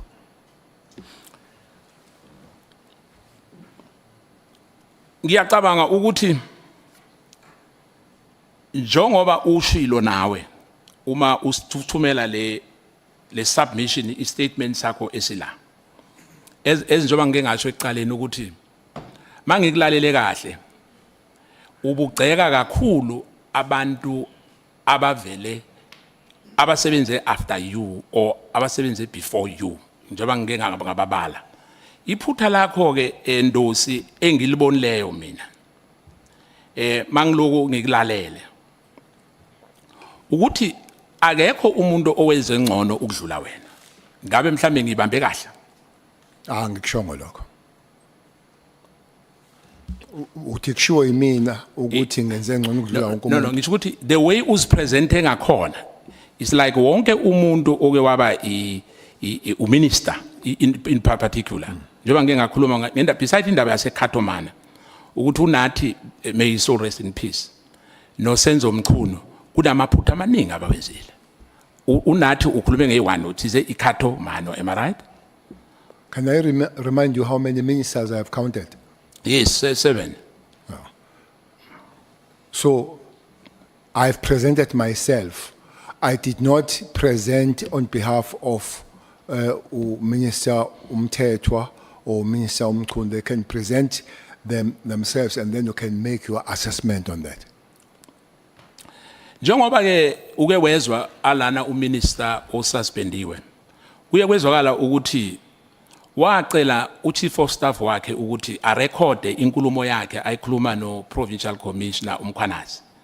Leso senzo ungasibona kuyisenzo esi right ngokwazi kwakho umthetho.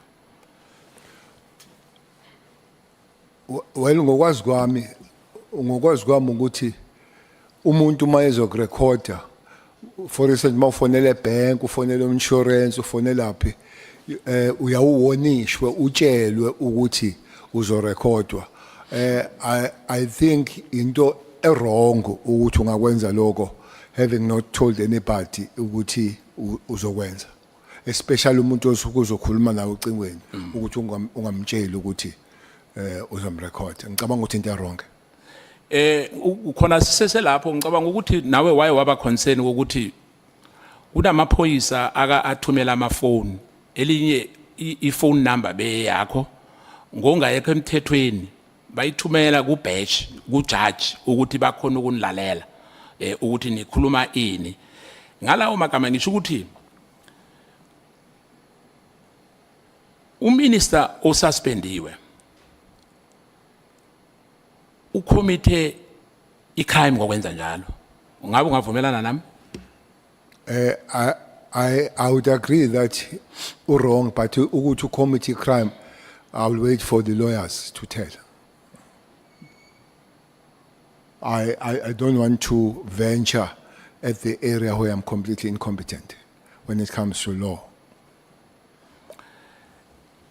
Ngiyabonga. Ngibuye ke ngize la izolo ngicabanga ukuthi before sizoceda kuye kwaba ne-issue ke wayiraise lana yokuthi kune-issue ke wayiveza la engicabanga ukuthi ke kwenzeke kahle ukuthi uye wayiphika indaba yokuthi kune mhlambe into oyitholile ubunqane obutholile kodwa uGeneral Mkhwanazi uye wayi-withdraw leyo nto ngicabanga ukuthi sikhulumile ngayo angikhola ukuthi mhlambe uphatheke kabi minister kuleyo ngoba use-withdrawile uGeneral Mkhwanazi. Uyangibuza ukuthi ngiphatheke kabi noma ngiphatheke kahle? Yes. Hayi ngiphathekile nje. Uphathekile njani ngiyabonga. Now ngiyacabanga ukuthi kuye kwaba nenkinga lapha uke wathi benibo minister ne4 if I remember well. Wafa abantu abaningi bakithi lapha ePhoenix.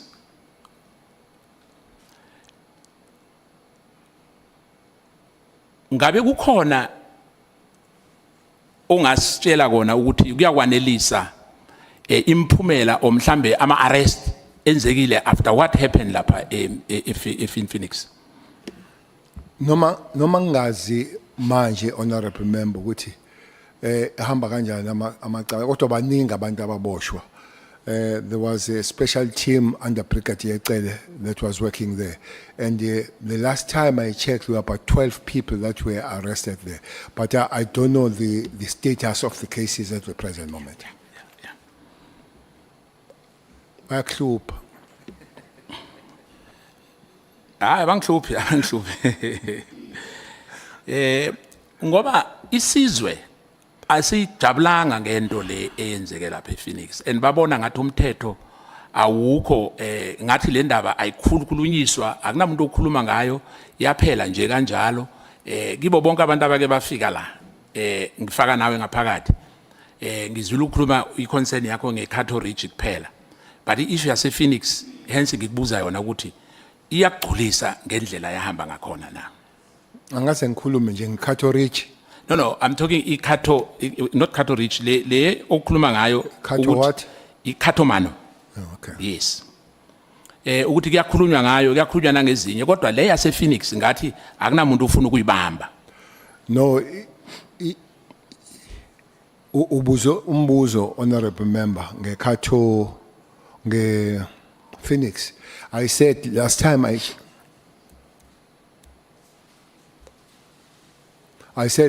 I checked, there were quite a number of people ababeboshiwe. So I don't know what is the status now, but there were people, some by then have been found guilty and doing some years. So it might not have been adequate, but there was a response in terms of the law dealing with the matters of Phoenix.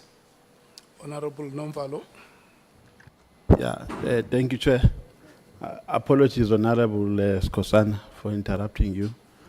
It's a follow-up question, Chair, arising from a question which was asked by Honorable Skosana in relation to political matters which took place in Mpumalanga, which was followed by the general's visit, wherein he made commitments of making arrests. Now the question, General, is, after visiting Mpumalanga and making commitments therein, were there any systems that you put in place thereafter to ensure that you meet the commitments that you made in Mpumalanga? And if there are any, what progress was there while you were still the minister? Because we can't expect you to know now, because we are not a minister, so we are no longer in charge of the organization. But at the time when we were there as a minister, what progress did you leave in relation to that issue? And did you ever go back to the people of Mpumalanga and say, these are the systems that I've put in place, and this is progress that we have made so far? Because the issue of political killings is a very serious issue. So I was really not satisfied, Chair, with a response that he gave that he doesn't know. And that I think it arose maybe from an impression that we are asking about his knowledge at this point.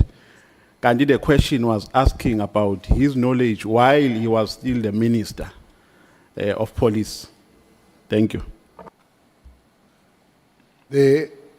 When I went there, I went with the Provincial Commissioner, Honorable Member. And the Provincial Commissioner was to put something special to deal with the matter. Well, Mpumalanga people will tell you that what has happened to the Provincial Commissioner himself is part of the problem that we are facing. It started there after that.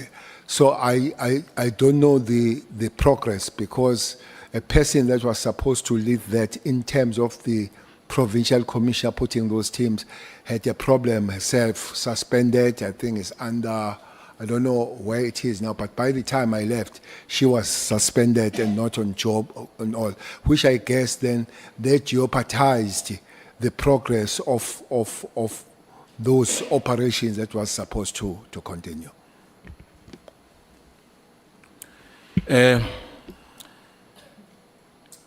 Ngiyacabanga ukuthi angigculisekanga ke ngendlela ophendule ngayo, kodwa ke ngizochubeka ngoba lesithembiso wazenza njengesithembiso owasenza masikhuluma ngeissue yakaSenzo Meyiwa killing. Wathembisa ukuthi umuntu ozoboshwa kufefemeli yakhe, umuntu ozoboshwa oyedwa ubekhona ngaphakathi endlini la kwabulawela khona uSenzo. But up to today akunamuntu ophuma lapha endlini oboshiwe. Ngabe ngiright lapha? Wrong. Ukhona oseboshiwe? Wrong ukuthi ngenza leso sithembiso. No, wasenza leso sithembiso is on record, but again, if uyala is fine. But that's what I'm saying, ukuthi wathembisa ilizwe la ekhaya. Wrong. No, ngiyavuma. Ungasho ukuthi ngirong ukuright, kodwa ke mina ngithi wrong right. Yeah. Ngisho ukuthi ke minister angabi ngathi siyalwa silwe. Mina ngifuna ukubuza nje ukuthi uyayala nokuthi wathembisa ukuthi umuntu omunye okhona ngaphakathi uzoboshwa obeke khona uma kudutshulwa uSenzo. Zange usho njalo. Sengiphendulile lapho. Okay, ngiyabonga.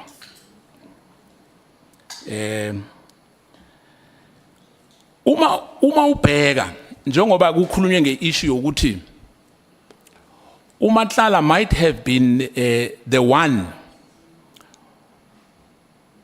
uMinister Mkhunu obefuna afande i-presidential ambition yakhe or u-deputy or u-president in the next coming ANC conference.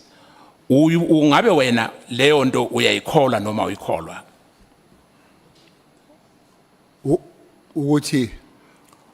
Ukuthi lempi ekhona engaka esiphoyiseni abanye bazokhuluma ngokuthi hence kwakhanselwa necontract yakaMatlala is because something went very wrong kule meeting efanele ibe khona phakathi kwakhe eyenzeka phakathi kwakhe nomhotshi odawumazi uBrown Mkhotsi. Ngoba after that kwakhanselwa icontract yakaMatlala. Mhlambe ungabe ngokunye ngokucabanga kwakho ukuthi this functional battle noma nje into eyenzeka ngoba fanele yenzeka. I think Lama battle started before the cancellation. Njoba sengizovala nginikeze umlingani wami. Ngizovala ngale yokuthi uma fika lana uMkhwanazi ku statement sakhe asinikeze sona. Uthi isipholisa samoshakala ngo2007. Ngo2007 kwenzeka ukuthi kuqala kubizwana amaphoyisa abizana comrade.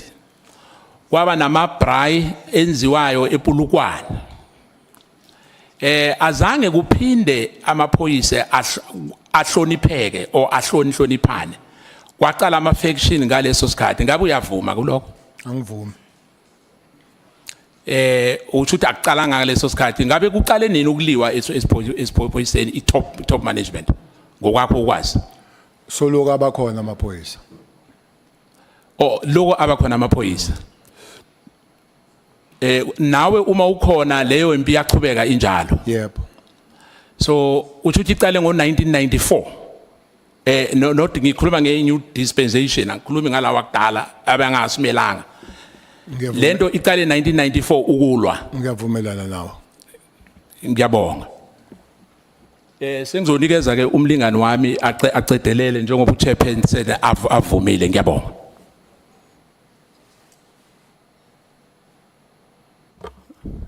Can we speak, Chair? You can pass to another person, Chair. As the MK party, we have exhausted all our questions. We don't want to speak for the sake of speaking.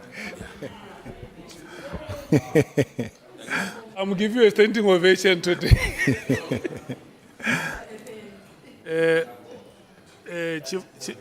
Chief Whip. Chief Whip.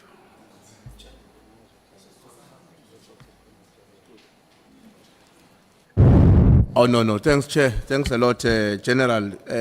Good afternoon. I know that many questions have been asked and answered, so I shouldn't be that long. And I'm going to try and rephrase the question for you to address a specific issue. For instance, in your submitted SON affidavit, General, you speak about General Mdluli, the decision about his suspension, but you also talk about, on the same paragraph, that you were directed by the then Minister and Deputy Minister to fire General Shabalala. Now, what I want to understand here, what is it that is so special about Mdluli? Who is Mdluli? And where does the country come from with Mdluli? Because he emerges as somebody very central to whatever that has happened in our security cluster over the past a decade or two. Who is the man? Well, I really don't have extra information than what I have. Mdluli became the head of the crime intelligence in June, when I became the head of South African police administratively in July. I am told that the way he was employed was a panel of ministers chaired by the Minister of Police. I think there was a Minister of Intelligence at the time who happened to, I guess, was Dr. Cele. I think there were other ministers. There were about 4, I can't remember who they are. That makes him a little bit special, Mdluli, from the very word go, because I've never seen a TTG having such a panel of the ministers. But one thing that was quite significant, there was an acting police commissioner then, General Williams, or Commissioner Williams, and I'm told was not part of that panel. This is a DDG, but the DG of that department is not part of that panel. That's quite interesting. Mdluli, his background, this is under correction, so that I don't lie under oath. I fight with Mr. Skosana. So his history looks like it comes from the police anyway, but was belonging to this branch, that infamous branch called Special Branch. Looks like that's where it comes from.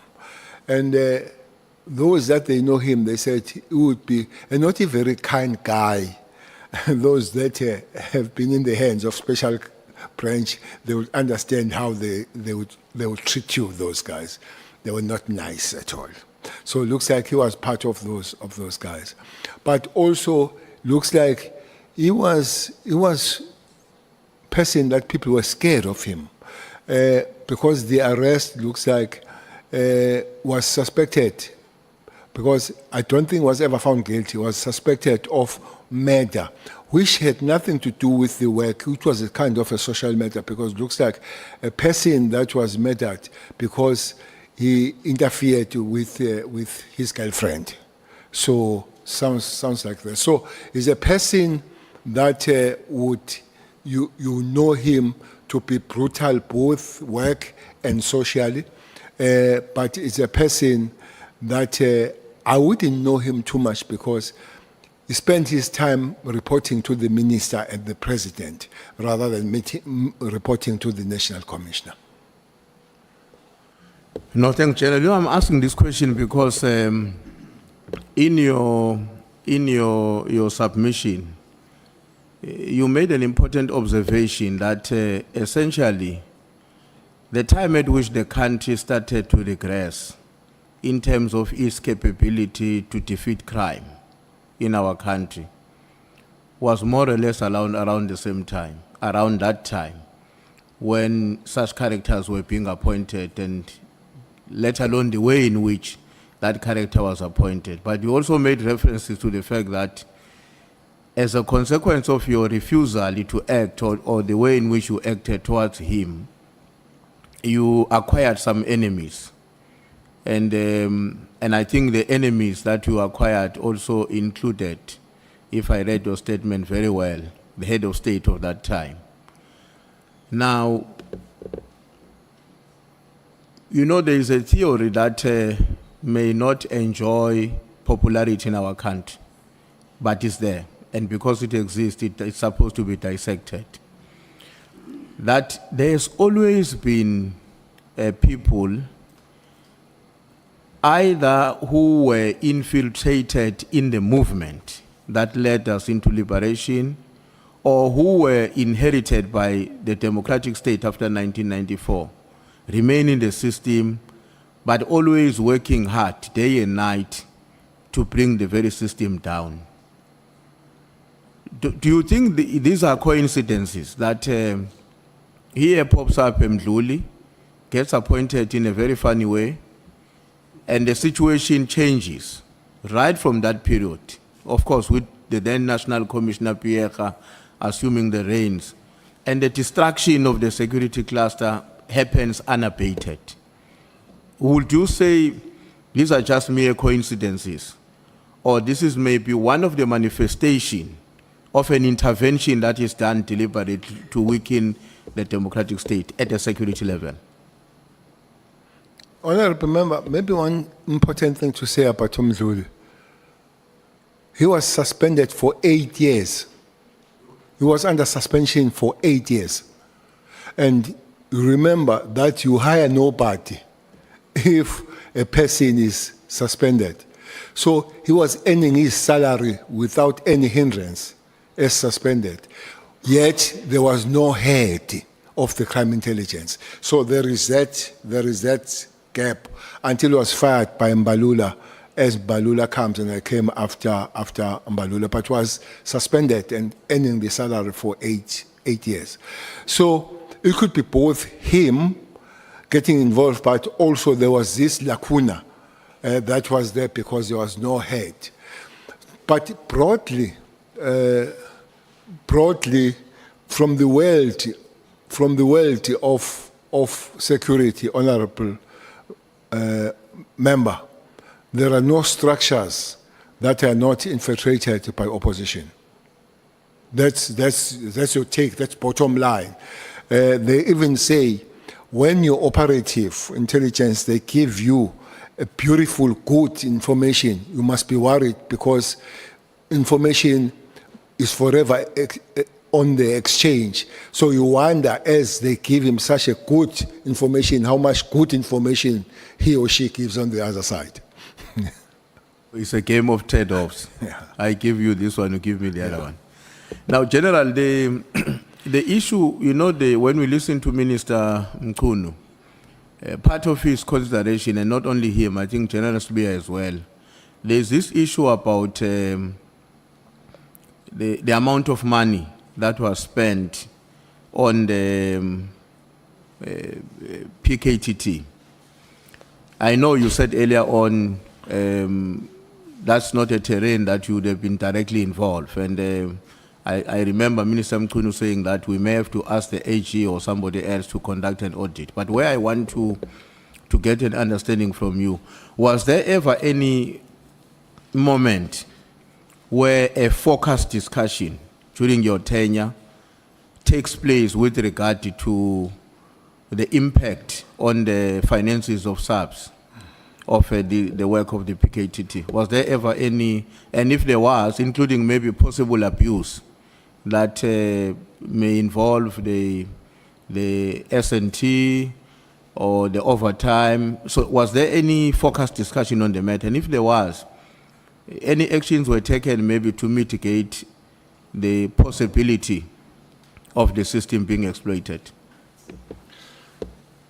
I think this one of abuse, there have been some specific examples that were made, Chairperson, that the operatives and the police were sleeping on posh hotels. They've mentioned one. I hear people saying that Beverly Hills is a top-notch. There is a top-notch hotel next to Beverly called Oyster. Oyster Box. That is a really top-notch. That's a really top-notch something. So there is an accusation. There is an accusation that we're sleeping there. I don't have that information that there are police that slept there at the Oyster Box. I don't know where they were sleeping. What I know is that they would have found the accommodation from the hotels or those places that they would have slept to. But I am under correction. For me, there would be no reason for the police to be sent to sleep at the Oyster Box, which I think Mamu Mary speaks on it, that they were sleeping there at Oyster Box. But if they were sleeping in the hotels, let's say minus Oyster Box, is not something that will be awkward and be based only in KZN, honorable member. There is a hotel here, as you drive, near, is it the Mountain View? Is Tape View? There's a place called Tape View here in Cape Town. There is a hotel that is on the water, there's on the sea. The South African Police of Operation Thunder were living there. As you sleep, the waves are almost on your room in that hotel. So then it could not be the problem then of PKTT. So it could be the generic problem that we'll have to work on. So for me, my argument would not then, if that is your consideration, you would have dealt with one unit and let others sleep on the sea. Now, General, you made some observations about. Sorry, Chair. Honorable Malem. I just want to ask General to remind us, Richard Mdluli, when he was arrested, was he not with another police officer called Kimba or Killer? Yes. what was Killer's role in the police at that time? What was his? Yeah, what was his role? Was he also in the He's crime a intelligence? crime intelligence. He's still there. He's still in the police. Has he not gone to Kuruleni to work in the Kuruleni there from Zwandile? Why ungibuza into oyaziyo? So I think he did go to Ugruleni, but I think he did come back to the CI. Yes, he did work for Ugruleni. You may proceed, Chief. Yeah. No, thanks, Chair. No, I mean, General, I just want to ask if you have any suggestions that you would like to leave with us. Because you raise a concern about, and you identified it as a major problem confronting the police, the issue of, for a lack of a better word, I think you refer to easy bail, people getting bail easily. Never mind that they've committed crime for which the police are convinced a conviction can be secured. I don't remember whether you have made any proposals about what exactly should be done, if any, if you have thought about it. Actually, I would love to add on this thing of bail. There is another animal called parole. That's another big animal. Where people, I'm told, they are released on the good behavior in prison. And I don't know why you would have a good, how you have a good behavior in prison, because you're in prison. So you behave so because you're in prison. So we can get the numbers, but the numbers are quite bad of the repeat offenders of the parolees. So both parolees and the bail, they need to be looked very, very close, Honorable Chair. There is an argument that there are not too many criminals that are running amok among South Africans. But the problem of the courts and correctional service is the resupply of the criminals, that they come back. At some times, by the way, we are victims of our success, especially the police who are victims of our success. When I was there, Honorable Member, there were 3 bouts of parole under Minister Lamula. At one time, there were 14,000. At the other time, there were 9,000 parolees at a go. The last one included Umsholozi, the parole, quoting that parole of 9,000. So it's an issue that when you follow them, you find them, some of them going back, having done the worst things and the original things that they've done, but also most they are found for the revenge. That they go back to those people that were witnesses and set them in prison and come back to them. I'm not saying that people, they must die in prison, but if there is a way of checking and thoroughly checking on the parole, they should be so. But when it comes to bail, I think the laws are there. There is this Schedule 6. If I'm not mistaken, the lawyers will help you. I'm told that the Schedule 6, you don't get the bail, especially if you're second Schedule 6 and all that kind of thing. So there are the laws that are there. But one thing that keeps cropping up with the bail is corruption. I don't know if the members are aware of the fire that is burning around the Judge Letwaba with a bail of Mlefe, that the Judge Letwaba was given 2.5 million to grant that bail.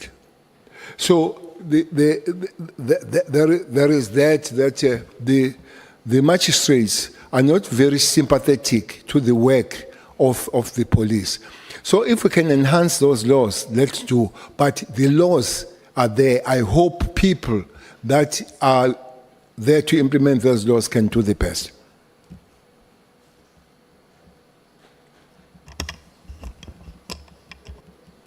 Let me check with the Chief Whip first. Did you want to make a follow-up on the question before I... Honorable Sangoni, Honorable Nomval. Thank you very much, Chairperson. No, I think we've heard you, General, on the bail. I suspect that the Chief Whip is also looking forward now to also our report. Beyond bail, are you seeing any legislative or institutional reforms that you think this Parliament should be considering to strengthen the police service, given your experience in there? Of the bail or policy in general? Not bail, beyond the bail issue, which is one matter. All of these challenges that Honorable Ntuli was asking about, that you've spoken at length over the last 2 days, is there anything that you think from a law perspective or an institutional reform perspective we should be considering? Chairperson, I've said this time and again, or I heard Mkhwanazi talking about it here. I said this is a good learner. I've said it time and again. Sometimes I think those that I belong with them in the organization, they'll think I'm a rebel on it. We created the situation where victims are treated worse than the perpetrators. Perpetrators in South Africa are having it nice. And the victims are thrown under the bus by the system. Most of your kids here, they are at school, private school, you have houses, you have cars and all that. If one of you are shot and killed, that killer will be taken to police station. The first thing that will do will complain about cold water. Want a hot water. That's the first thing that I can't use cold water here. I want a hot water. And indeed, you run around like a headless chicken getting hot water for him. The second one will say, I don't eat this, I eat this. When he's sick, most of them are taken to private hospitals where they have never been. Go there. When they are sentenced, they sit with TV and they watch everything and still go enjoy their medication and all that. When they stay longer, they study until we have just been given the numbers of those that will be writing matric, and others, they come out with PhDs and all that. Where are the kids of the father that was shot by that person? Nobody knows. We have the track record and the follow-up of a perpetrator until gets the parole. But we don't know about the kids that as their father dies, they are taken out of their private school because they can't pay. Their cars is repossessed, their house is repossessed, and kids, we call them paras. The system is wrong. We just need to go back. It's sympathetic and it's good to perpetrators vis-a-vis the victims. I think that should be really, well, that is not a sour grape because people that follow my statements, public speaking, I've said that thing time and again. The police die young, maybe that's why we have subset and all that kind of thing. Even that, by the way, Honorable Malema, it's fun that we don't have the special education trust from the government that teaches the offense of the police that die on the line of duty. When we pay about 13,000 rand a month for a single prisoner. And those that are innocent, they get 350 rand. Then it's fine to go to prison. We pay 13,000 rand per prisoner a month. We pay 350 rand for a person that does not work and is hungry with the family. So people, they get comfort out of committing crime. So I think we need to go back and check the system and see what we can do with the system as a whole. Thanks. Honorable Nomvalo, Honorable Malem. Yeah, thank you once again, Chair. I just want to establish from the General. When General Nhlanhla Mkhwanazi was here, he said the reason why they formed this multidisciplinary approach or task team, it's because they were faced with an undesirable scenario where they arrest people today and see them out on bail on the following day. So one of the reasons why they formed it is because they wanted to circumvent that. Now, the question is, during your tenure, I know that you left it while it was doing its job. Is that kind of formation able to diffuse this thing that you call an animal, this one of a bail? And from a genuine and objective perspective point of view, I agree with you as a person who has been practicing as an attorney for 10 years. So I agree with your frustration because it is a prevalent problem that we have in our legal system. But is this an ideal formation that we can advise even to task teams which are currently in existence to say, because you are dealing with critical issues and we don't want to open gaps and loopholes, we must make sure that we have a multidisciplinary approach that will have SAPS, NPA, so that there will be no possibility for frivolous bails that are issued to criminals who will come back and be dangerous to society. Thank you very much.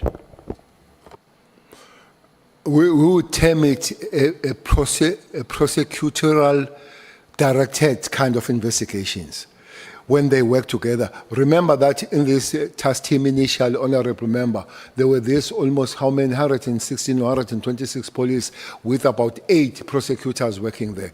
That did improve the situation. I think it's much better when the police investigators work together with the prosecutors. Mkhwanazi was correct, and the situation improved when the team was formed. And the other thing you're proposing is that we need to democratize that thing of hiring of DDGs, where a national commissioner just can't appoint a person alone. Perhaps if we open it to a couple of people, depending on what could be the suggestion at the time. The same way Mdlulu was hired, where you've got a couple of ministers sitting together, inclusive of the national commissioner or anything to that effect, where these other people get hired, including provincial commissioners. We don't subject them to one individual. Provincial commissioners or honorable member, they are in the constitution, so they are fine. They are in the constitution. The national commissioner in concurrence with the provincial government, so they agree on that. So again, a minimal play of the minister. They say if they can't agree, the minister comes and mediates. Immediately he mediates. So that will be an issue. So provincial commissioners are catered for. The problem are lieutenants generals who are DTGs. Honorable member, there is a way how DTGs are employed as we speak now. The DTGs, there will be a panel. I think the panel will be, I think DG will be 3 ministers and the DG from the other department. I think there will be 5 in panel, I forget the 5th one. But the DTG, it could be a minister of that department and with the deputies of that department, and is a little bit junior. But it's happening. the call here is that even with the police, it must happen as it happened across the government. You don't need to come with the new methods. New method. Those methods exist. How they exclude police is a problem because it's only you that you decide that I'm the TTG today. And indeed, you keep reminding me, but by the way, you are TTG because I like it. So it is a problem. Thank you so much, Chief Whip.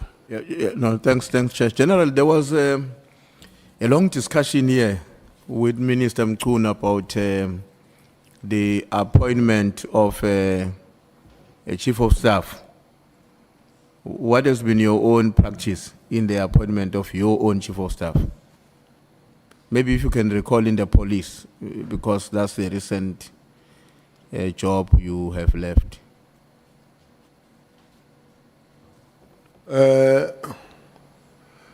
Chief of Staff, there is a panel that Chief of Staff goes through, getting interviews and all that.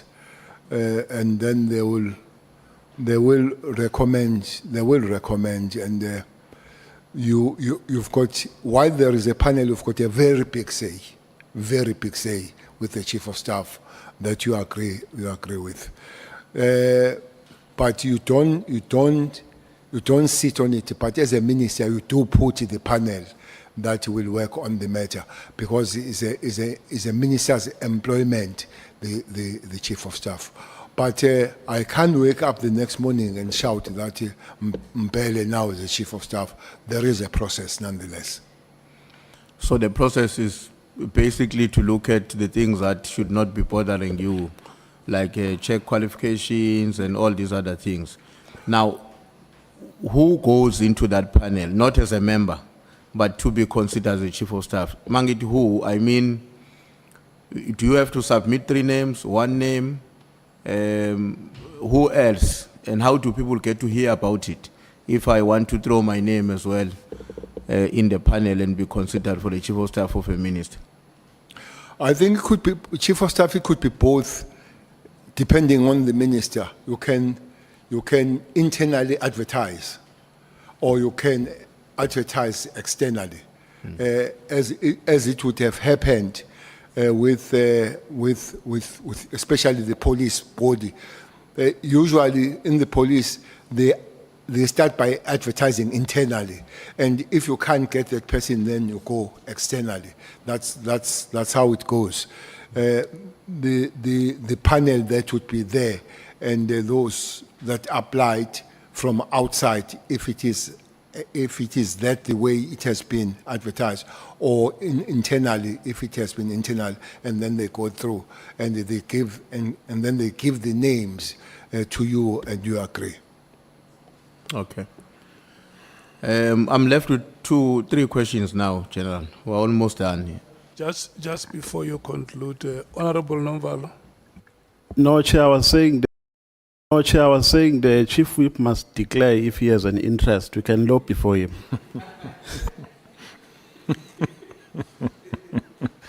Let's proceed, Chief. No, thanks, Chair. No, I'm left with 3. The one of the 3 questions is another character, General, and I'm taking advantage of the fact that you have been in the public service since 1994, and also you are coming from the security terrain, even in terms of your participation in the struggle. Another character that has emerged over the past few years, very dominant in the police sector, for whatever reasons, is Paul O'Sullivan. Who is this person? I thought you were going to say it's Mkhwanazi. No, that one is a newcomer.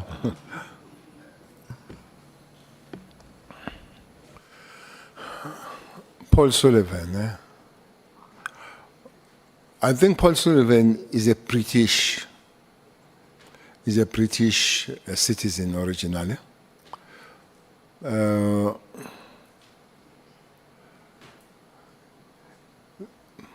I don't know when he came in South Africa and all that kind of thing. Is one person that he plays big. So for some reason, I've never met him, but he really likes to talk about Cele. That's one person that speaks about Cele. One time was giving the history of Cele, where when they were asking where it comes from, what is the history of Cele to be in this line of police. And he said, one time I was a metro police in Durban. He said I was a metro police in Durban. A metro police in Durban, their uniform is nice. By the way, they earn more money than the South African Police Service. The chiefs of metros earn more money than the National Commissioner. That's another thing. That's another awkward thing. That is why this city of Cape Town, where Honorable Cameron belongs, they've taken a lot of members of South African police to Metro, because Metro gives better remuneration than the South African police. Maybe those are things that at a certain given point we'll have to really look at them. Sullivan looks like he's like an octopus. I'm sure you know octopus. Octopus is almost all over and speak about everything, sometimes that he does not know anything about. But it does look like his insecurity. His benchmark life is Bheki Cele, that he took Bheki under. He had some form of security at the airport that Bheki cut off. I'm sure the path of taking Bheki under, it was quite several millions. There. Well, there would be information that it belongs to MI6 and all that kind of thing.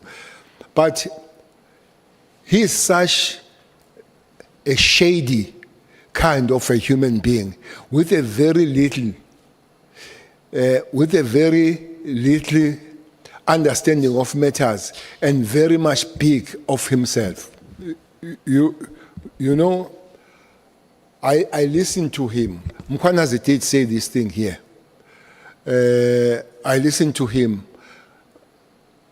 initially, Sullivan, when he says he was sent by the president to scan a person that was going to be a national commissioner. And he told him about Masimula, and the president went on to employ a wrong person. So I heard Mkhwanazi saying that Sullivan said so here. I spoke to somebody this morning who was asking where Mkhwanazi took the thing, and I said, no, it was said by Sullivan. Sullivan, according to him, is nothing but the god of security world, the god of running the politicians, the god of knowing every and any other thing. So where and how it came about here, I don't know. Maybe for that, it's important to end there. But one that it has, because it's not very much verified, could be said at a later stage. But the guy goes much deeper and much problematic about the matters. She has a version of Auntie Mary, but in a more serious and dangerous way. Auntie Mary does it academical. This one does in security way. No, thank you. I'm asking because, you would have noticed I asked about Mdluli. I'm now asking about Liz O'Sullivan, because these are people who, from what we hear, whose involvement in our security cluster and the impact of their actions have been very, very devastating. Just one other thing. He likes his beer, big time. He likes his beer. He loves his beer. Yeah. Yeah. Well, I hope sooner than later we'll understand what brings them together in that way. He loves his beer, he hates Kumalo, he hates Masimula, he hates Mkhwanazi. Now, on He the hates issue, Cele. oh sorry, on the There's issue, no problem with Mkhunu. he has a problem? Has no. There's no problem? Yeah. Okay. Now, on the issue, General, of Matlala, Mr. Matlala, when in your statement you indicated that when he sent a message to somebody alerting them that we are going to come and make use of his facility or the place. Now, in that message, he says he referred to you as a business partner and a friend, something that you have firmly disputed in this meeting. Do you think that the possibility also exists that either everything or almost everything or some of what Matlala had told you about Minister Mkhunu were simply a constructed lie?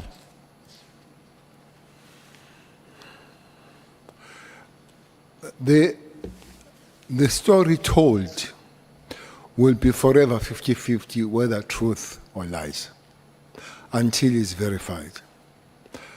But my problem here is Matlala says I'll be arrested because of this document. He says, here is a document sent to me by Mkhwanazi. So that then gives me the understanding that is correspondence. You could go for the investigation and find that he got the document from somewhere. But if it's true that it was sent through Minister Mkhwanazi, they would have to explain, to say what was the role of that document playing in their correspondence, except saying, look at them. They are not clean as they are. I'm going to find them. No, but I'm saying, I know that Honorable Member may want to make a follow-up. I'm saying, General, in terms of, this is a man you now have presented evidence before us, that this is a man who lies without being under pressure. Because when he sends a message to the third party, that please arrange for the place because my friend and a business partner is coming, that's lying without pressure. Why is it difficult for you to concede that it may very well be that in some of his assertion to you, he was acting in a way that he subsequently acted to you when he lied about you being a friend and being a business partner? It's exactly the point I'm making, Honorable Member, to say the document that is sent to him, and on those bases, the minister argues or stroke Mkhwanazi that the action will be taken, tells me that there is such a communication. That's why I'm saying 50-50, that there are things that could be lies. But when it comes to this one, only one thing that will make me change my mind on this one, if the document was not sent by them, but it's a document that I don't think that Matlala would have an issue of hunting and having that document. It's a document that is in the circle of security matters. Indeed, it might happen that is lying about Cele and Zuma and all that kind of stuff. That is why, when Mr. Mkhwanazi says, let's lie, and that's why I'm saying that, it didn't say who's lying, Mr. Mkhwanazi. It might have been Cele lying, might have been Matlala lying, it might have been him lying, Mr. Mkhwanazi, because he might have said those things. So there is somewhere the truth. But if you say to me, this is not the truth, I would not have an issue to say I agree with it. But when it comes to I'm sure you did see on that one, I'll have a little bit of a problem believing it with ease. Honorable Malim. General, what is interesting is that at the Madlanga Commission, Witness C says when they were raiding Matlala's house, he asked them that the wife must leave because they found him with the wife. The wife must leave, and then he remained with them. And he started throwing names that I know so and so, I'm working with so and so. And coincidentally, he told them that I've got a relationship with Mkhunu and I'm going to see Mkhunu. We have got an appointment and all of that, which is what you told us that is what he told you, that he knows this person and they've got some working arrangement through Mkhwanazi and all of that. Will that be a coincidence or a confirmation to an extent that there seems to be something happening between Mkhunu and Matlala? And what is more interesting is that he doesn't say anything about you to those police. He doesn't say, I've got this or that with Cele. He says, Mkhunu this, Mkhunu that. And then he puts Sibiya as well in the whole thing, that they work with Sibiya and exactly what we've been hearing here. What's your comment about that? Well, this is the 6th. The rate is on the 6th of December. Definitely, it would have not come across with me. Much later in December, maybe there is one truthful thing that he would have said. But, Chairperson, I don't want to go beyond honorable member of things from other sources.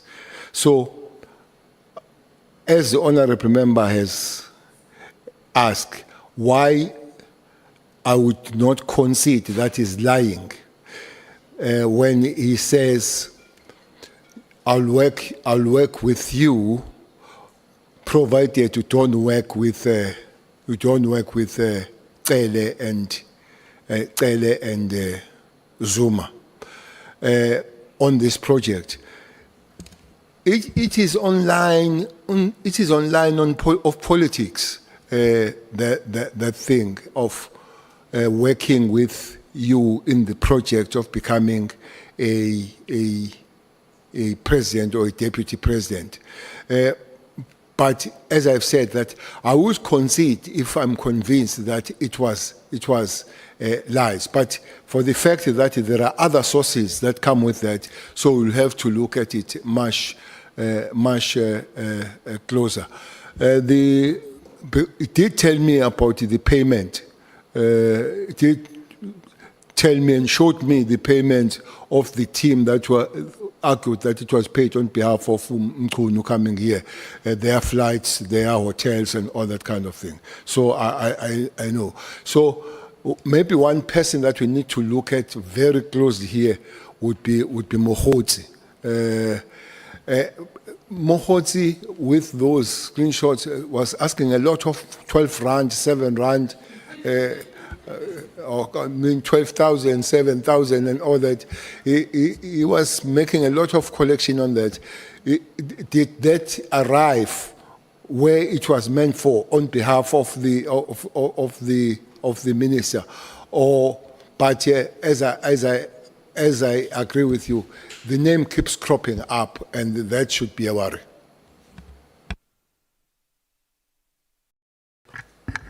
Honorable Sangun.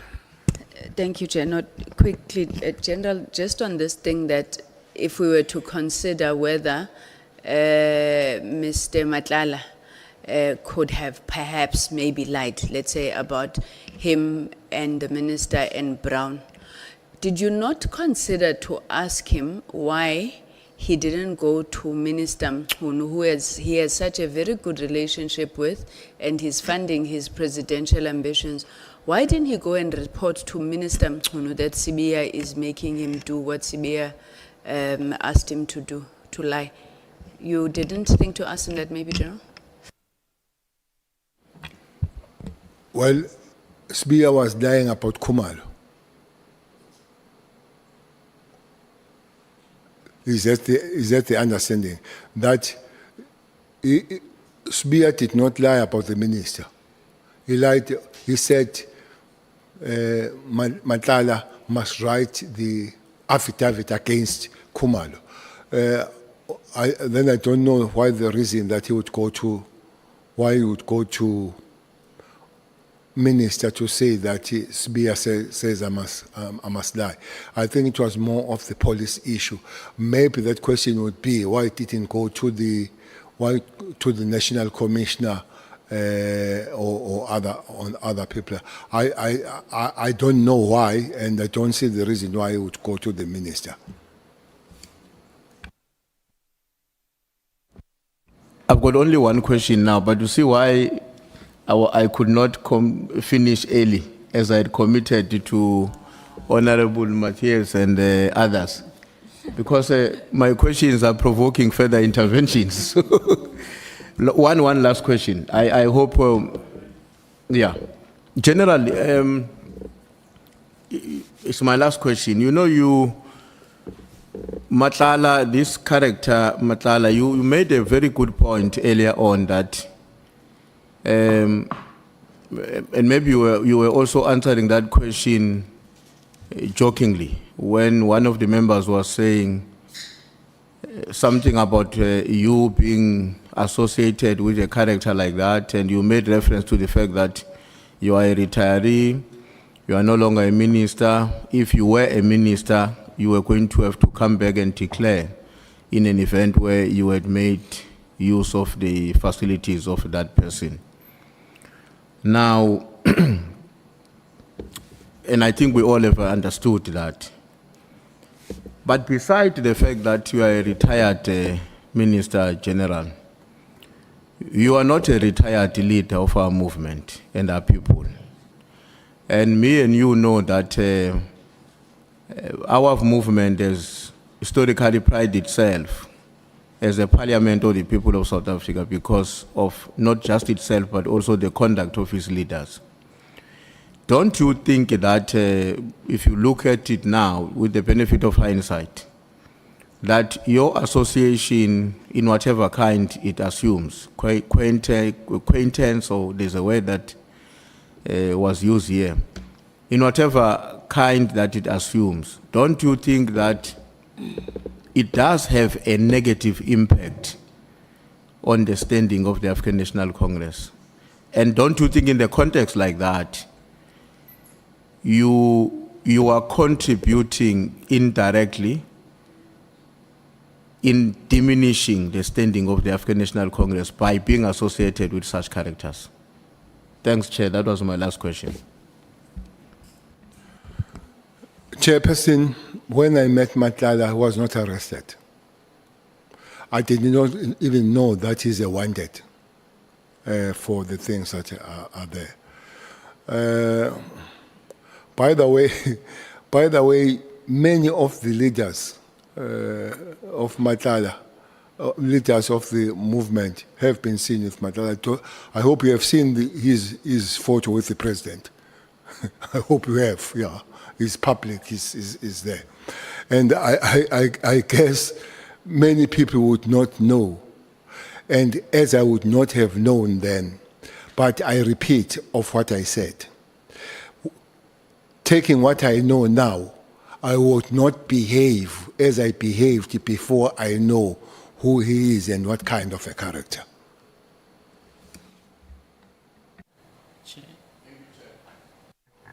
Pangazita. Thank you, Honorable Chair. I'm actually prompted by the response of the General, because, you know, one would have actually expect that the General, having been the Minister, you know, would have some kind of access to intelligence, you know, information. I find it very difficult to understand and accept ukuthi uMahlatla could actually invade the corridors of leadership of this country without, you know, having been vetted by some security agencies be it criminal, South African, security, whatever. I can't accept that. I find it very difficult whether or not we still have a intelligence capacity as a country. If not, then we are very vulnerable. Thank you. General, do you have any comment to make?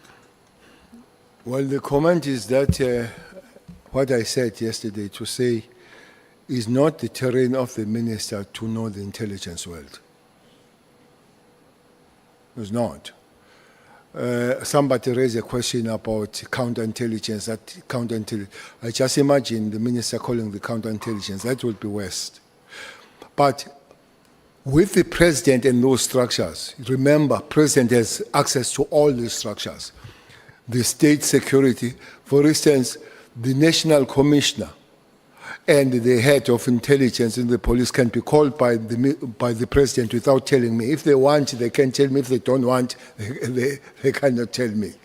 The state security could be. And I think even the DI, president can have an access to DI. So if you ask me that question, I will take it that such a character would have been known and in the radar of these structures. And at a certain given point, having said, Mr. President, there is such issue with this person. Has that happened? I don't know. Maybe it has happened. Maybe it has been after some time. But there is one problem about photos. It's a serious problem. I'm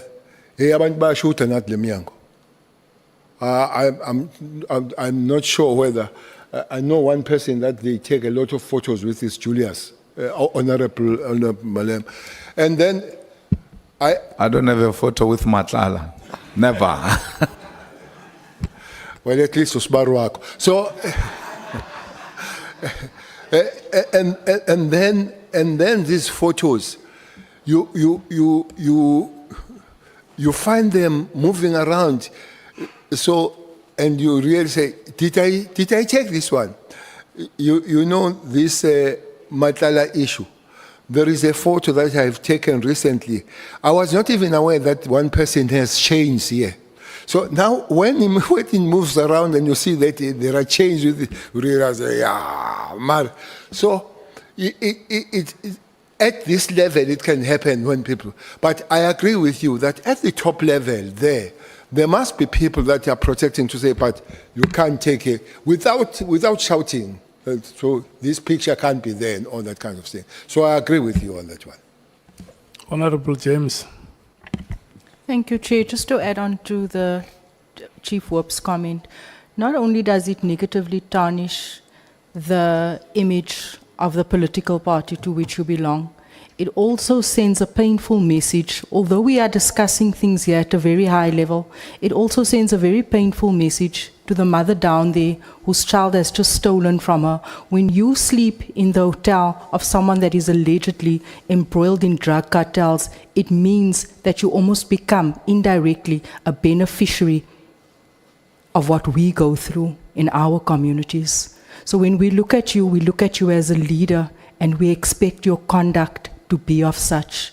I accept what you said earlier on, that your relationship, in hindsight right now, when you look at it, it was a mistake. It should never have happened. But I just thought that I would emphasize how the public feels, how we as mothers and as people that's living with this feel when we see you benefiting from our pain and from the monies that our children steal from us. Thank you, Minister. Honorable Chair, is exactly the point that human beings will make mistakes. You come back and say it happened. I'm sure those mothers would have that question. But when I said, I didn't know this person is, now I know and it won't happen, I believe that they would understand. Thanks. SC. Thank you, Honourable Chair, honourable members. Just a few questions, General. How much did you know about Kabindi working for IPID?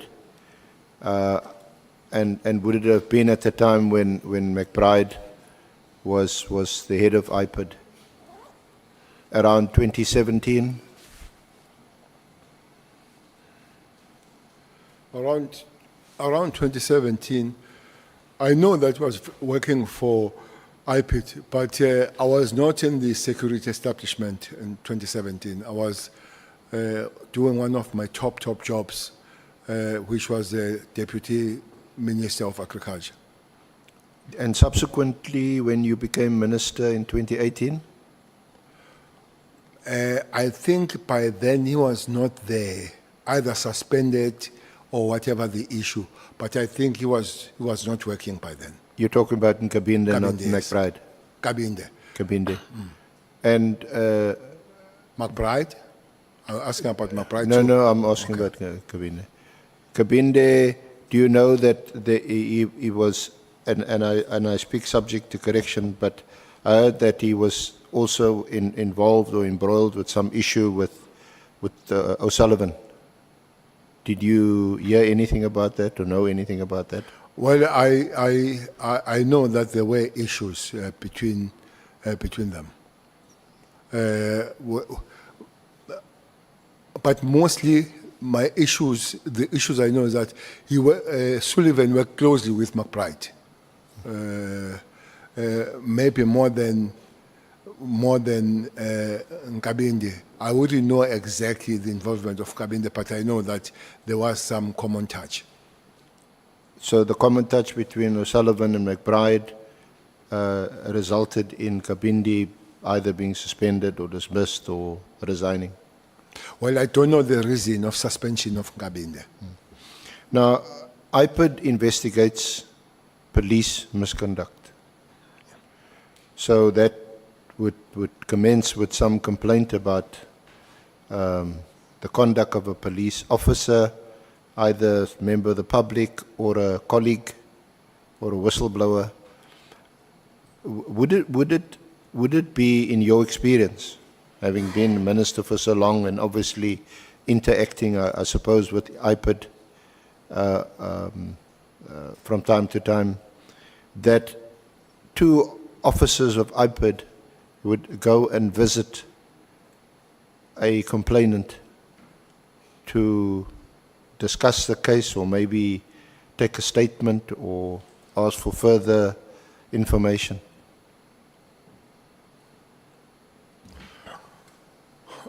We talk of McBride and Nkabinde.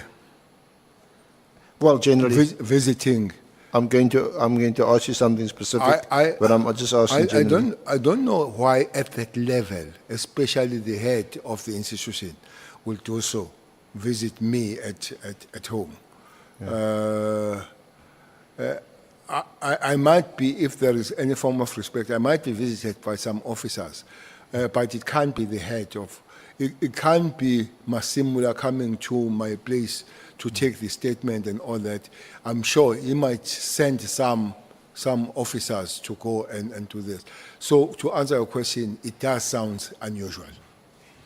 Or does it depend on the profile of the person or some influence that the person might have, either as a high-ranking officer or a high-ranking or well-known politician? Would that Even so, I would not expect the head of the institution to come and visit at that level. That might be the influence, but I think the influence can only say, as a head, I'm sending you, Junior, to go and see this so and so at his place. But the whole head going there and taking somebody going there, it does sound unusual. So just your comment then, because the specific case is in 2017 when a chairperson can't handle this question anyway, it seems. In 2017, McBride and Kabinde visited the home of Minister Mkhunu. At the time, he was still unemployed, as it were. Yet you will recall he was a premier, then he was removed, and it was in that period afterwards in 2017 when one of his bodyguards or someone close to him, a protector, was killed, and he then lodged a complaint because he was accused of being involved in it. And then McBride and Kabinde visited his home. I've heard about that visit, but I would just wonder why it would have been the head of the institution and Kabinde and the McBride taking Kabinde going there. I really would formulate no opinion why they would have gone there. And then he appoints a private investigator to become involved, presumably to almost play an oversight role and ensure that the police officers involved do their work. And Kabinde is then sent to see the Hawks because Senzo Mkhunu alleged that the Hawks were harassing him. What do you make of all that? Harassing who? Hawks were harassing who? They allegedly harassing Minister Mkhunu. So he sends the PI, private investigator. No, he doesn't send the PI. And Kabinde, after the visit by him and McBride to him, Kabinde goes to the Hawks to speak to the Hawks. Whatever, we don't know what he said to the Hawks or asked the Hawks or told the Hawks. But it is because Minister Mkhunu is now complaining that they are harassing him. What's your comment on this kind of conduct or this kind of... What audacity Kabinde had to go to the Hawks and tell them who to work with or not? Yes, no, I think I just want to understand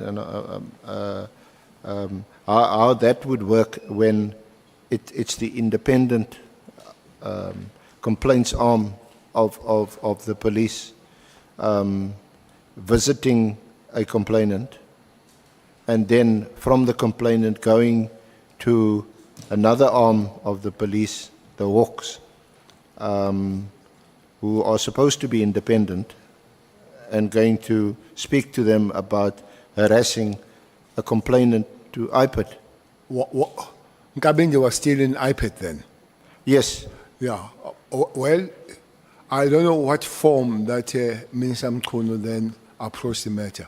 But remember, private citizens of South Africa, they have a right to approach IPID if they feel they are harassed by the police. That will include the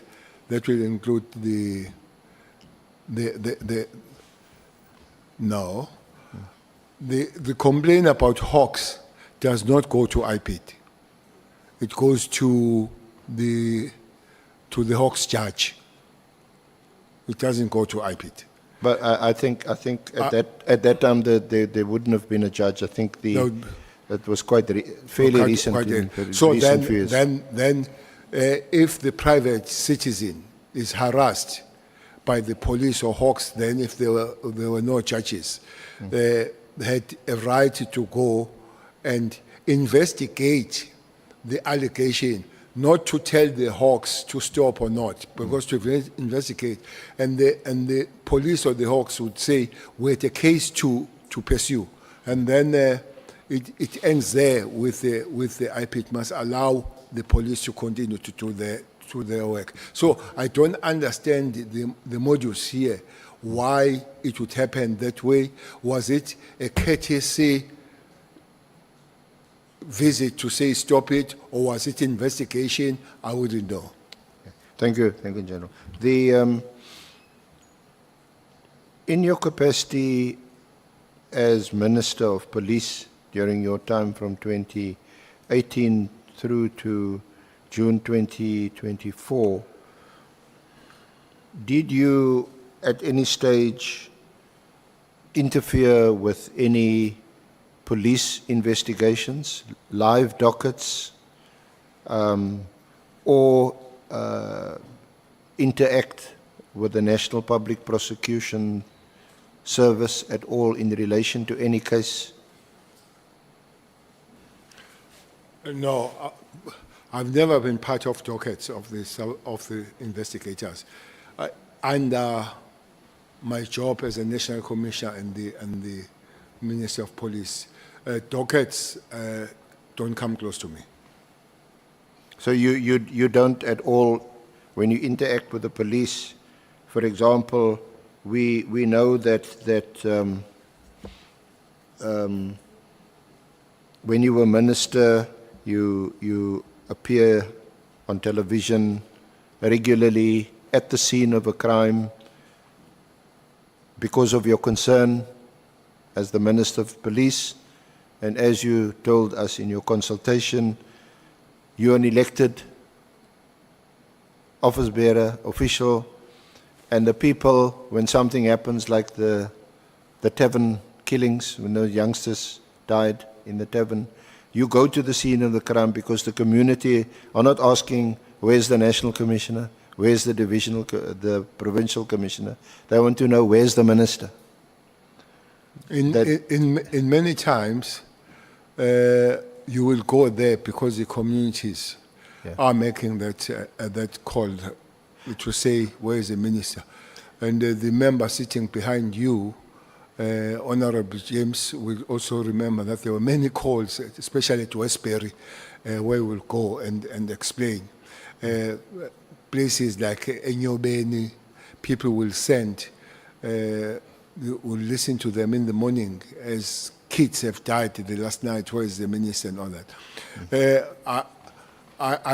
I've found out with my work that people don't expect National Commissioner to come and explain as communists. They expect politicians, the minister, to come and explain what has happened. And they'll even further argue to say, you are a public representative. We elected you. We did not elect the commissioner. Their job, commissioners, is to work on the crime scene, arrest and investigate. The job of the politicians is to link up and talk with the people there. Now, the reason why I asked you that is that in many of these scenes, crime scenes that you have visited, surely you would maintain an interest in those cases, like the Saldanha case, the tavern case in East London. Those cases you would maintain an interest. But with that interest, you'd maintain an interest. But Yes. isn't it so also that from time to time you would have more than an interest in the case? That you would either somehow become involved in the continued or further investigation of the case or the prosecution of the case, or whether or not a case should be prosecuted? Well, some of those cases, the communities, the relatives, the parents do need the ongoing kind of briefing. So what you would do is that the investigators, they take you through how far have they gone. Not about the investigation, but about the level that they've covered to try to resolve the case, and then you report back. But at no stage as a minister, maybe as a national commissioner you might, but no stage as a minister where you say, can you show me the docket? Let me see this docket. How far have you gone? What are you written in the docket? That is completely out of the terrain of the minister. Or once a docket is actually taken to the prosecutor to prosecute the case, you wouldn't become involved in the decision whether or not to prosecute? No. I ask this again in the context of the tragic, the first tragic death of Anele Tembi and the tragic of Anele, Okay. and then the murder of AKA. Okay. Were you not involved in either or both of those matters? In murdering. No, I no, was no, not not involved in murdering. Not perpetrating the crime. I'm saying in your interest, they were both very high-profile cases. For information, SC, I was bombarded heavily of not attending the crime scene of AKA. Everybody was asking, where is he? We didn't see, he knows what happened and all that. Instead, I went to see the parents here in Johannesburg. I visited the parents and I spoke with the parents and all that. Maybe today I can take also the opportunity, because in the social medias and everybody said, AKA father snapped me and they shook hands from Mkhwanazi in court. That day I took the flight with AKA father from Cape Town. We spoke from there.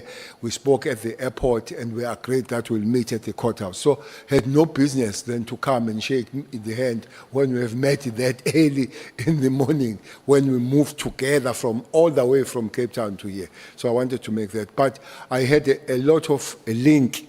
I had a lot of a link with the family, with AK.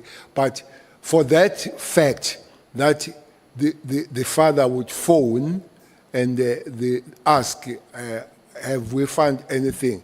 So now and again, I would ask from the provincial commissioner to find out, is there any positive story that we can tell the family? One thing about that case, it was quite a difficult case to investigate. They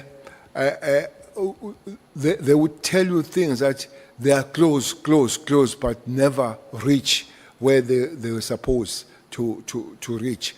But nonetheless, you'll be told that we're still working on it, so that you are able to let the family know.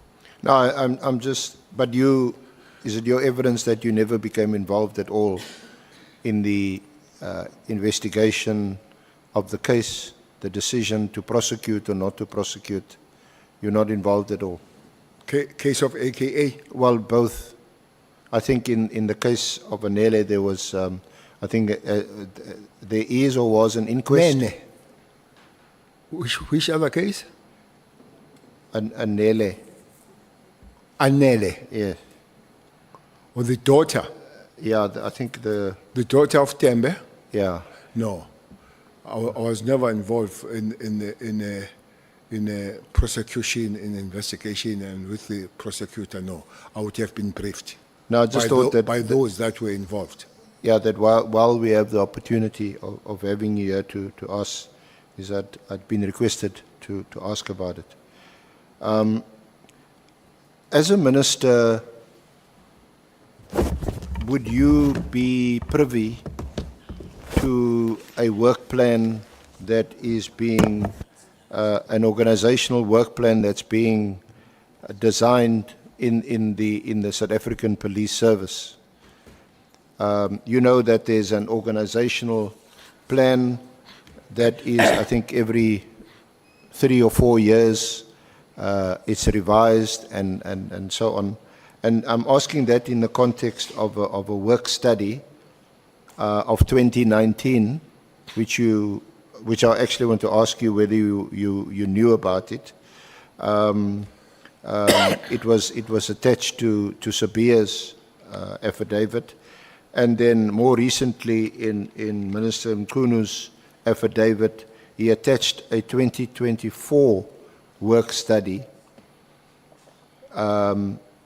which one can see from the various signatures of some senior officials. You know that sequence until at the end the National Commissioner signs off on it.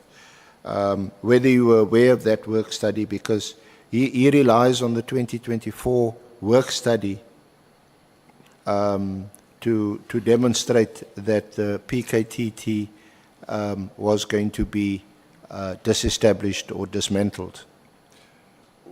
Well, you could be privy, but it depends on the National Commissioner. There is no obligation that they come and show you, but because is organogram of the organization that you finally politically had, the national commissioner would show that this is what we have, deputy, the units, the divisions, and all that kind of stuff. But it remains his or her territory on that one.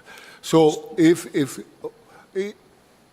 as it develops, can show you, but at a certain given point when it passes, he or she can pass it without your concurrence or disagreement. So it's a purely operational matter. Exactly. And when it is shared with you, they would come and say, Minister, this has now been reorganized and this is now what the structure looks like. But it's not to consult or ask you for your input.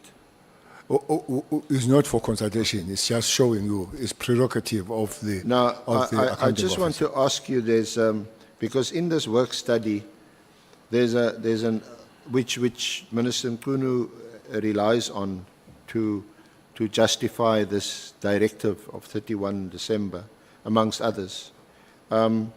We see that there's a number of, by introduction, by way of introduction, that these task teams that I'm going to mention, some of them, are criticized because they're out of control, their members spend a lot of money, and they're not operating within the confines of the budget and so on. And the teams that are mentioned, the foreign vehicle team, the multiple trio task team, the narcotics team, the kidnap and ransom team, the extortion team, and then there's the PKTT is not specifically mentioned, but there's reference to a political murders team, and there's about 10 or 12 different task teams. Now, this is a document that was signed off actually eventually in 2025 by the National Commissioner. But by the time you vacated office as minister, these task teams, it appears, were still in operation. Yes, they were, but most interestingly, why then December 31st you cancel one when they're all in the same line of problem? So why do you cancel one? Well, that's why I mentioned it to you. On what basis, without any reasons, do you single out one of these task teams? So there are almost 10 there. Yeah, and I know we're under time pressure, but if you look at the organogram, that's one of the reasons that Minister Mkhwanazi gives, because you won't see them listed in the organogram. But why do you cancel one when there are 10? And to your knowledge, the other 9 or 10 or 12, are they still in operation? To your knowledge? Well, I don't know. I don't know if those task teams are there. But it would have been nice if the 31st letter would have said, deal with all these and count 10. Why one? Yeah. Because it seems to me, that these are dedicated multidisciplinary task teams, for the very reason that that particular area where crime is being committed has been identified for special attention. Would that be the case? Like extortion, murder, kidnapping? There will never be time, I see, where there is no task team established. For instance, in South Africa, kidnapping is a new thing. Extortion is a new thing. So you could not have had that thing in the organogram because extortion is very new. It started here in Cape Town a few years ago. Kidnapping, it came from Mozambique a few years ago and all that. And unfortunately, both of them, they need a lot of skill and dedicated people and machinery. For instance, kidnapping, needs a lot of equipment of doing different things on it. And those equipment will take money to be there and all that. There are new things, they are specialized, so they'll have to put money on it. There will be other things some other time that was not part of it that will have to be policed. That is not in the chronogram, but we'll have to put them as a task team in response. And then some of them, those task team will have to end because maybe that problem has ended. So it's going to be a running target, this thing of task team, but permanently there as coming and going. But the question for me still stands that if there are these 10 task teams, whether exist or not, why on that particular day cancel one? It seems to me that the National Commissioner, presumably in consultation with his deputy commissioners for the very different sections like policing and so on, can establish a task team at any time for a specific purpose. For instance, extortion and I think those are the youngest. Extortion and the kidnapping team are the youngest to respond to the new crime in the market, because those are two new crimes in the market. Doesn't have to be on the organogram. No. Otherwise, if you wait for organogram, that takes about 3 to 5 years. The criminals will be laughing all the way to the bank, waiting for organogram. And ask people, why don't you arrest? No, organogram is coming. So although the PKTT was established to serve a particular purpose, it was a task team. This team continued to exist and to be funded from the police budget, and according to your evidence, it's still in existence. Well, I don't know if it was funded from the police alone. I don't know if prosecutors that are dedicated, they were paid by the police. I don't know. Maybe justice will help us one day, that those dedicated prosecutors, for instance, they will have to pay an extra money for special courts. There will be an extra money for magistrates and prosecutors that go there a little bit out of their work. So I would have loved to know who pays for those. But this money we talk about is paying for one component, and that component is the police. And that is why you had the interministerial committee. That is why I'm there. Yeah.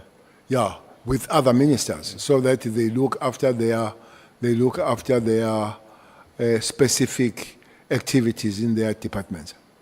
Now, I would have thought, or most people would have thought, that the establishment of the Independent Directorate Against Corruption was welcomed.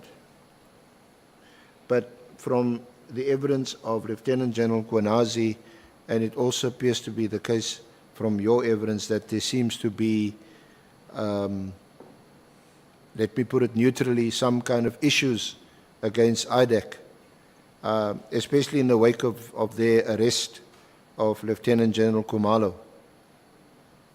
What exactly is your complaint about IDEC? No, I would not complain about the work of the IDEC, but I can't have a structure, such a powerful structure, that has no oversight. That would be my main complaint. That up to this point, I don't know any form of oversight, like the iPad with the police, like the judge with the HOCs. So otherwise, you'll find the people running amok without anybody checking them and telling them to fall in line. But you're not able to comment on the allegation that for some reason or other, Lieutenant General Khumalo was, you know, of course, he was arrested and he appeared in court. Well, that's a story that is on the air. The Honorable Member Ngola yesterday said we'll have to find the letter. But that's a story I know, that the letter was written from the office of the minister to deal with this matter. If that is the case, it's absolutely out of order. If it could be established, I think is a matter that will have to be corrected and take a very serious corrective measures on it. That the office of the minister cannot write the law enforcement and enforcing agency to say do it. It can't be. Then just a last aspect relating to the terms of reference of this honourable committee to make recommendations to Parliament on possible reforms and remedial measures, because it's quite clear that there are a number of problems, and I think you've addressed them very well. But some people may be concerned because the Parliament will also have to adopt an approach, and we've got a constitution. It must be done in accordance with the constitution, must be constitutionally compliant. But a number of people would be concerned about your approach to policing. We've heard you, I don't want to repeat the words here in this august chamber, but it appears to be an approach where, you know, you've just got to attack the criminals and shoot them, and you yourself have mentioned you're concerned about the right to bail. General Mkhwanazi, who seems to share this approach, he complains about the trade unions getting people off their disciplinary hearings. He complains about the media using allegedly confidential or information and putting it in the papers. And you also seem to have a problem with our system of parole. There was a famous statement here that was associated with me, shoot to kill. Yes. So even on the road, when the young people see me, they'll say, shoot to kill. I have made a challenge, and I want to repeat here. Show me where Cele says so. Either in a print form or electronic. I've never uttered that statement, that shoot to kill. Well, thankfully, I didn't repeat it, yeah. Yeah. It has been interpreted from my stance to say police cannot die with the guns in their hands. And I stand by that. SC, there are two ways of policing in South Africa. You police the masses that have a right to complain, have a right to march and all that kind of stuff. And you cannot use force to those people. That's why you train POP, public order policing, to go and deal with those people that are legitimately complaining about those things. There are those that they plan to eliminate whoever on their way as they go to do their work. Those people like cash in transit. Therefore, that's why you develop your NIU, your TROT, your special task force. So the policing will be forever to approach what is a danger in front of you is an ordinary South Africans demanding the rights that they should have, and you police them as such. Or are the criminals that they want to take over the systems and make life difficult for everybody? So I always look at the tennis players. The harder you hit, the harder you return. That's how you play the tennis. No, sometimes you play drop shot. That's how you play And the you tennis. just play it over So the net. we are not going to take the POP and give them rubber bullets and give them water tanks and say there is cash ice there. Rush, here are the rubber bullets. We're not going to do that. Again, we're not going to take a special task force and say, look, there are people complaining about electricity and water there. Take your life ammunition. So there'll be always these categories, and police must be enabled to respond accordingly. So a flexible approach depending on the nature of the threat or the crime being committed. If you're dealing with armed robbers intent on committing a heist, then you deal with them accordingly. I love my You term. don't send in public order police. I love my term accordingly. Yeah. Okay. Thank you very much, General. And again, thank you for your cooperation. And you're the one witness that we interviewed. We didn't see any lawyers in the room. And so thank you very much. And your evidence has been extremely helpful to inform our terms of reference. Thank you. Thank you, Honorable Chair, committee members. Okay. Thank you so much, SC and your team. Thank you so much, General, for the time that you have created to be with us here. And I want to take the opportunity and thank honorable members. Honorable Skosana, I see your hand is up. Thank you, Chair, and thank you to the witness, General Minister. He complained earlier, Chair, to say I'm the one who brought him here. It's not true. It's so I just want to say to you, nothing personal. I know he was angry a bit, you know, that perhaps, as he said yesterday, that I'm the one who called him here. It's our work, Minister. Thank you so much. Thank you so much. Thank you to you, Chair. Yeah.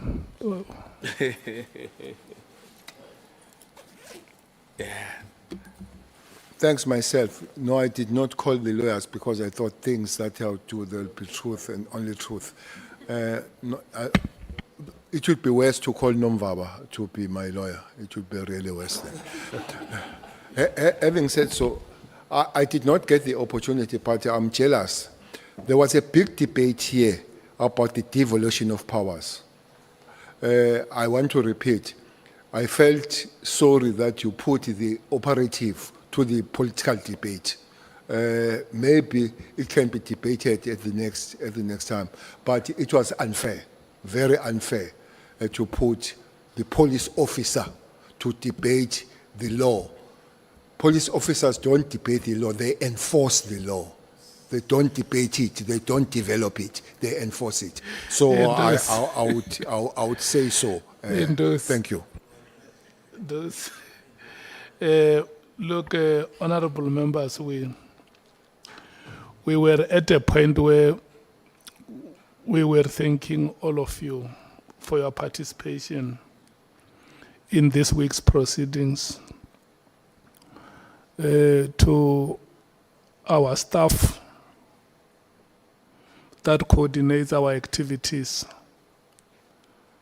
and keep the public informed about the work that we do here. We want to thank you so much.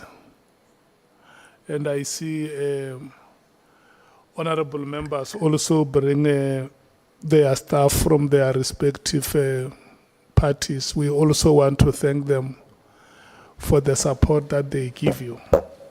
We want to thank you so much for that. We are resuming next week, Tuesday.